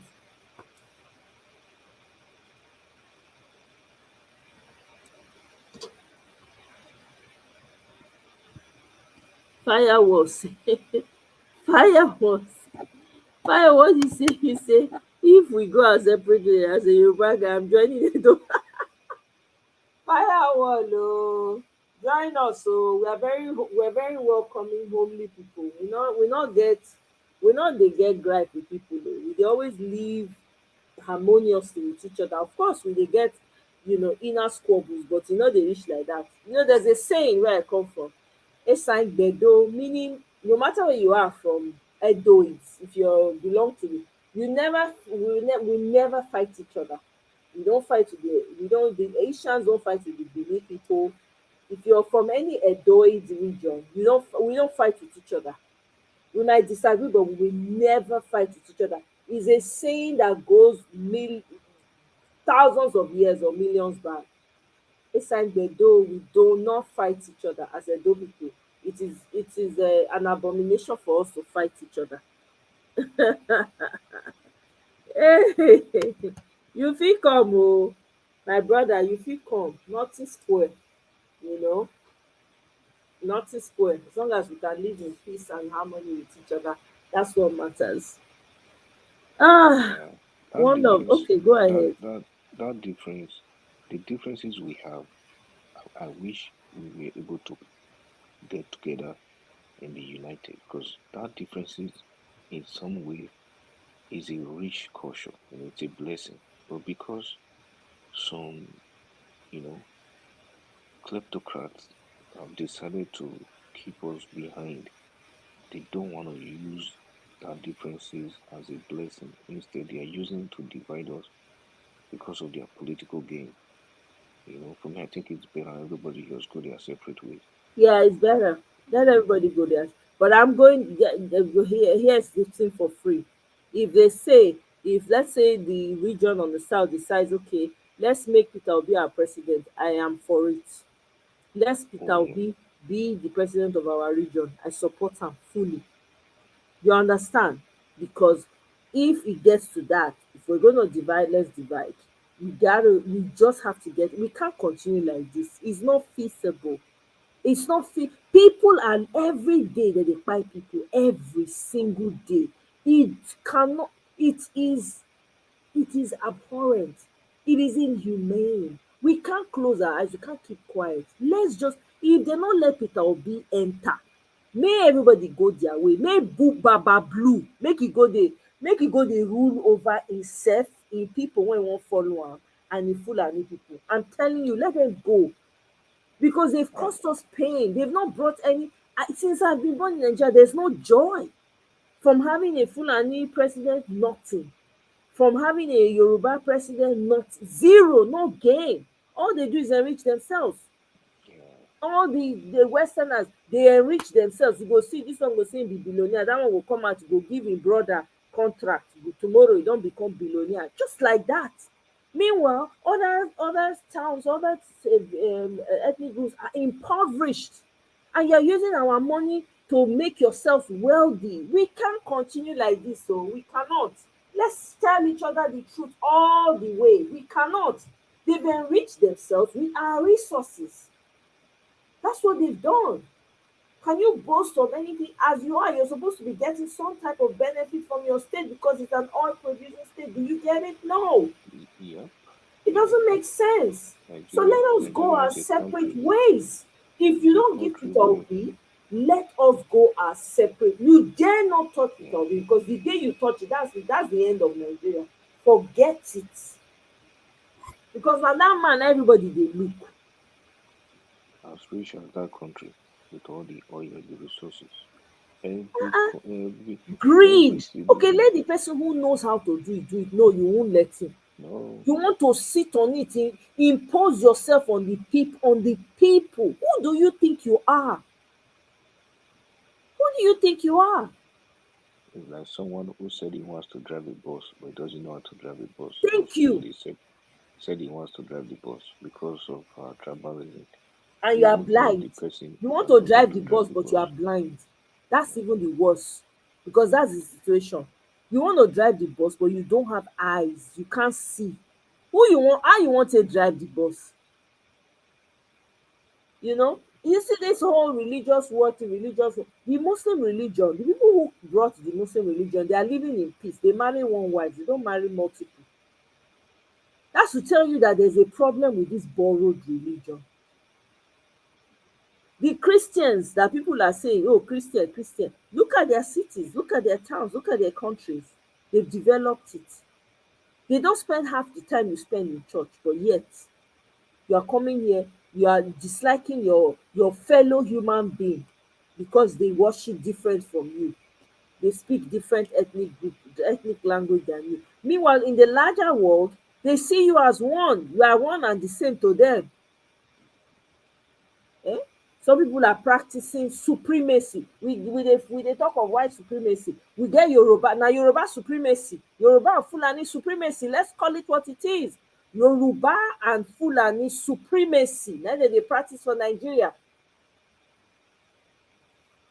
When you feel like other tribes don't matter, only your own tribe na im matter, na im good, na im noble. Meanwhile, all the ones wey dey claim say dem noble, look at how they behave. During Jonathan time, all of them come out, come protest subsidy. All the Nobel laureates, Soyinka o, even the Shehu was in that riot. All of them come out. The two Nobel. children of Fela, they come out. All the people who is who, they come out. Now their brother don enter, none of them come out. You see life. Let's just What divide. what Let's not what deceive what ourselves did abeg. Shoyinka do? Shoyinka, what did he do? He didn't do anything. There are Eh? people are out there who discover stuff in medicine that is making sure you and I live today. You don't even hear them Exactly. speak. You don't even talk. You are out there.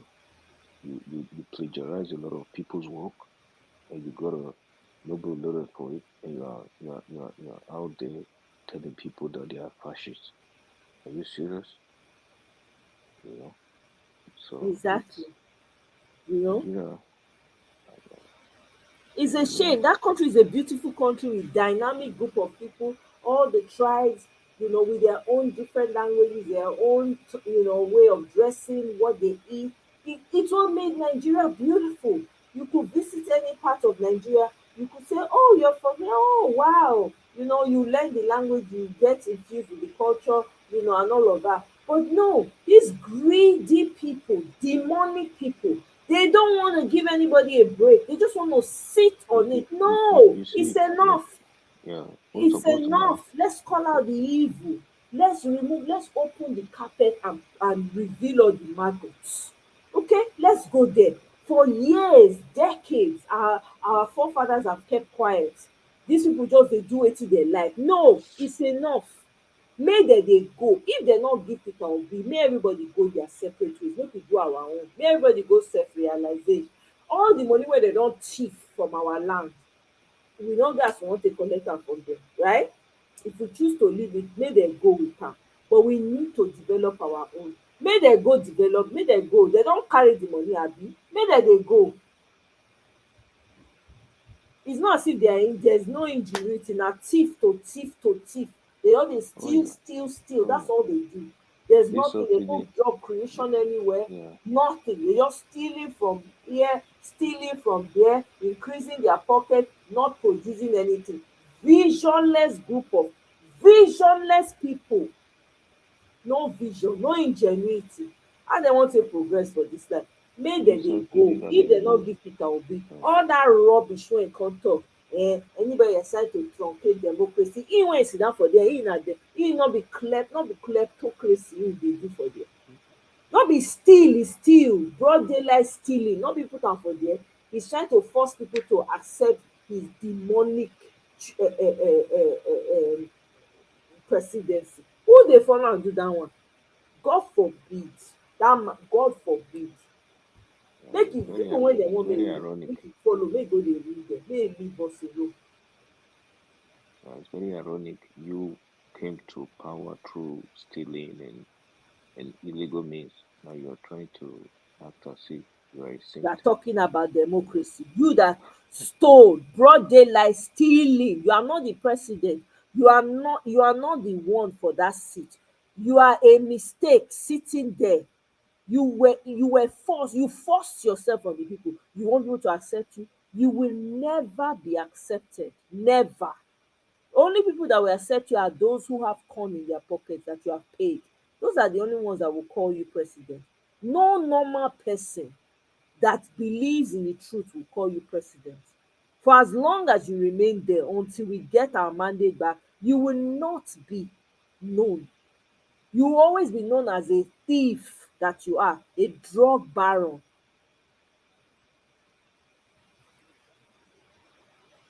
A man that we don't even know where you are from, whether you are from Guinea, whether who only God know where you come from. We don't know. Everything about you is fraudulent. School, we don't know whether you go. Nothing. English, It, no, we no it, dey hear wetin you dey talk. Baba it that blue, but God it forbid. that but it that but everything where they carry go. Both school results, everything just forgery. You know.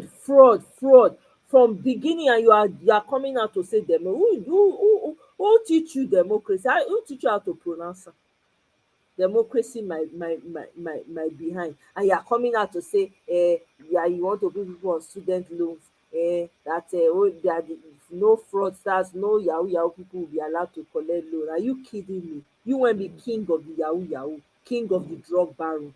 You dey create student loan so that yahoo no fit, no brain, nothing, no vision, zero, with all the charlatans following him. Abeg, Mr. One Love, just have your final say make I go for here before I continue to dey rant this rant dey go, because honestly, as a country, we have not told each other the truth. We've always swept everything under the carpet. Everybody's pretending to get along so that we pretend like nothing is happening so we can all get along. There's no need for us to continue to get along. There's no need. If people cannot stand up for the truth, I refuse to align myself with blatant lies and evil. No, God forbid. That's not how I was raised. I don't believe in that. If you cannot give the man that we know one, go and rule your Fulani people and the Yoruba people that want you to rule them. Go and stay with them. We don't want, let the country divide. Me, I no dey support division. Honestly, my hope is that let this thing just work out so that we can all move this society forward. But with what these people are doing and consistently doing, you're having the audacity to say you want to collect land from people that already bought that land that is theirs, because you are who again? And then you have people that are supposed to be speaking out against this evil, being quiet in the face of this evil. Forget it. Let's divide. You want to tell me that children that are coming up tomorrow, because they come from a particular region, even though they are the most qualified, they cannot aspire to that level? Who you No. be? Who put you there? Is it no? You know they not the same way when everybody they go bathroom, now you they go bathroom. You are a human being. Person use needle prick you now, blood will come out. Who are you? Abeg, let the country divide. There's no need. Make dem dey do their own dey go. Abeg, there's no need. Let's not pretend. We don't have to love each other to be neighbors. As long as you dey your day, I dey my day, we are all living in peace, we are okay. That's all that matters. Make everybody know as e go take secure im territory. Simple. Because this is rubbish. What kind of country is this? Lies are being celebrated. Somebody lies, a drug dealer, forged everything. We don't know anything about him. You force him on the people. The people are screaming. You are still forcing him on the people. You had a wicked, demonic one for 8 years, and he left smiling. He just destroyed the remaining of what was left in Nigeria and left, and he's walking free. No, that's not the country. Let's just, I've never ever openly come out to say, you know what, let's just divide. If Peter Obi does not get his mandate, let us divide. I'm saying it now. Let everybody go their separate ways. I'm telling you, there's no need to pretend. There's no need. The so-called some of these Yoruba people that have contributed to the downfall of Nigeria, they should celebrate themselves wherever they are. They should celebrate themselves.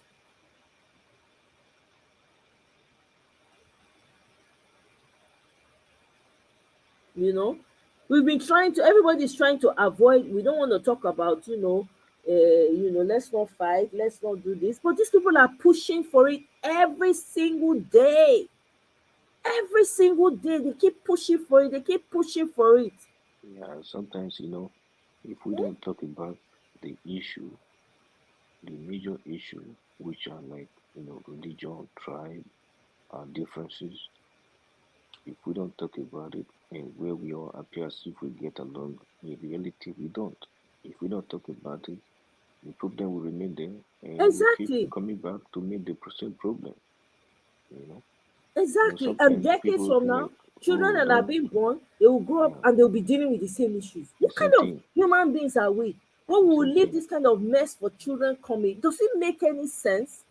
The Yeah, children will not come when they didn't know where the fight started. They will not come in the middle of it, not knowing where to go. Let's call out all the BS from the Yoruba people have thrown most of them. They are the ones that have thrown all the tribes. All they know they think about it. Selfish, only thinking about themselves. It's all about power, money, well, anything they can do. I've never seen, God forbid, eh? Thrown everybody, align themselves with the worst of the worst, align themselves with the Fulani people. The with all Fulani, the, some of them are not even Nigerians. yeah, Only God not knows where they Nigerians, came from not because they are Nigerians. pursuing one caliphate. They want to build, they want to They just continue go through the the border. charade of the caliphate. Eh? What is They it? just go A through the whole border easily. how many tribes we get? Over 300. One major group, one minor group, one tertiary group is now trying to lord it over the whole of Nigerians. What an insult. Where are the good Yorubas? Where are they? Are they not supposed to be screaming from the top of their lungs, shouting and condemning this? You won't find them because they've collected money. That's all they care about. Money and power and influence. Money and power. Look at all the slave trade that has happened all over the world. Mostly Yoruba people now full there. All of them trace their origin back to Yoruba. That should show you how much these people have done. They are very good. Now they sell their people pass. Let's say the Yeah, truth all the way. yes. I have an African American They friend. He betrayed. told me, he said, Yeah, they I did betrayed. my DNA. They I betrayed. They discovered betray each I'm other. Yoruba, and my Omoye. heritage is found in Yeah. Yoruba. You know, many of my African American friends don't come to tell me. Some of them come say, wow. So they sold our fathers and they sold their brothers and their Yes. sisters. That is how Yoruba, most of these Yoruba people are. Let's just speak the truth. I'm not here for Yes. friendship. If you don't like what I'm saying, unfollow. It's simple.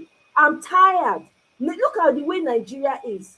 Look at where it has gotten us. Quiet, quiet. Let's just live peacefully. But meanwhile, they are doing it broad daylight. Look, what do you call this broad daylight robbery? What do you call this? Because we've been silent. History doesn't teach you correctly. There's a statue of a Tinubu. He was even an Oyibo man that I discovered this one from. I didn't even know. The Yoruba man was venting that they keep coming after the British, they keep coming after white people saying that they sold slaves, they sold, but nobody talks about the ones that were selling their brothers and their sisters. Nobody talks about them. There's a woman, he called the name, woman called Tinubu, he called the phone and say, eh? He said the statue still dey stand for the particular state where the woman come from or wherever. E still dey there. Nobody dey talk say make dem bring down the statue. Oyibo man for this YouTube now see am.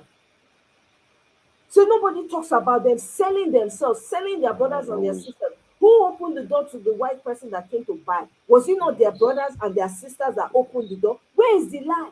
Where the lie? Where the man take lie? Eh? We just dey life. People just dey do wetin dem like. They brought the country to its knees. The person that won, you refuse to give it to him. You are trying to truncate democracy. In all of that, you still want to truncate it. Eh? Meanwhile, all your descendants are all over the place. You go everywhere. Everybody is tracing their heritage back to Yoruba. That should tell you a lot. That should tell you the kind of mindset some of these people have. This is what we are experiencing. Now that some African Americans hear what's going on, they are not surprised. Do you know they are not surprised? They're like, yeah, this is why we don't get along with you guys. We don't get along with you because we feel angry that you sold us. This is where the fight and the disagreement and the disconnect comes from. You need to hear them speaking the truth and telling you their pain. Here we are as Nigeria that we are managing a group of people because of power, longer throats. I want to have all the money. I want to have all the power. I want to be the leader of everybody. They will sell everything sellable. Look at their descendants all over the world, all trace Yoruba, Yoruba, Yoruba, Yoruba. And some of them will be seeing it as a thing of pride. Yeah, we have an extension in Brazil, we have this. But you sold them though. How about that? Talk about that.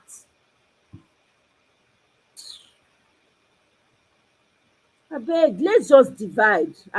There's no need. If they don't give Peter Obi, let us divide the country. Let them go and be selling each other. That's all they know how to do anyway. Go and join the Fulani and be selling each other out. There's no need. Let's just make we just scatter the table. Make everywhere. Make the glass full everywhere. Make we scatter am. There's no need. There's no, what is this? A charade. Because you keep suppressing the people. So, you know they not fit breathe. They cannot breathe. You keep suppressing them. But if Oyibo man do am, you go dey cry. So why Oyibo man go respect your kind? When see wetin you dey do to your own brother and sister from the same area, geographical location. When Oyibo man go do am, you go dey scream. Why you? I dey wait. If anything happen, I see any Yoruba person, I go call am out. Where were you? Nigeria, with all this nonsense wey dey happen for Nigeria, where you stand? Not come dey get mouth for where you go dey. Where you stand? Abeg.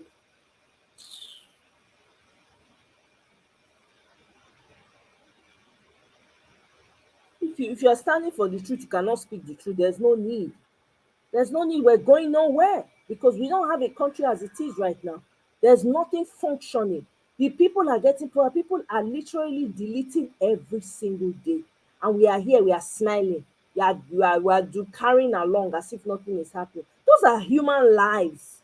There's no difference between you and them. There's no difference between us and them in any way. There's none. You can't pretend forever because you don't know when it's going to hit you in your backyard or in your front. You don't know. Look at here. Someone a while back, one Nigerian family, whether the pikin, whether wetin they use metal, all these people where it goes to, they use metal, take the boy out and all of that. Woman cry, they shout, hey, this one, that one, see wetin they do to am o, see wetin they do to am and all of that. You know, this was a while back, and look at a lot of people came, rallied around her and all of that. You think that this kind of thing will happen again, people will say anything. They won't. Because now it's going to be fresh. People will say, oh, now you're a bad person. So what's the point? That's where we are getting to right now. People think it's funny. Exactly. You cannot build Thank you very much, Eric. You cannot build a successful nation on foundation of lies, deceit, and deleting people, innocent lives unnecessarily. You could have just told people, sit at home, don't come out. We have already decided who we're going to give it to. You only you come out, you promise people, wetin this, I assure fire, I assure you, they collect everybody this thing, main people do the one wey dem wan do, buy some people on top of this election, and you want people to forget and move on. Your that seat wey you dey look for, e no go sit on that seat for long. That fire go dey burn now. He's a human being. Human beings is temporary. You are temporary on this earth. You are temporary. No matter how you long, nobody knows how what's going to happen tomorrow. As far as you have blood flowing in your veins, Agbado, Tinubu, as far as you have blood flowing in your veins, if God decides that it is time, it is time. You don't have any power. You are empty. A man that cannot face competition and win fair and square, you have to steal. A child compared to Peter Obi, Peter Obi is a child compared to you. You steal your child's fortune because you want to impose yourself. It can never be well with you. It can never ever be. You will not sit on that seat and enjoy it. You will never be any president that anybody will recognize. Never. We are here. We will write that history book. Anybody wey lie, we go debunk the lies. Na think say una smart pass. With all the school wey some of una go, nothing to show for it. You are part of the corruption, the evil. Anyway, Mr. One Love, abeg let me wrap up and get out of here. Yeah. Thank you for everything, for all that you do. Truly, Nigerian matter, if you talk, it will take years, it will still be saying the same thing. Just because the problem there is just too much, you Yeah, know. because we've been quiet. That's the problem. We have to also blame ourselves. We've been Yeah, definitely. quiet. Anything when they But but happen, but we've been but look at quiet. what is going on with this or Hanese people saying, oh, we should just forget it, or we should just let for national unity, blah blah blah. Now we know we have a problem. These people know we are not one. They know there is a problem, but they just keep forcing these things to work. What are you saying? Obi should forget about court case. Should stop wasting his money. Let's just congratulate Tinubu. Let's move on. That is what we've always done over the years, and that's why Exactly. we are where we are. It's really sad. We Some cannot people continue like this. We're not going who to are not even congratulate him. We are qualified. not interested in You know, congratulating him. He should congratulate himself with his people that he's put a corn in their pockets. They should be enjoying themselves. It's temporary. They are all human beings. It is temporary. He's not going to be there forever. He will only last as long as the creator, the one who created everything we see and the ones we don't see, as long as he allows him. Everybody has limited time, no matter how long you live. He is even closer. So what are we talking about? He is closer. yeah.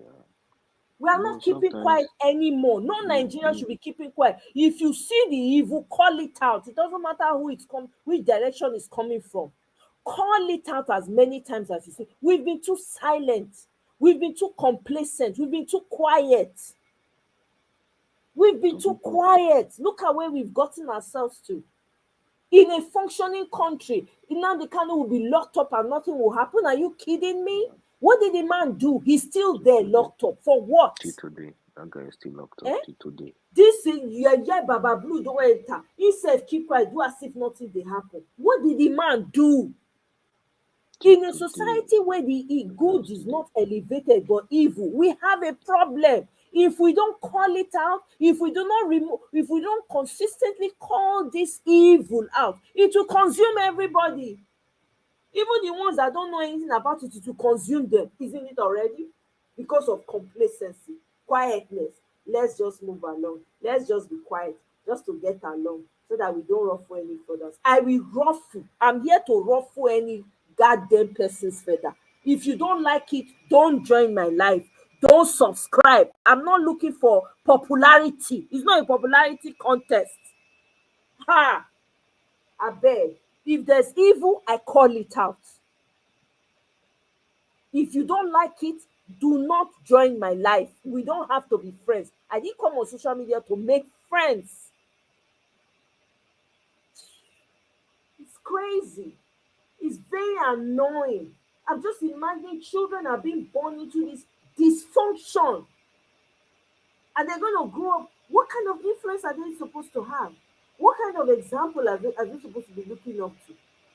And that's why I say, why are women even bothering giving birth to children?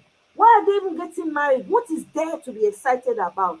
Mm. There's no need. Again, When you don't have a fair society, even if somebody steps on you, you can't sue the person and get your rights addressed. No!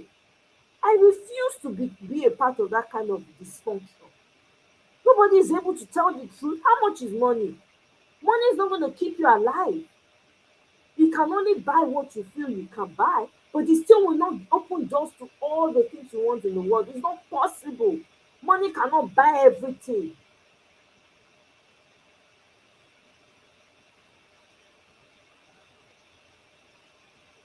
yeah, You know, we're going it, to get to that place where everybody needs to divide time. It's just that really, simple. really If they sad. don't give Peter Obi his mandate, let's just forget it. There's no need. Mm-mm. There's no need to pretend. We cannot continue to cower, pretend, turn eye, cower, cower, cower. Then they push. No, e get where e go reach, everybody go say no, let's draw the line here. And there's so many ways you can protest without putting your body on the line. I've said it before, I've given examples. Start thinking about it, run with it. That is the only way, because these people that you're dealing with, they are stubborn, they are seared, they don drink liquid from people body, they no care. So you have to find ways that will be effective, that will get to them, that will cripple everything in that society. That's what is needed. E doesn't have to be fighting. No be everything. Now, if you dey do the same thing over and over and again, you no dey get the same result, na madness. So you need to change strategy. There are many ways, many ways. Mr. One Love. Nigeria. I have the same idea as you. I'm just waiting for this court case. Hopefully, we can get something from this. But this is my last lifeline for Nigeria. If this lifeline cut it off, that's it for me. I'm done with anything that has to do with Nigeria or anything that has to do with that region of the world. Because at the end of the day, it appears we are our own problem. We are here every time trying to fight against white supremacy, white racism, and stuff like that. But the one that happens in our own land is just too much. You know, I don't know how we are going to portray to the world that we are humans, because if we cannot get along, we cannot do simple things that other people do around the world.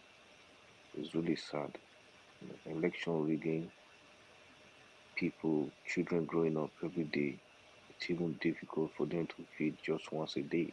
Malnutrition all over the land, and some group of guys that are not up to 1,000 people are holding almost 300 million people hostage for no reason, because they have access to equipment that they're going to use to suppress them.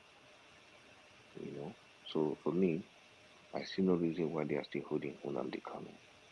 It's very sad that after many years, that guy is still there. Tinubu did not release him, and they are not even talking about him. So they know what they are hiding. They know the guy has information about them. That's the reason why they are still keeping him. Even after the judge ordered the release of Nnamdi Kanu, the president decided to disobey the court order.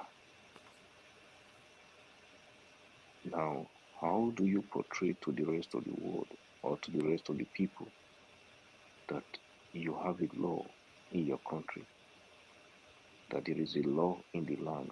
If you, as the president, cannot obey a simple court order, you are telling us that we live in a zoo, that we do not have a country, because the first symbol of civilization is the rule of law. If we do not have the rule of law, then we are not even close to being civilized. Nnamdi Kanu was ordered to be released more than 2 times, and he's still being detained up till now. The government have no charges against him. They just detain him for no reason.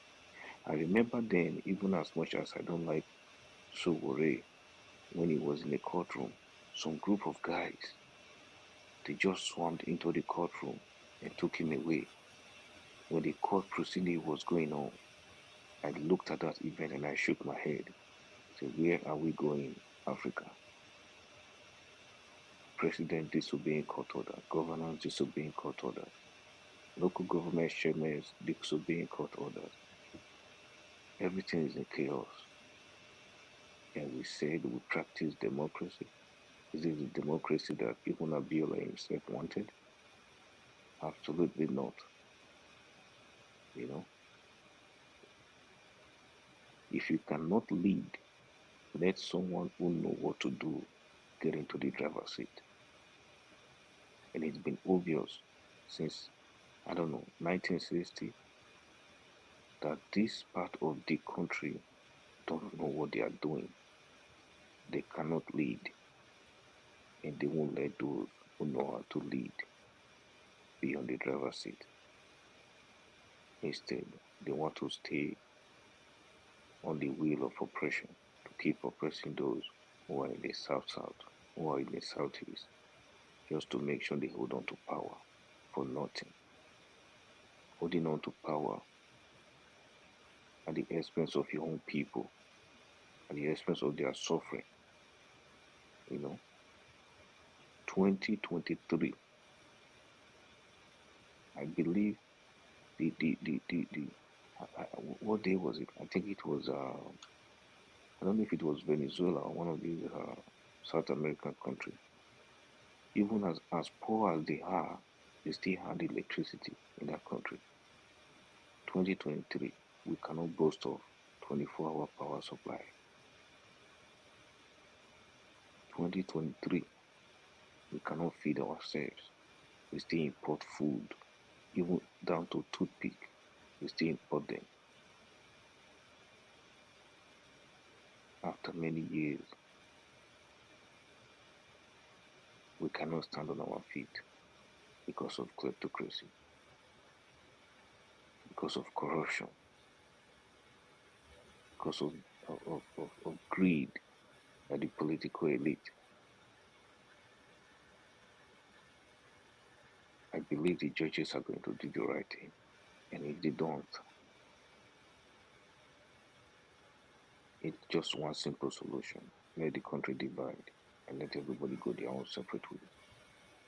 So they can have their land to themselves. So they can stop enriching themselves with the resources in the south and the southeast. They can keep whatever they have to themselves. Let them develop themselves, engineer themselves, and become a country on their own. And they will go on our own path to find our own freedom. But what we have right now is not freedom. What we have right now are just military guys in Agbada uniform, just pretending to be democratic governors, but they're just military oppressors.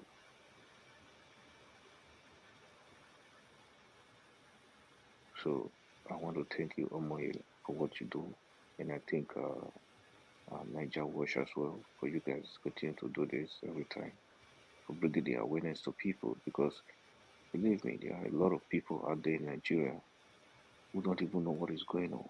They don't even have access to electricity. And the politicians want these things to continue, because if people have idea of what is going on around the world, they will pretty much form a united front and rise up against them. So therefore, they are better off by letting the people stay in darkness, by letting the people stay where they are, not having access to information, not having access to knowledge. They would rather make sure we don't have electricity, we don't have good water, we don't have good roads, so that people won't be able to get idea of what is going on. But thank you for everything, because you guys are always out there trying to educate people about the real issue that we have in Nigeria. You know, at the end of the day, I just wish we'll be able to get something from this, so we can have a new country where people will be held accountable for their sin, where justice will no longer rob mercy, where we will be able to come together and have a stronger country. But if this doesn't work, like I said before, this is my last lifeline, and I'm going to use this last lifeline for a country called Nigeria. If this doesn't work, I just wish not to be associated with myself with such a country anymore, unless we have a new nation that is different from what we have right now. Thank you so much, and have a good night. Thank you very much, Mr. One Love. Thank you so much, my brother. Wetin I wan talk, I no get anything to add to wetin you just talk just now, because everybody get to come to their own realization and wetin dem know say dem go fit handle. So I no blame you o, my brother. If you switch off after this lifetime, who am I to quarrel with you, to blame you? Because Nigeria, omo, but wetin we go do for now? Na Peter Obi gatz do am for na him we dey look. I no dey look all those other things, na him I dey look. But while we are looking at him, we need to be calling out the BS and the lies and the deception in that country. Let's unveil, let's open the can of maggots, not worms, maggots. Make it come out. Make everybody know which side they belong. Abeg, too much cover up has been going on. Thank you very much, my brother. Let me quickly come to Maji Ogbonna. Me, I'm wrapping up. Oh, now you dey enter. Just I give you 2 minutes. Talk wetin you wan talk really quickly. Make I close. We no dey hear you. Oh. You're on mute. Okay. Mm. Hello. Good evening. Good evening. Happy Monday. Happy that Tuesday with Dale. Tuesday. Uh, Okay. Happy Tuesday Maz, to you. God bless you. One Thank love. God you. bless you. Maz, Mazi Ogbonna, I saw your missed call when I got home last night, but Okay. I figured you'll be sleeping. I hope you're doing well over there. Yes, yes, yes. Thank you, Antomo. Yeah, thank you for your opportunity once again. Thank you. It has been a long time. I never come on live because I'm still in the village. Thank God for everything. Thank you for your opportunity. If not this platform you people put together, we don't have a say. We don't have anything to say. If you talk in radio, they will tell you there's a word you say, they will say, don't go there, don't even touch that place. But here we are saying it as it is. Understand? So I just want to thank you people. If not you and uh, Niger Watch and other people that are saying the truth. In fact, I don't know how things could have been. Obi has come to open our eyes in many things that we never see. The guy said one time that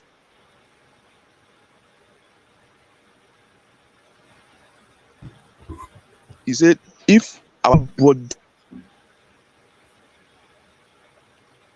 You're breaking up, oh, Mr. Mazi. We no dey hear you again. Oh.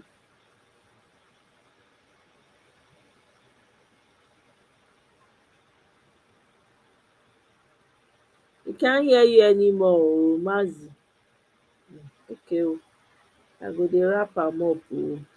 So you dey freeze. So we can't hear you, oh. Mazi. If you dey hear us, we cannot hear you. Just I think he probably has a poor network. yeah, I think again because it's outside as well. I can hear the cock crow. Ekene. Ah, Hey, it mm, just remind me of that time for house. You hear in the morning, cuckoo.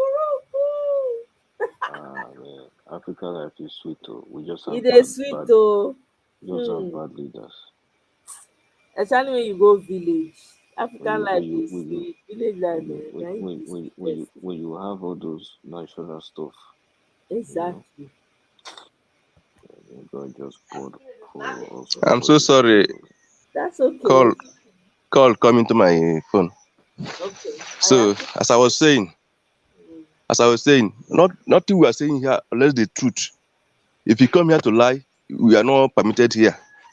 Because what are you lying for? They've been lying since the inception of this country, and nothing good come out of it. Look at the election. They cannot even conduct election to test for the whole world to see it. They are covering many things. Even the one people see, they are still lying that they it's not like that. Look at Tinubu coming out yesterday to say people that lose. People that lose in what way? How they lose? Eh? Because you must say Afobaje, the Afobaje no Kinjoba. So you just you stop people. Are you not supposed to go there? What are you going there for? Eh? Look at the day of inauguration. Look, if you people watch the inauguration, can you see how the man was staggering on the podium there? Nothing there more. You still put the same person when people are going for 40 years, cut something years for their presidency because of lie, because of what you are covering. So my people, I don't want to take it because I see you have spent almost more than 5 hours talking about Nigeria, and we keep talking, keep talking because we cannot stop talking. There's no other thing we can do than to talk and keep praying that God should open the judge's eyes to be able to see the evidence that multitude of evidence that our principal has bring to the courtroom. So I thank you so much. Thank all of you who are still saying the truth today. God will bless you all. Thank you, Amen. Antomoye. Thank you very much, Mazi Obona. I really appreciate. Take care of yourself. Oh. Yes, so All right then. Take care. thank yes. Yeah. So Mr. Mr. Evans, we talk later now. yeah, Is he maybe off? he Okay, might yeah, need help. no problem. All right. All right. Take good care of it. Please, what's your time there? This is 12:22 in the morning. Midnight. Yes. This is 6:22 in early momo. Yeah. Yeah. Anyway, All right. so okay, so guys, that's it. It's a wrap.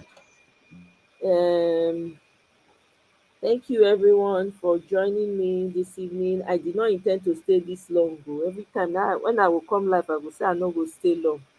Then before anything dey happen, una go carry me go where I no know. Oh my God, Kene village people. I know you said now. We know Your ourselves. channel, Village. If you're a you know, village so person, raise your your hand. channel is like Eh? your channel your channel is like a place where we come to brainstorm, and people have, you have the opportunity to speak it as it is. When you go to Nigeria World, you can't speak until you get to your turn. But here you're free to do it. This is America channel. Abi.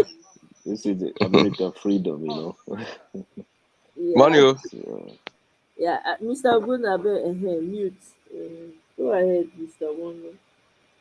yeah, so that's every time when I see you online, I just come on YouTube. I see you there. I always try to join you guys because I know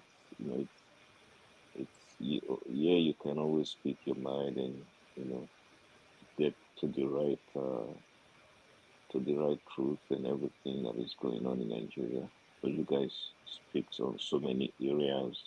We discuss. It's more like a place where we just discuss, which is nice. I really like it here.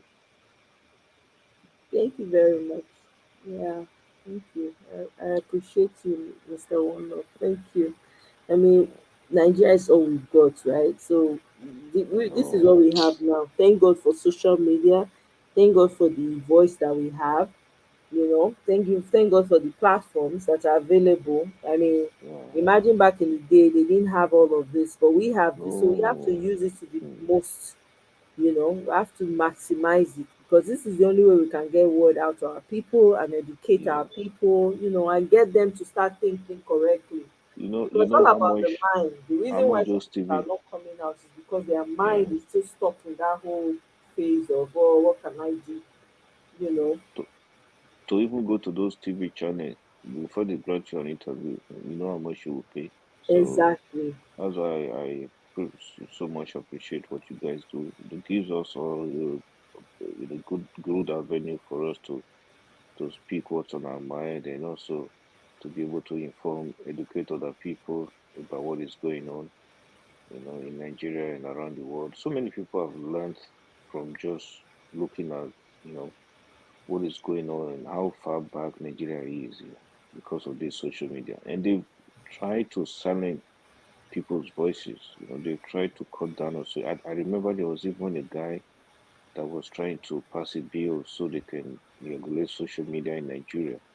It was all because of this. They know if people know what is going on around the world, when people see how people live in other parts of the world, they will begin to realize that their leaders and their politicians are pulling them back. That's the reason why they were trying to make sure people are not aware of how other parts of the world are living. So for me, I really want to say thank you for using your platform to educate people, and also for letting people understand, the situation at hand, and getting them motivated to be able to fight for what is right. So thank you again. Thank you very much, Mr. Wondlove. I appreciate. All right, my people. It's been real low. Everyone in the comment section, thank you so much, guys. I appreciate you all. Thanks for joining me. It's been a long one, though. Kene, Very long. uh, Kene, I know 2 hours now. That's it, unless I unplug. Okay, now I'm about to unplug right now. So anyway, I'll see you guys on my next one. So, but please, wherever you are, always, again, don't stop talking. Don't stop calling out the ills. That's the only way we can get to the healing. We have to keep talking, using our voices, using what we have. And like I said, there's so many ways to protest. You don't have to put your body on the line. There are so many plethora of ways. We know that putting your body on the line in Nigeria is not, they don't care about it because they see people as nama in Nigeria. But there are other effective ways that can be used. I'm saying it boldly because I don't care. This is what they want in that country. Then hey, that's what's gonna happen. So they've done the worst to the people. I don't know where else the people can go from here. But anyway, thank you guys for joining me. I'll see you guys on my next one. Don't forget to like on your way out and subscribe if you have not yet subscribed. To all my new subscribers, by the way, thank you so much for for subscribing to my channel. I don't take it for granted. I appreciate you all, guys. Please subscribing. Let's get this to the permanent site, wherever that is. Thank you, everyone. Good night. Yeah, Bye. have a good night.